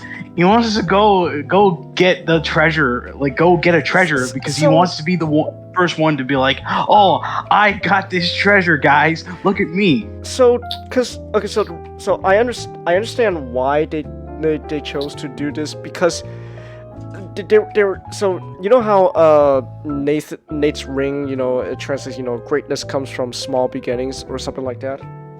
That's essentially what they were trying. That's essentially you know, his quote unquote character arc. You know, it's just this guy who was just some petty thief ends up becoming, you know, one of the greatest treasure hunters out there, and it's like, okay, I understand where you're coming from, I guess. But then again, you know, like it's a very loose character arc because you don't really get to see them. At least you don't really care to see them grow because they're just bantering with each other half the time. Again, it's like it was still fun to see Tom Holland and his chemistry with Mark Wahlberg. Honestly, I'm believing Mark Wahlberg is one of those actors who just has great chemistry with anyone. I love Mark Wahlberg. His chemistry. In fact, I even love his chemistry into Transformers movies. I love Mark Wahlberg just trying his best in the Transformers movies. It just ends up becoming really funny to watch. Just often it's like, you know, like, Cade, you don't know what you've done. Like, what the hell are you talking about, man? You know, I'm busting my ass out there to save you. Like, what the hell? like that's funny enough. Like Mark Wahlberg is one of those. Mark Wahlberg's performance as Sully, I don't think it really comes off as less like Sully and more just Mark Wahlberg being Mark Wahlberg, being called Sully, and to be honest, I'm actually more okay with that than Tom Holland as Nathan Drake. I don't know, just something about just Marky Mark just going like just pretending to be this guy who's out there, you know, like to hunt like treasures and stuff, and then like they were also trying to give Marky Mark a character arc as well. Admittedly, I haven't played the games because again, my only console was a Wii, and I never had the original Uncharted game, and so it's like, well, it's like so they tried to. So I don't know if this is accurate. So like they tried to give Mark Wahlberg Sully a character arc where it's like he's very untrustworthy person, and he's always stabbing people behind the back or something like that. He has to learn to, I guess, trust people. And so like there's this whole scene where, you know, like the Nate is like hanging off a helicopter, but then like there's a bag full of treasure as well, and you know he has to choose between the treasure or Nathan. You know, obviously he's gonna choose Nathan. It's like it's kind of predictable. And I saw it, and it was like, and at the same time it's like, you know, do I really care though? I'm honestly, I find I'm more interested in just Marky Mark just being Marky Mark. You know, like that's really what this movie just comes down to. It's at the end of the day, it's alright. It's not the end. It's not the end of the world. It's not the worst thing. It's not bad. It's not woke. It's alright. I'm okay with it. It's like it feels like a blockbuster. It feels like it's trying to be a blockbuster movie that's kind of really tame for a blockbuster movie. And it's like just at the end of the day, it just kind of a modern blockbuster movie. Yeah, modern. Yeah, and it just ends up just coming off as just it was a fun 2 hours, and I honestly would forget these 2 hours if it weren't for the fact that this is technically Uncharted. And that's kind of really its biggest sin. It honestly would be unforgettable if it wasn't it would be forgettable if it wasn't associated with Uncharted. Because then it would just be some generic thriller action movie featuring Tom Holland and Marky Mark. But unfortunately, not the Funky Bunch. I thought of a topic just right now. Mm-hmm. And I don't know how to phrase it, and I definitely want to cover this with you guys at some point. It has to do with the fact that, like, I was gonna bring up, would this movie have been better had it not had the Uncharted label on it? Well, for that, I would say yes and no, question mark? Because now you're telling me it would be forgettable had the if it wouldn't be Uncharted. So I'm now thinking, in my opinion, yeah, obviously, but is it one of the only reasons blockbusters these days are kind of this, kind of half kind of just semi passable adaptations like this because it's the only way it can be made. Would this movie been made had it not been an Uncharted movie? I wouldn't say that. I joke around. Oh, no, go ahead. I would say, I joke around and I would say, well, no, of course this movie would have been made. It was made 30 years ago. It's called Raiders of the Lost Ark. But it's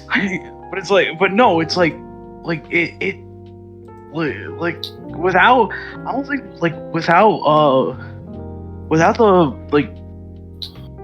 without the Uncharted name, it would just sound like a generic swashbuckling adventure film. Yeah, that's kind of what it is. And it's being associated as Uncharted is kind of is this sort of a double-edged sword? It's yes, I think that this movie wouldn't be as recognizable, or no one would really go watch it if it weren't for the fact that it was Uncharted. But at the same time, it's if this was it's not really Uncharted. Maybe it is.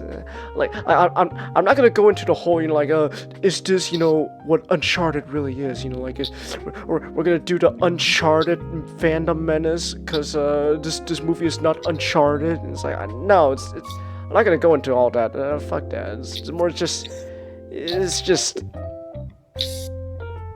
I said at the beginning, it's all right. That's really what it is. It's all right. It's not bad. It's not good. It's all right. You'll have a fun 2 hours, and then just move on with life.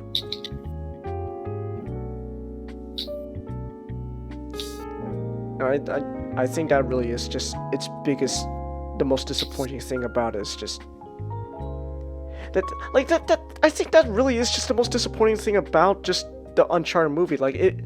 It doesn't even have anything really going for it to make it stand out. It's not anything spectacular, nor is it anything horrendously atrocious, because it's not gonna be like the Mario movie where it's remembered because it was such a bad movie.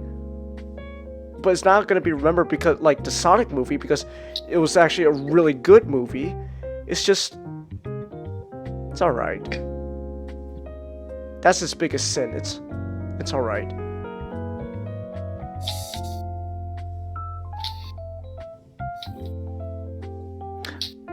Kind of bums me out though that the Sonic movie is probably the only good video game movie out there. Just wait until the Sonic movie 2 and then we'll be fine. Yeah. I've I'm excited for Sonic 2. I've heard good things about the Detective Pikachu movie, but I hear the story kind of falls apart at the end.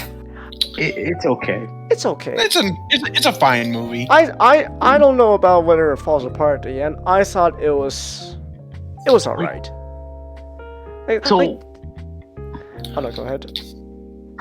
I was just gonna say, so like, I did mention this when I wrote to you, Changus, in the server. It's like the ultimate problem with a lot of these films is that, the ultimate problem with a lot of these films is like I think it's like the last video game film that I've ever seen, and I think I will, the last one I will ever see, period, is was Assassin's Creed.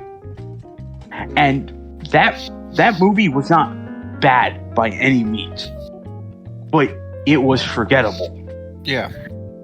Because the thing about the movie is it was trying to be everything other than Assassin's Creed. Because the filmmakers couldn't figure out a way to try to convert what made the games interesting in the first place to the screen.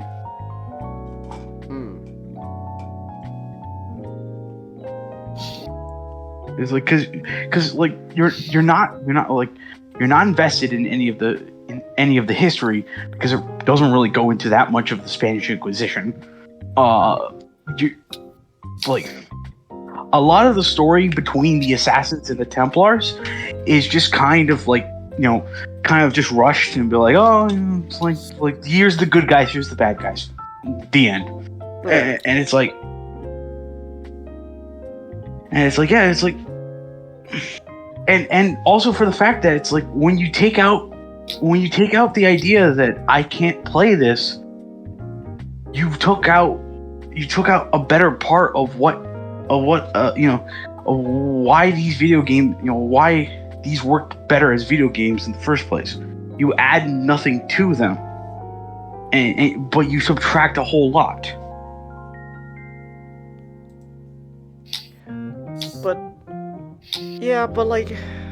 Like I said, I think really the biggest crime is that at the end of the day, the end product is not bad, nor is it good.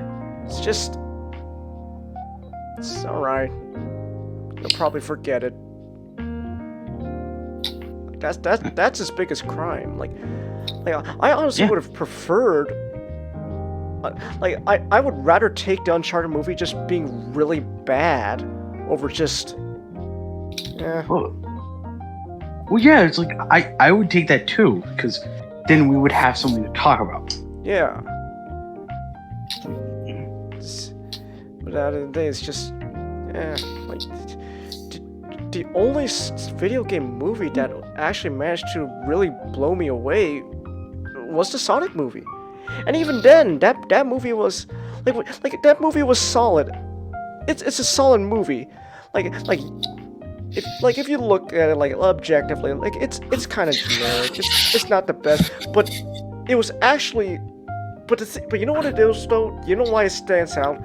Because you could tell there was actual passion put into that movie. Yeah, I think better video game movies like Sonic takes concepts from the franchise and it doesn't try to adapt them one-to-one.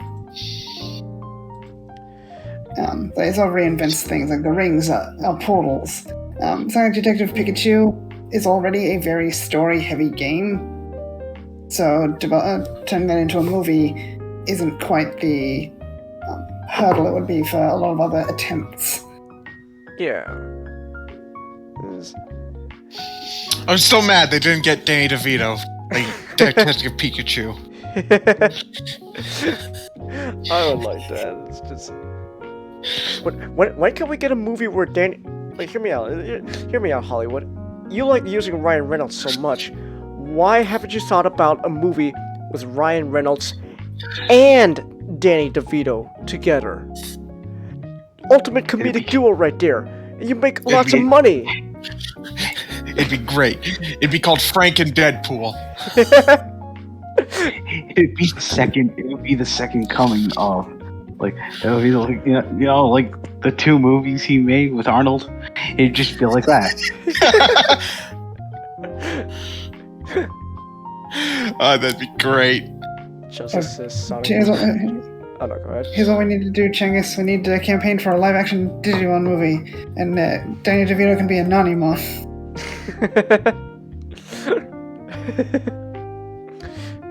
I just want more Danny DeVito stuff. I like Danny DeVito.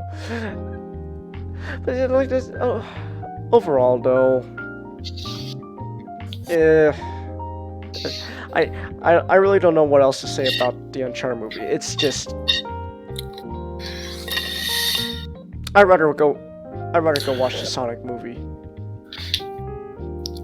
If anyone wants to play like a new, or at least an Uncharted game that anyone hasn't played yet, I heavily recommend the Sly Cooper series. Oh. Same company. Ah. Yeah. Oh, okay. Sure. And you know what's funny? I want to say this really quick. I would love for Sly to make a comeback, especially after Thieves in Time, which gameplay-wise, it's like perfect, yet it has the worst story.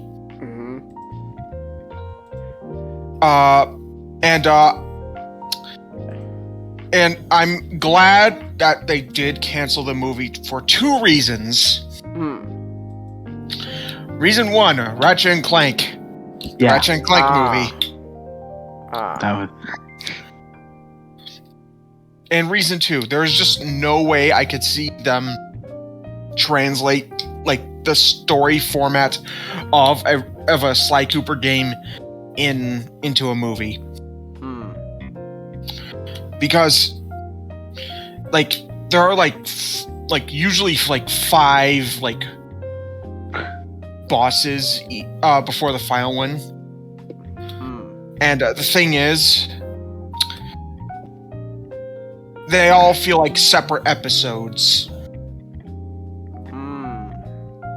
And they even when you go to a new like quote unquote level, heist, let's go with that, heist area, they go Sly Cooper in blank, as if it's like a new episode of a series. So maybe it would work more like a TV show than a movie? Yeah, it would work way better as a TV show.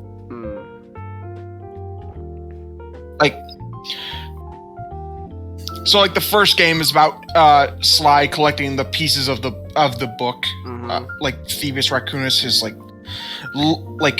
family heirloom book, from 5 separate criminals, and it's always not played as okay, we go to the swamp area first, or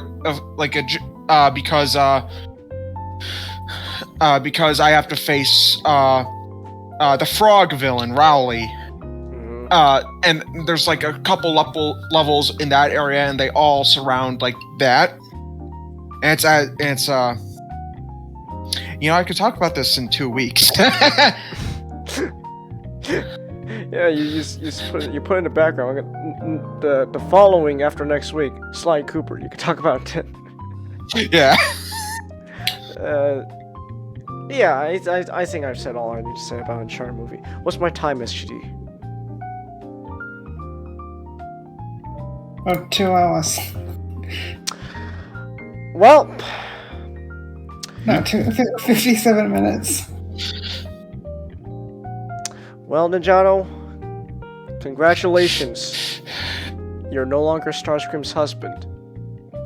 You're just his assistant now. Do we have to put down ex-husband? Nah. Hold on. Let me. No, you don't. Before No, we you get don't. to You don't need to my make another roll. I'm just gonna promote Ninjato too. I'm not. But feel free to do that. But I feel like I also gotta do something as well. It'll be quick. All right. So there we go. So now Starscream only has one husband, and that's you, not. So, like, unlucky for me, like Ninjato got everything in the divorce.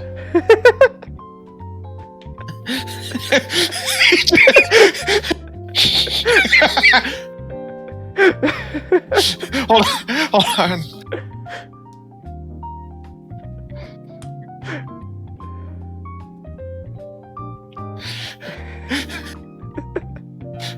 Hold on. What are you making? I feel like it'll get. Hold on. I actually gotta. I don't know.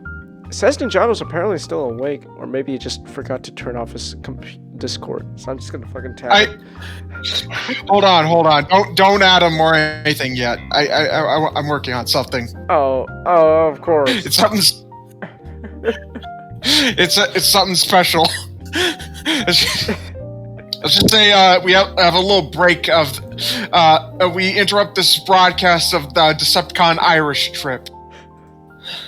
Oh, it's just.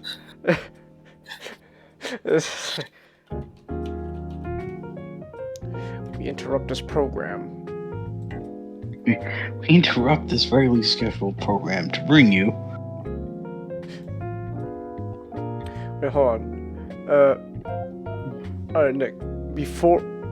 I'm not gonna post it, yes, but before you post anything, when you tell me you're done, I'm gonna post an image of just this. We interrupt this program. And it just cuts to. It just cuts to your commands. Great.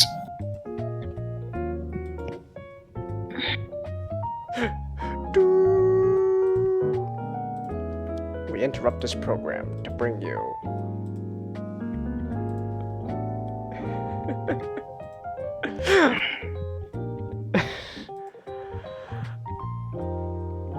Man, you know, just since while we're waiting, man, I just want to say again, I'm actually really excited for the Sonic 2 movie. I saw the trailer where they introduced the fucking the giant egg robot, and I was like, oh shit, that's amazing. I think that might either be the Death Egg or the Death Egg robot. Death Egg. What's the difference? One is the Death Star, but egg-shaped. One is a robot inside the egg-shaped Death Star. Oh no, then it's the Death Egg robot. Like they just decide to make the Death Egg robot just giant, and honestly, I'm actually okay. It's like giant. Oh, it's always that size. No, but people are like, you know, like saying like, you know, like, like it's not like city size though. That's what I heard. I don't know. I don't play Sonic, unfortunately, which probably should change. What's it? If I stream Sonic, what game should I play with? Should I start?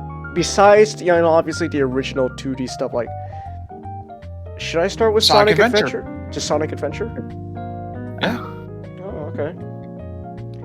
Is it gonna be as rough a time as Ninjato had?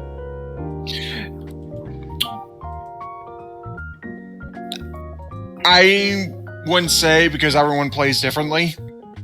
Okay. I mean, I would have I would have a greater time, but that's because I'm just so used to it.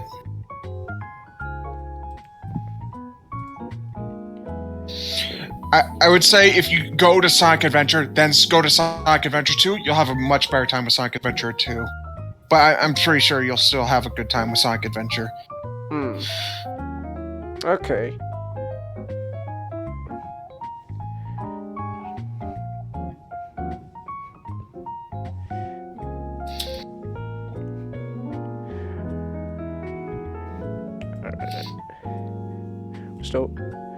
still waiting on you, Nick. We ain't moving on. Yep. Give me a second. Chelsea says Sonic CD. That's still 2D. Yeah, that's still 2D. Like I said, like what's a good Sonic game besides the 2? Like obviously, you know, you could play the 2Ds like the 3D ones. Like what's a good place to start? And so I guess Sonic Adventure.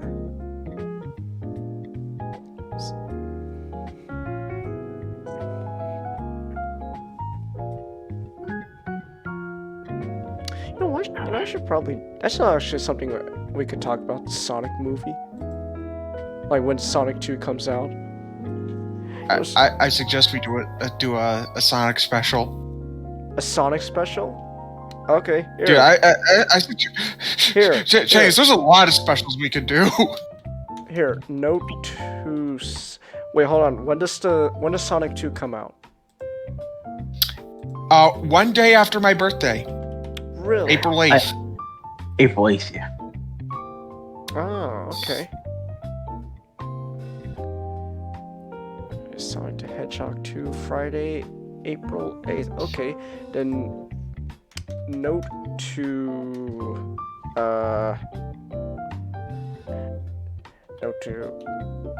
cast Sonic special stream when Sonic 2 comes out.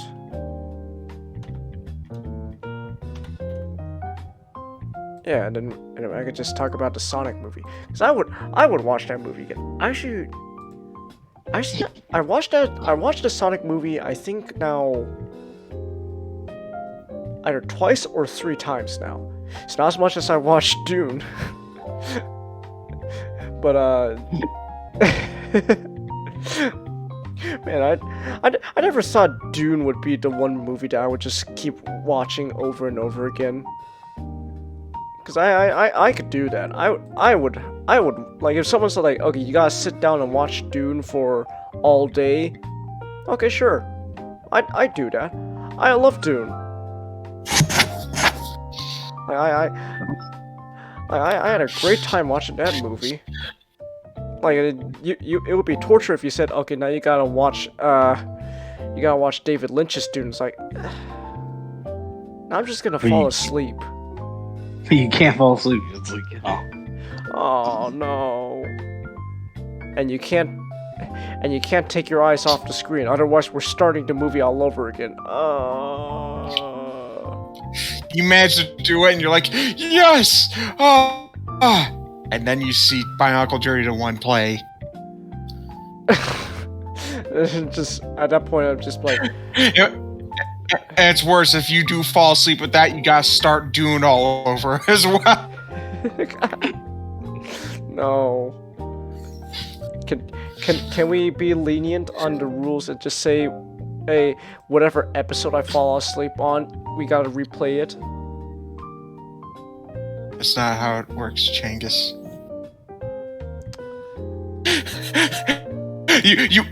You'll ask us to do the fucking like Clockwork Orange like gear, and what's funny about that is that it actually makes your eyes just as open as our eyes are. It's terrible. No, please don't. Don't worry, Changus. We're just going to give you normal eyes. But my eyes are normal. You call those normal? Squint for me, Changus. Can you see anything? Can you? Yep. Yes? Question mark?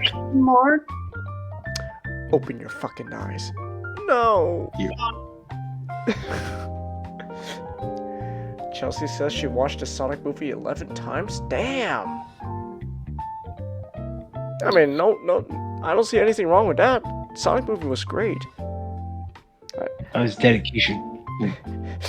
Chelsea's a woman of dedication, commitment, and sheer fucking will. I actually still haven't seen John Wick 3. You should.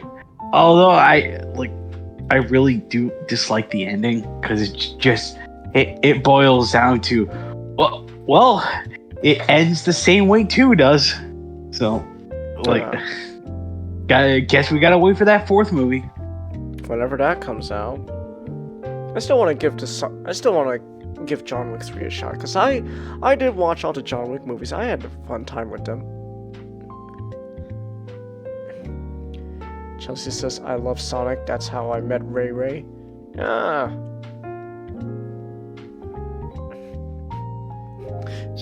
Okay, Changus. Now. Right. Okay. Alright, hold on. Took us a while to. Holy shit, that is enormous. Alright, here we go. This is. We interrupt this program. Wait, do you want me to show this on stream? If you want. Screw it. Like people probably won't get it, but you know what? Since we're gonna be talking about it, might as well. Okay. Hold on. Damn it, Marky Mark, get out of the way! I still have the picture of Marky Mark just in the way. Alright, there we go. So it's just so if you guys don't know, like in the Discord server where we do all our streaming stuff, we do like Megatron's commands. That's why we have roles like Starscream's husband and all that. We had our whole Discord server themed after Transformers.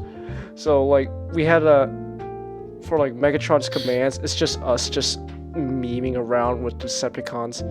And our latest thing was we just take screenshots from It's Always Sunny in Philadelphia and replacing the characters with Transformers. So we interrupt this program. Ninjato, I regret to inform all of you that due to a losing bet, the Holy Ninjato is now divorced from Starscream. Shit, I actually have to add something. No! Damn you, spelling error! And it's a really big error. Hold on. Just go with that for a bit. Hold on. Okay. This is how you. It's past midnight where I am, so this is how you know how tired I am. I don't know what a spelling error is. Like it's probably. No. It's the next image. It's the next image. Oh, okay. It was a big error on the next image. Don't worry. Oh, okay. Because I was looking at the image you posted, I was like, I'm tired, man. I don't know what the spelling error is. I regret to inform all of you that due to a losing bet, the Holy Ninjato is now divorced from Starscream. You did misspell Scream. What? Oh. You said Starscream. Scrim. Starscream. Well, you know what? Megatron doesn't care. Who cares about Starscream? What matters is spelled correctly on the legal documents. Starscream. Laverne, I'm gonna start calling you Lavernius. Is that alright? Honestly, I'm really uncomfortable you calling by my first name.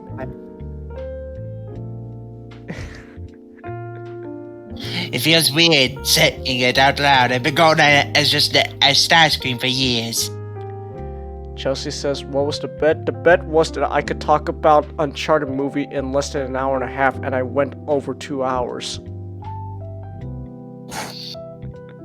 No, you only went 57 minutes. The 2 hours was a joke. Oh. Still, that's close to 2 hours though, so it's like... Just 57 minutes isn't even an hour.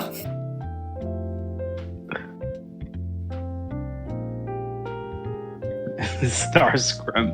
You know what? I don't care. Just 57 minutes. You know what? I don't care. I don't care. I'm tired. You know what? Fuck it. I'm tired. Fuck it. Ninjato, you win the damn bet. I don't care. I'm tired. I don't care. You're promoted also, now. Here's the Here's the next image. Okay.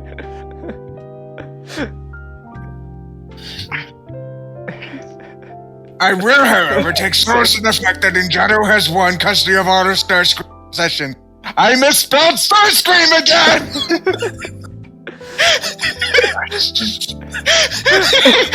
I just now realizing that I spelled it again. Look, you know what? At this point, Nick, who fucking cares? Ninjato, I don't care. Ninjato, I don't care if I was underneath an hour and a half. You win the bet. I'm tired. You can. Wait, you was underneath an hour and a half? I don't. He only went for 57 minutes. I don't care. I don't care. Alright, fine. No, I don't care. Fine. We went through the. No, I don't fine. care. We went through the efforts of making these. Fine. Yeah, we got. Okay, here's a third image. I didn't agree to that. Your concern is irrelevant!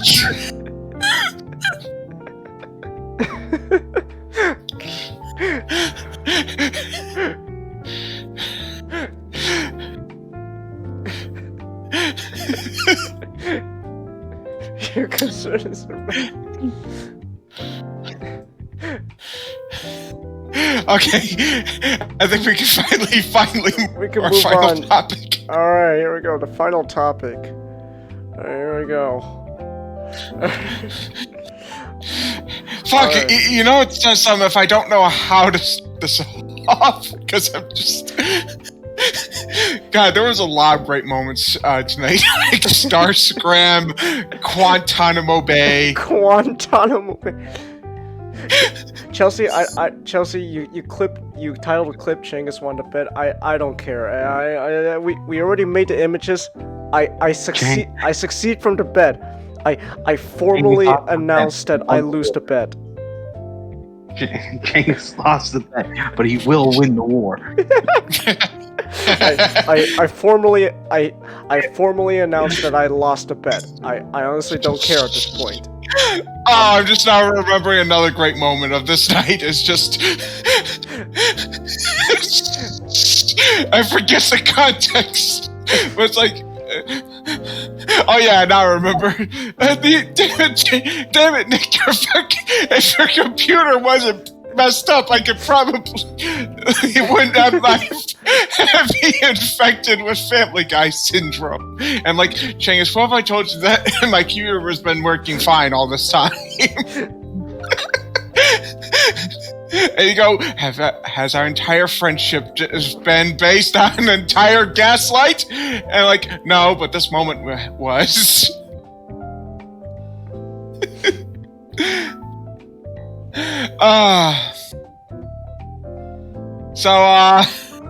Aardman Animations. They're a British studio, mostly specializing in stop motion animation. And you most definitely have seen this before, because if you have not at least heard of like things like Wallace and Gromit and Shaun the Sheep, what is wrong with you?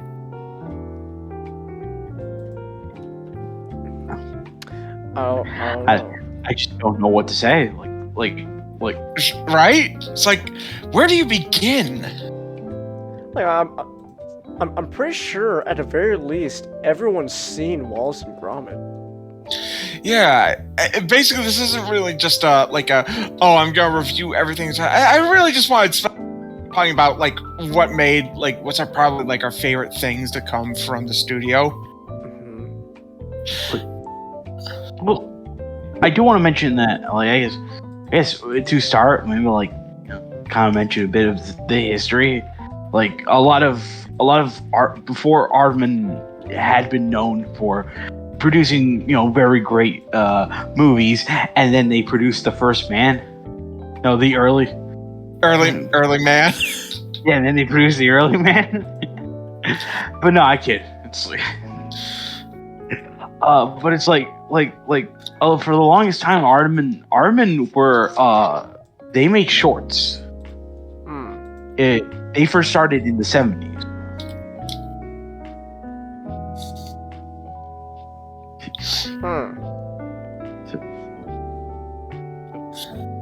So it's like you had,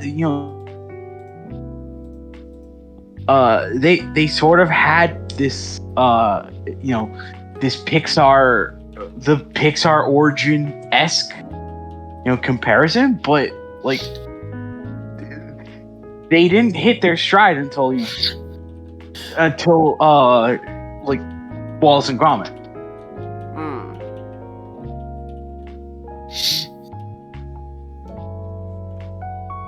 Huh. Interesting. Okay. But either way, though, yeah, like, it does make like, I think that is like the thing, like when most people think of Aardman, like, if they haven't seen, at least if they haven't heard, like, they've at least seen Wallace and Gromit. That's how I got introduced. That was my first thing, Wallace and Gromit. I remember watching the movie Wallace and Gromit and the Were-Rabbit.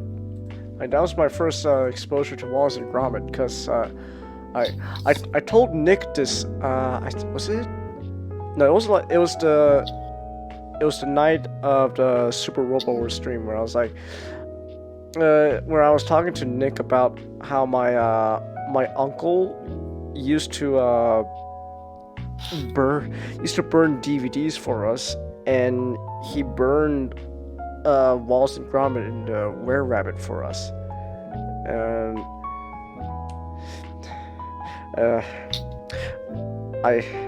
This is gonna sound really fucked up, but this is what happened last night. I mean, no, it wasn't last night. It was the night before with Nick, where I talked about it. I was talking about my uncle, and I said, man, I wonder what my uncle's up to nowadays. And then it hit me. Oh wait, that's the uncle that passed away last year. Wow. And then here I was saying, I wonder what he's up to nowadays. It's like, ooh, wow, I did not think that through.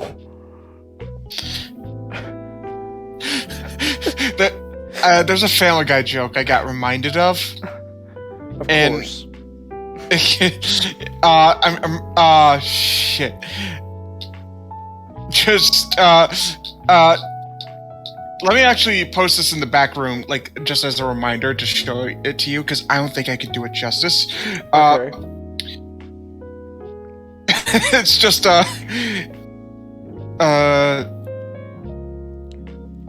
yeah, Chelsea, Chicken Run, that's also another thing. I watched Chicken Run too. That was another movie that my uncle burned for me. Oh, that's a great one as well. I love Chicken Run.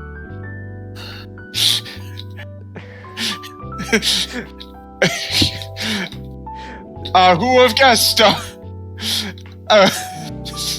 The chickens escaping from not a concentration camp would be considered a classic. Like, who thought who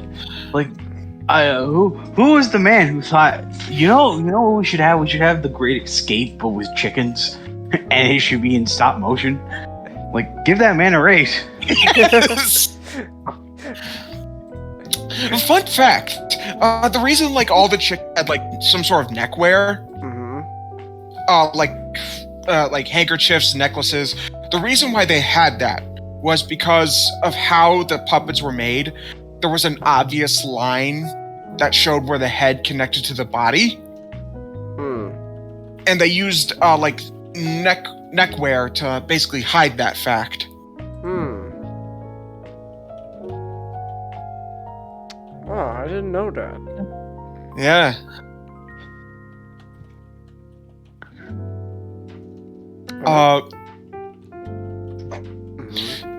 So, what's funny, because I actually, Wallace and Gromit was probably one of the first thing. This is gonna say a lot about me.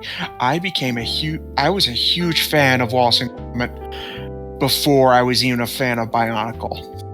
Wow. Yeah, that was the first thing I really got hyped got into. And that's just because I had a DVD. Like, that had all these shows. That was probably like the first DVD I would always like, because I had one of the things I like is getting DVDs. That was like the first one I can remember. And I would just watch that all the fucking time.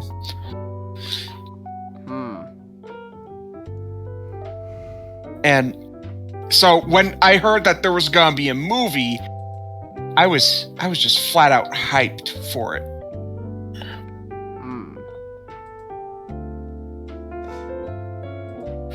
That was like the movie that I went like, yes, I am ready. Sound like you used your Megatron voice there. I am ready.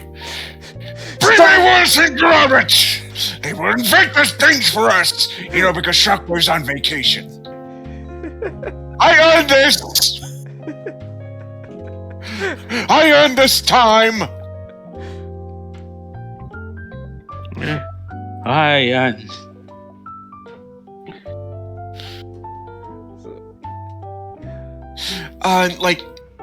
Like that was like that, and like so like I really like enjoyed like Chicken Run, all those things. Yeah. Like, and it was just great. I even had like a DVD that wasn't like that was just like some of the shorts. Like, have you heard of Creature Comforts? No. Basically, what it is just the studio just got a bunch of interviews of like just random people, and what they would do is that they would animate like using stop motion, of course, like as if they're animating like animals at a zoo getting interviewed. Like there's this one of a like the most famous one is probably a jaguar or a mountain lion kind of like just hanging around, and it's like this foreign man talking about how much like the temperature is like off from where he is, kind of like how like it's kind of cold here. It's very cold here, and like a lion would either like kind of like expect a lot more heat. And like that, and like there was also one short where it was essentially about a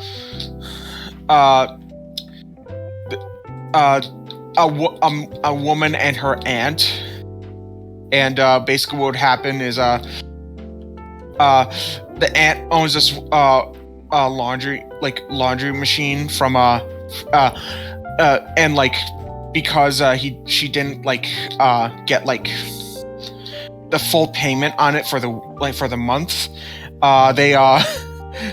she fucking dies and gets sent to hell. But she wouldn't leave without her handbag. So she basically goes, I'm not leaving my handbag, damn it.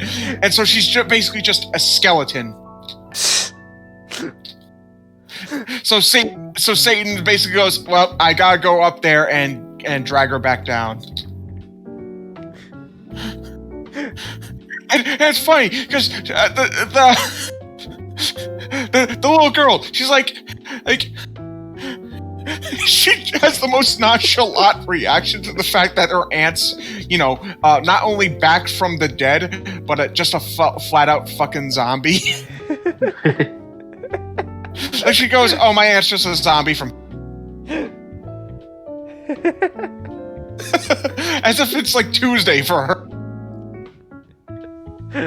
It's great.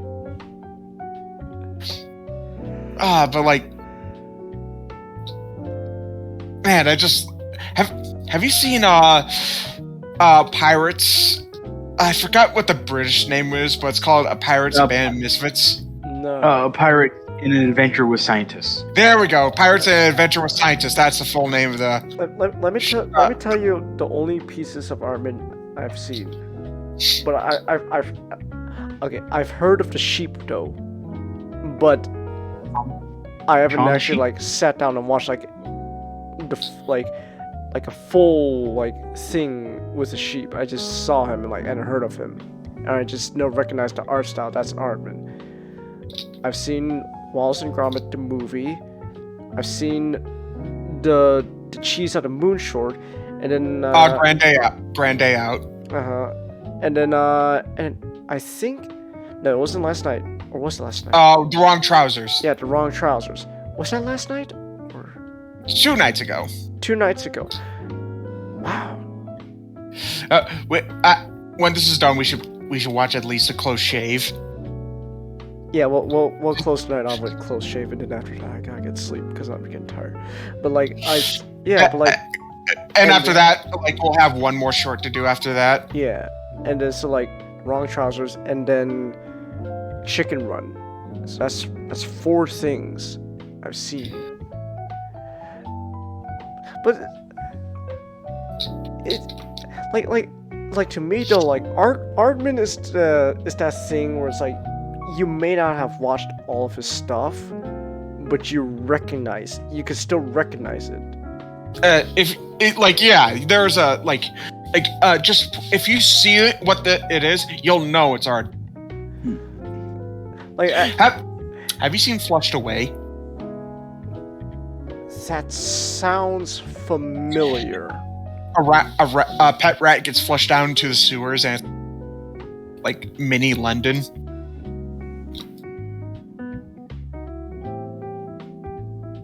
My brain is on fumes right now, but it sounds familiar. We'll have to watch that sometime as well. But it's funny enough, despite the style, and for the longest time I thought it was stop motion, it's actually CGI. Really? But their first CG movie, and it's surprising because they replicate the style so well. It even looks as if it's stop motion. Oh my god, this was a Lego movie before the Lego movie. Yeah, it's like the Lego movie where it's all CG, but they have stuff that make it look like stop motion. Yeah, and there's 2 reasons for this. 1, water. Huh. It is extremely difficult to stop motion animate water. Because it's, water. He can't exactly stop to take a picture of it. Wait, how did he do tears and stuff? So tears, that's a lot more different because they just put a little wet spot on the little model and stuff. Huh. If something is wet, it'll stay wet, but water itself is very hard to animate. You can't. It's different.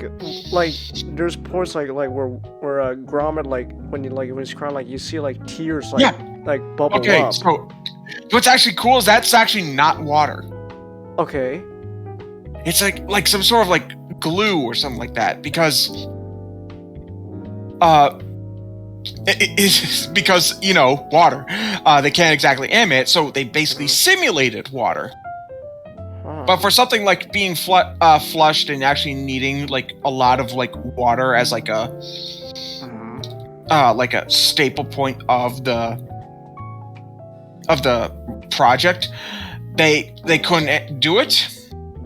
So that's one reason. Another reason why it was CG animated motion is actually the studio burned down at the time. Oh. It's fixed. Well, they got a new one now. But there was they couldn't exactly a lot of their puppets and stuff were actually destroyed. Fun fact, there at least of what I know, I don't think there's a I'm only aware of this one character because I looked it up last night as under his trivia page. There's no single Gromit puppet from the first 3 shorts that survived that fire. Oh, that's a shame. It is, but obviously there's a new one now. Right, but still. The only thing that survived is like a head, and that was given. And it was given to one. And it was given to one of the employees. Oh. Yeah. So like.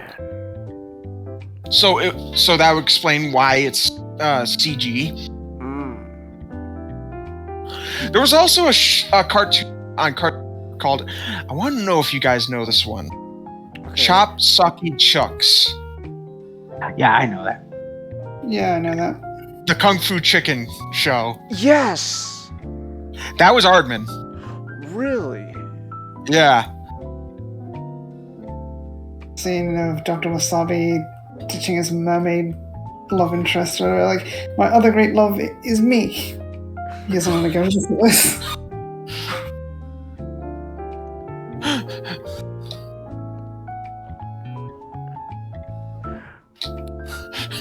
There's just a fucking episode where Dr. Wasabi's brain gets sucked out of his head and it possesses some lard monster. I don't want to get political, but I don't think Chopsuki Chucks could be made today. It really probably couldn't. I mean, one of the chickens is sort of a traditional Chinese woman, like with the white makeup and the clothing. One of them is black with an afro, and the other one is kind of a Japanese stereotype. Oh, he's a flat-out Japanese stereotype. Also, SGD, like you said, not to get political. It's like, to be fair, I already made a socialist joke, so.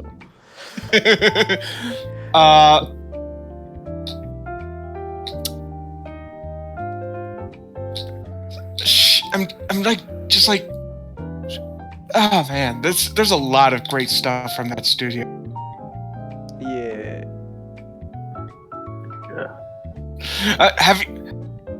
So at some point I want to show you guys at least the Shaun the Sheep movie as well, because I only saw it like recently, but like but like when I saw it, it was like, oh wow, this is actually really really nice. Very, for one thing, none of the characters talk in it, so it's always that whole movie is just being like sold on its animation. It's like, yeah, I watched it once because I was bored and I had nothing to do. It was like, oh, I know Shaun the Sheep. I like them. I'm gonna go pop in, like see. It might be something adorable. Like, I walked out of there like this. I walked out of like that was funny because it felt like the type of cartoons they showed in the movies. But like, yeah.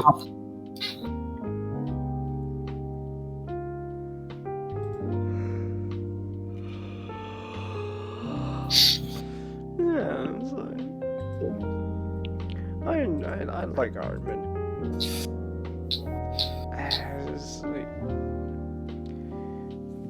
Chelsea says it's already 1 a.m. I should be asleep. Chelsea, I'm tired, but you know what? I'm probably not gonna be heading to bed anytime soon. He has at least one Family Guy clip and I will also go out to watch. Why is it a strange thing, Chels? You're hyper, and you being tired would be strange.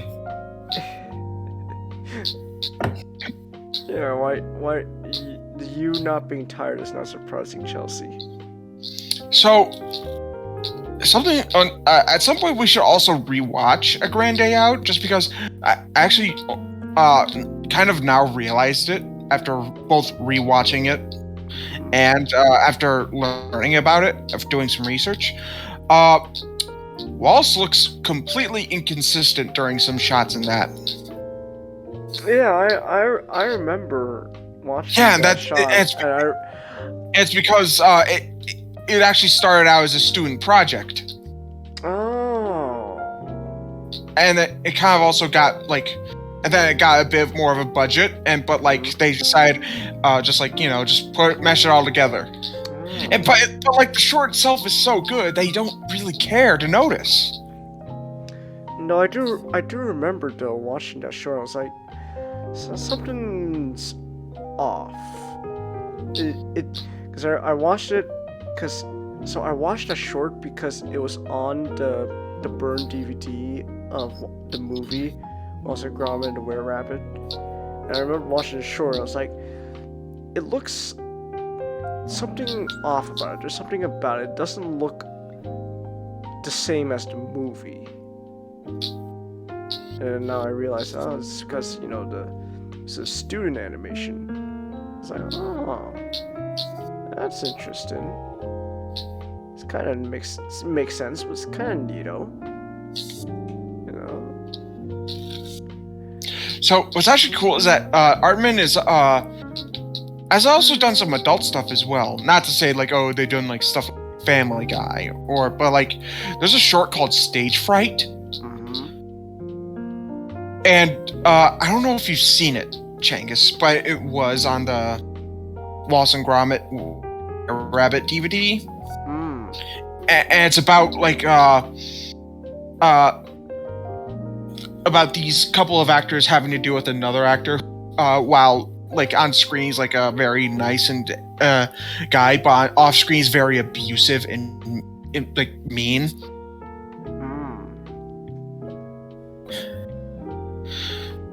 It's really interesting. It's also that short's also has a really creepy ending. I don't want to spoil it. Oh.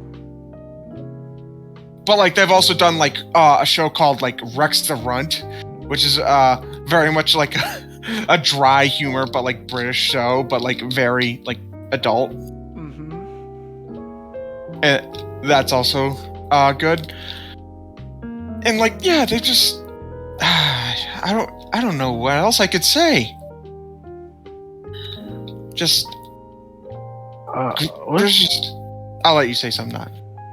Well, I was just gonna say, like despite being the furthest, the furthest, like the movie that really, when you think about it, is like it's strange that it is an Aardman movie. It looks nothing like an Aardman movie, but it's like, yeah, it seems like something they would make. Arthur Christmas. Yeah. I almost completely forgot about it because it really doesn't look like an Aardman movie, but it feels like one. Have you seen that one, Changus? No. That's a good one. That's something we should probably watch in a few months. Like as part of the Christmas marathon? Yeah. Okay. Yeah, we could do that.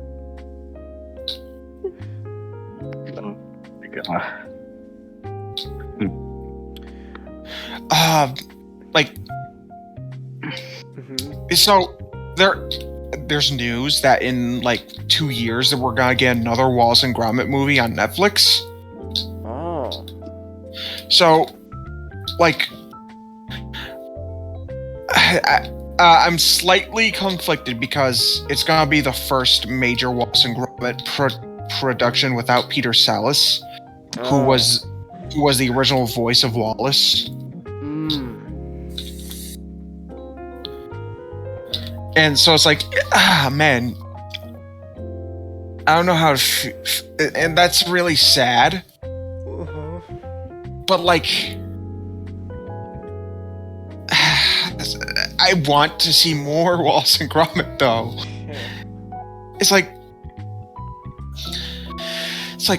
It's because it's like probably like that was like the first thing like that I really, really cared about. Yeah, Wallace and Gromit was great. You wanna know what okay, so here's how I ended up losing the Wallace and Gromit Were-Rabbit DVDs. So at the time, this is how old I was. This tells you how old I was when I was watching this movie. Keep in mind, I'm in like my early 20s right now. We had portable DVD players, and like just imagine like a small laptop, but super fucking thick, and its sole function was to play DVDs. And I remember I put it in because like we went to go like on a long car ride or whatever, something like that, and then just all of a sudden I ended up I don't know what happened. I just slept through the movie, and the next thing you know, I wake up, the DVD all of a sudden cut to this weird thing where it's just like a CGI Wallace and Gromit just sitting at a table, just staring, like sometimes talking to each other, and I had no idea how to get out of that. I was like, what is this? Where's the menu? Why is the menu button not working? How do I get out of here? And I got so frustrated that well, let's just say that DVD didn't see the light of day after that. Ooh. Yeah. Ooh. To this day, though, I still don't know what happened. I think there was some sort of bonus feature. I would have to look at the DVD again just to see it. But I think it had to do with DreamWorks did have like some sort of like game area. Was that it? Did I enter like some kind of game that I didn't know about? Maybe. But I don't know. Like I just remember like falling asleep, and the next thing I know, it's like, what is this? Why can't I exit out? Where's the quit button and stuff? And like I ejected the DVD, and then I put it back in, and it would just load to that same spot again. I was like, what's going on? Like, was I just stuck on some kind of game that I didn't know about?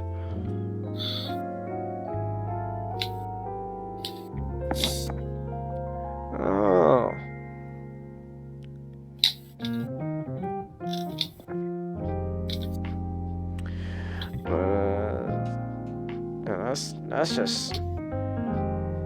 That's the story how I never got to see Wallace and Gromit for a long while, but it's still one of those things like where like even to this day, like you just look at it and it's like, yeah, I recognize that. That's Wallace and Gromit, right? And it's like, pretty much it's Aardman. It's like, oh.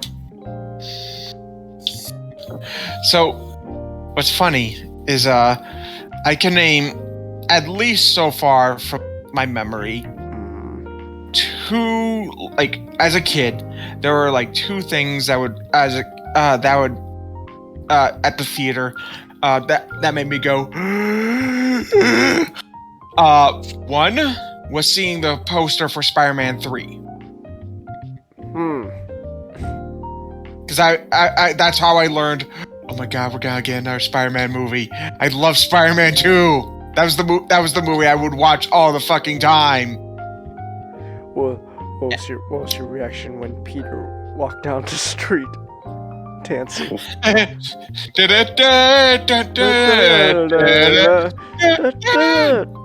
the hell is this? So another thing is I saw a poster for Wallace and Gromit, the Curse of Were. That was another poster that made me go.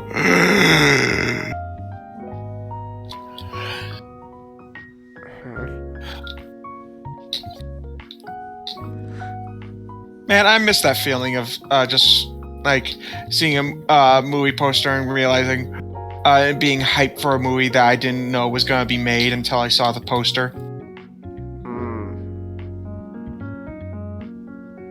I don't like this modern era we live in.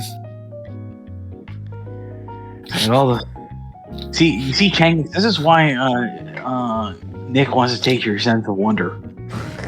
It's because I've lost mine. Yeah, because he lost his.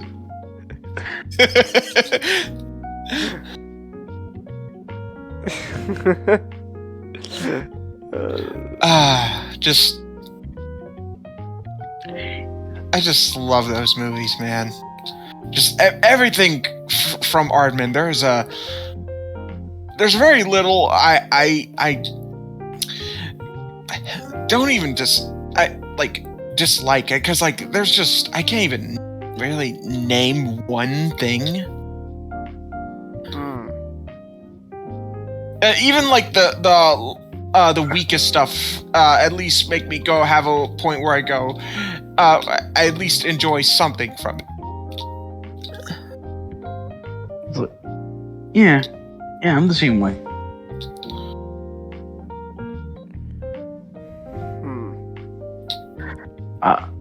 I do want to mention special when it's from 2006 to 2007 the Ghibli Museum in Mitaka. I'm sorry. It actually had an exhibit for Aardman. Really? And it was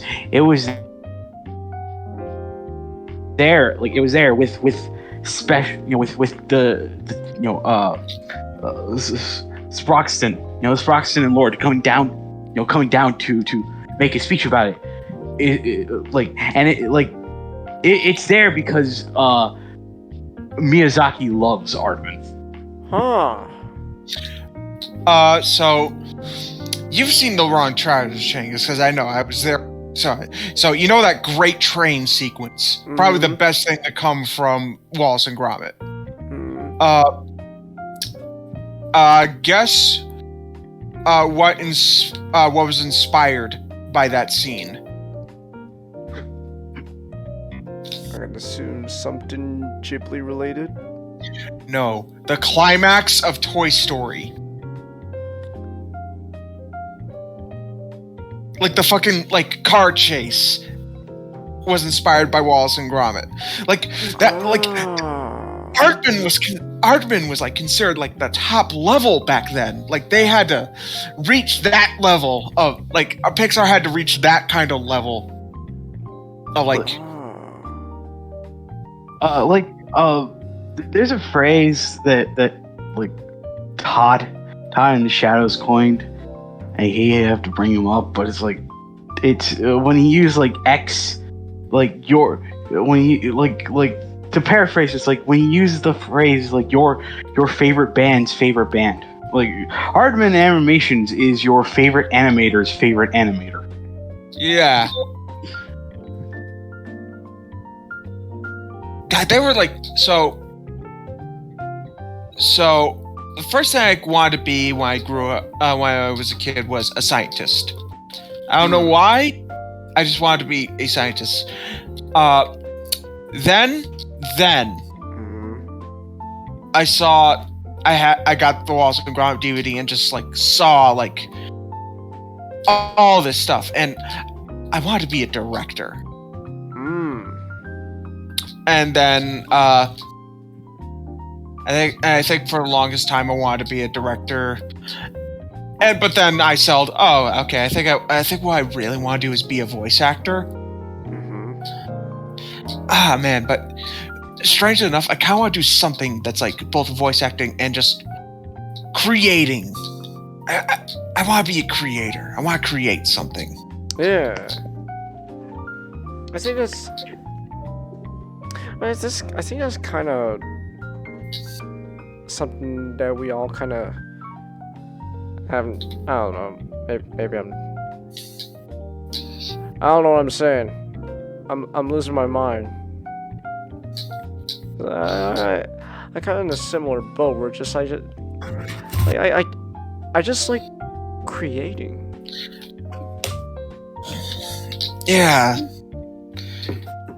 It could be something as simple as just a live stream and just us talking. Yeah, that's fine. You can't lose your mind yet, Changus. Nick is going to come for that after your sense of wonder.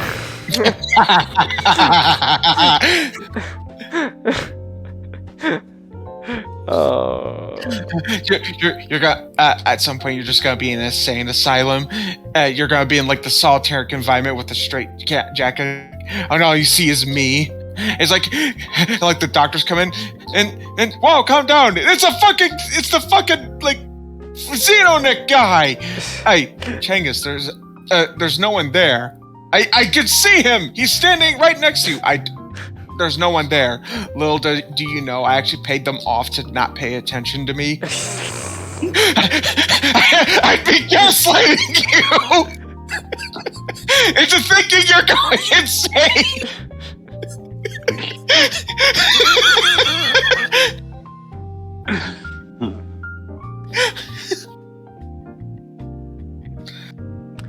I just realized something. Real quick. I just realized something. I think I promoted Najado because SGD gaslighted me.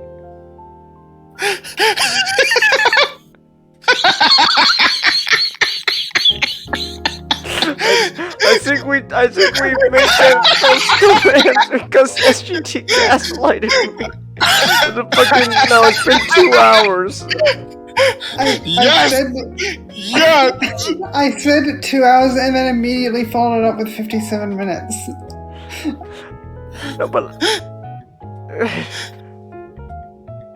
I don't know. To repair SGD, you didn't go. No, guys, it was a success. It was a success. But like, I sound like I'm criticizing you, but I am actually extremely proud. I honestly don't know anymore.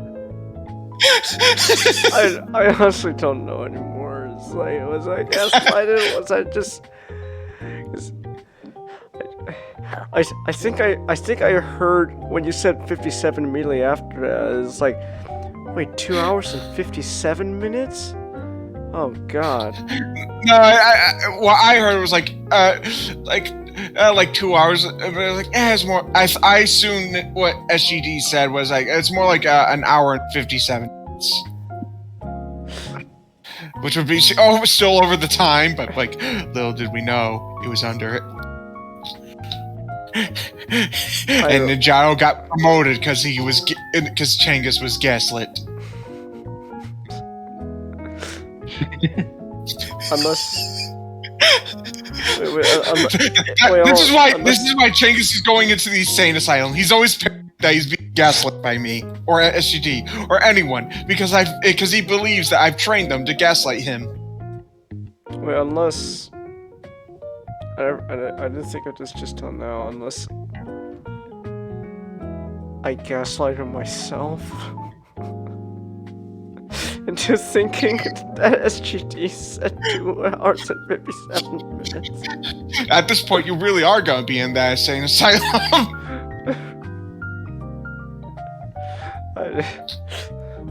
Either wait, it feels like this entire nice events is just one gaslighting after another.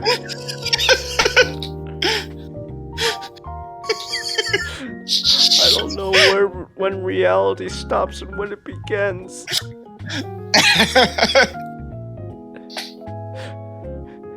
Am I alive? Am I asleep? What's happening?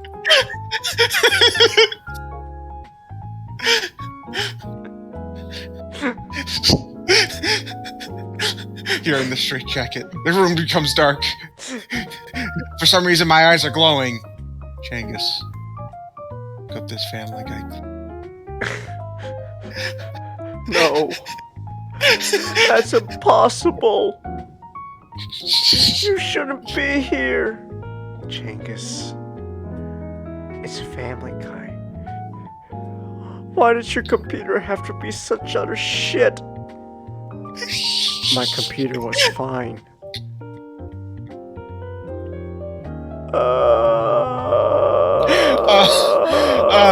This has been great.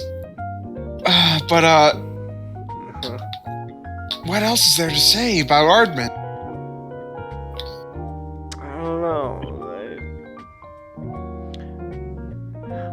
I've said all I had to say about Aardman, so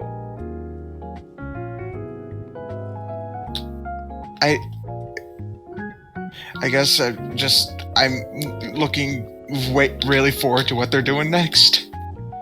yeah.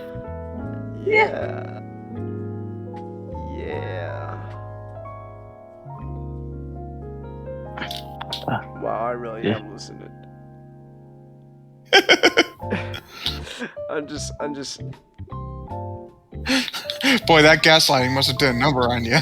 No, I'm just really tired because I had, like, besides the project our project I've been doing, I also had to do like a lot of driving today. And, I'm not gonna lie, Nick. I think we may have to postpone that while some grommet short.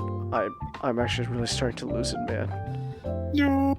I know. I'm sorry. I don't want it to happen. It's like I'm not gonna lie, man. I'm getting pretty tired.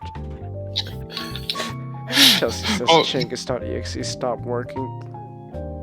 Not gonna lie, Chelsea. That's kind of how I feel right now. It's just my brain just decides.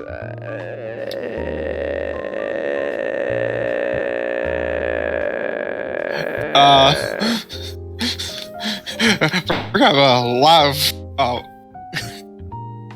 lots of grommet stuff tomorrow. I don't. God. Oh shit! Am I gonna have fucking time tomorrow? It's like I gotta get this fucking project done. It's due tomorrow. I would expect we would do this after the other podcast we're doing.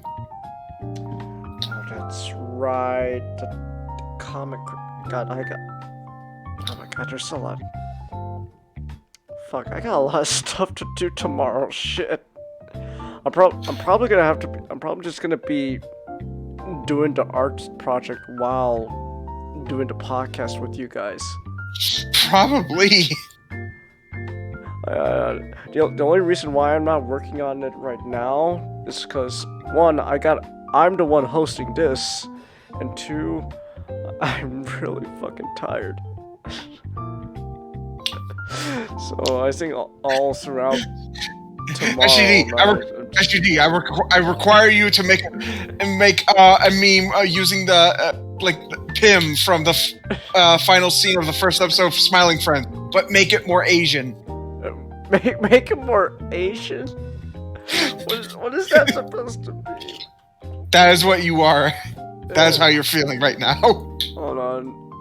It'll represent what you are at this moment. Let me at least give SGD the template in the back room.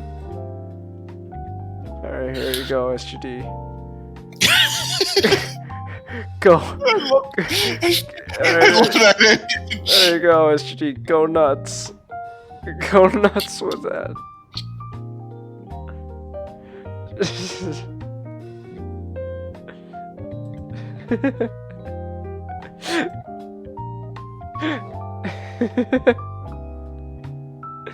That Pim just all depressed though.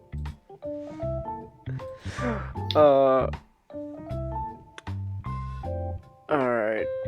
Well, we said all that we said about Aardman, right? Yeah.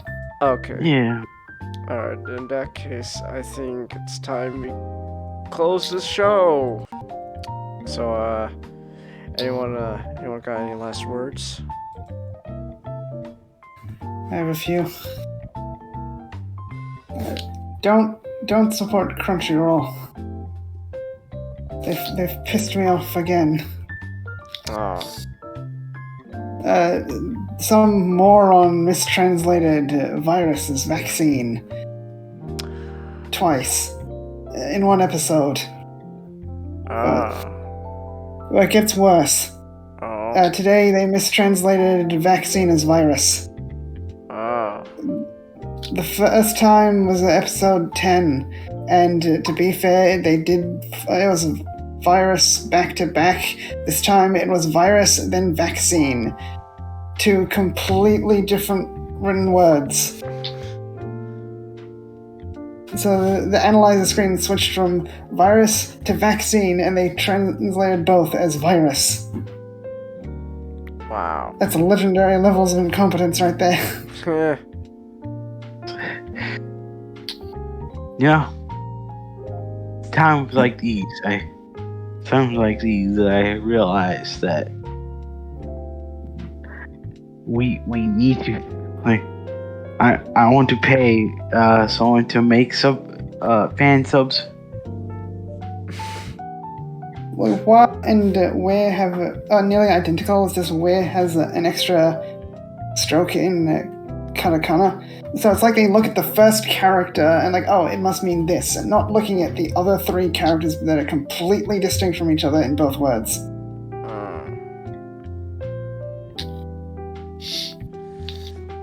I see. Well, that's... Unfortunately, I don't watch Crunchyroll, I use pirate sites.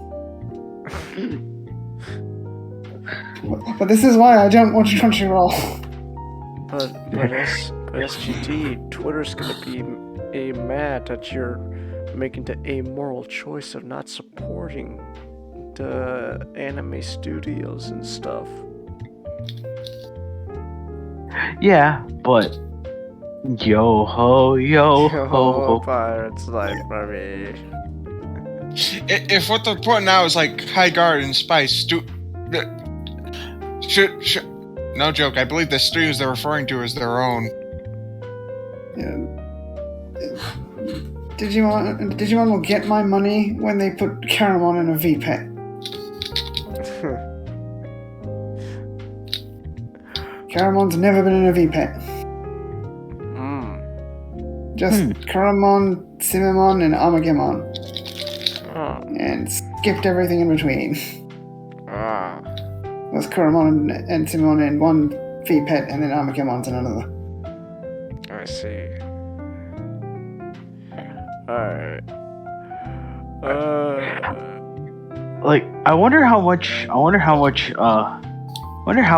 their originals that aren't High Guardian and Spice, I wonder how much they were a result of Adult Swim.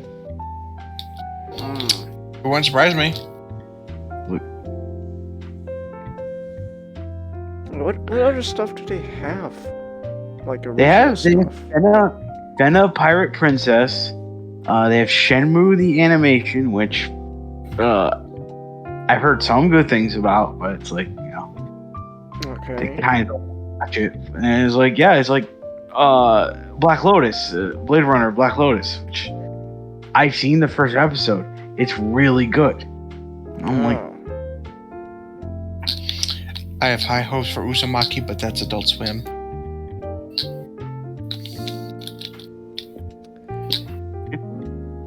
so yeah, it's like eventually there will come a day where, I believe there will come a day where like Adult Swim would have enough money to where they could just, where they don't need like something like Crunchyroll to help, to be they don't need to co-partner with Crunchyroll, and you just start financing like episodes or shows, anime shows, like they've always wanted to do.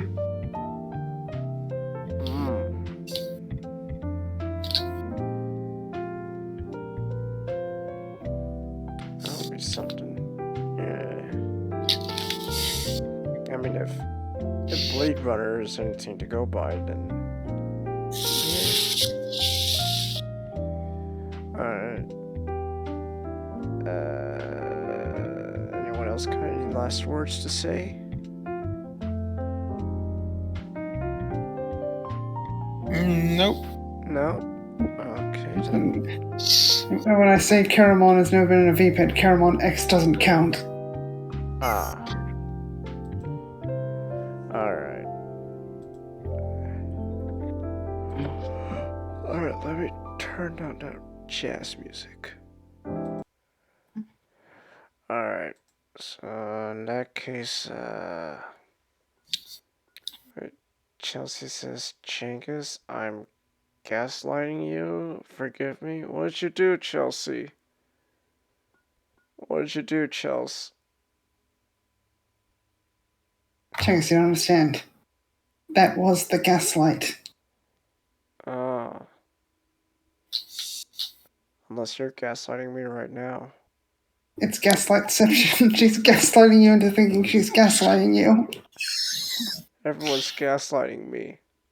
See, No, Ninjato, I know you're watching this in the replay. See, I told you, I'm more of a victim here than you. we're not all gaslighting you, Chungus. We're just all gaslighting you into thinking we're all gaslighting you. Still gaslighting. I lost a bet because I was gaslit. I actually won, but then I just straight up said no, I lost because I got gaslit. God damn it! You know what? Hold on. This is we're literally ending the stream now, but you know what? I might as well just do this now. Let me change the title of the stream. It was Marky Mark and Funky Punch, and it's just gas. Now the opening joke won't work. No. Yeah. Marky Mark and gaslighting pun. Yes, okay, that works. The gaslighting punch. Yeah. Marky Mark and the gaslighting punch. There we go. That's what the stream's called. That's what people are gonna go into now. It's just Marky Mark and gaslighting. Alright. Yeah, Nick, no, I'm sorry. I can't watch that Wallace and Gromit movie. I'm really tired, man. I got so much to do tomorrow. Oh man. Alright.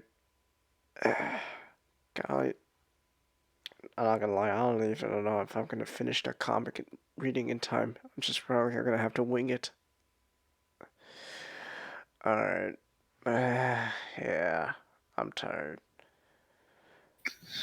Okay. I guess I'll just... Yeah, no, I don't even have an outro. I'm just tired. You guys do an outro if you want. Starscream into depression, go!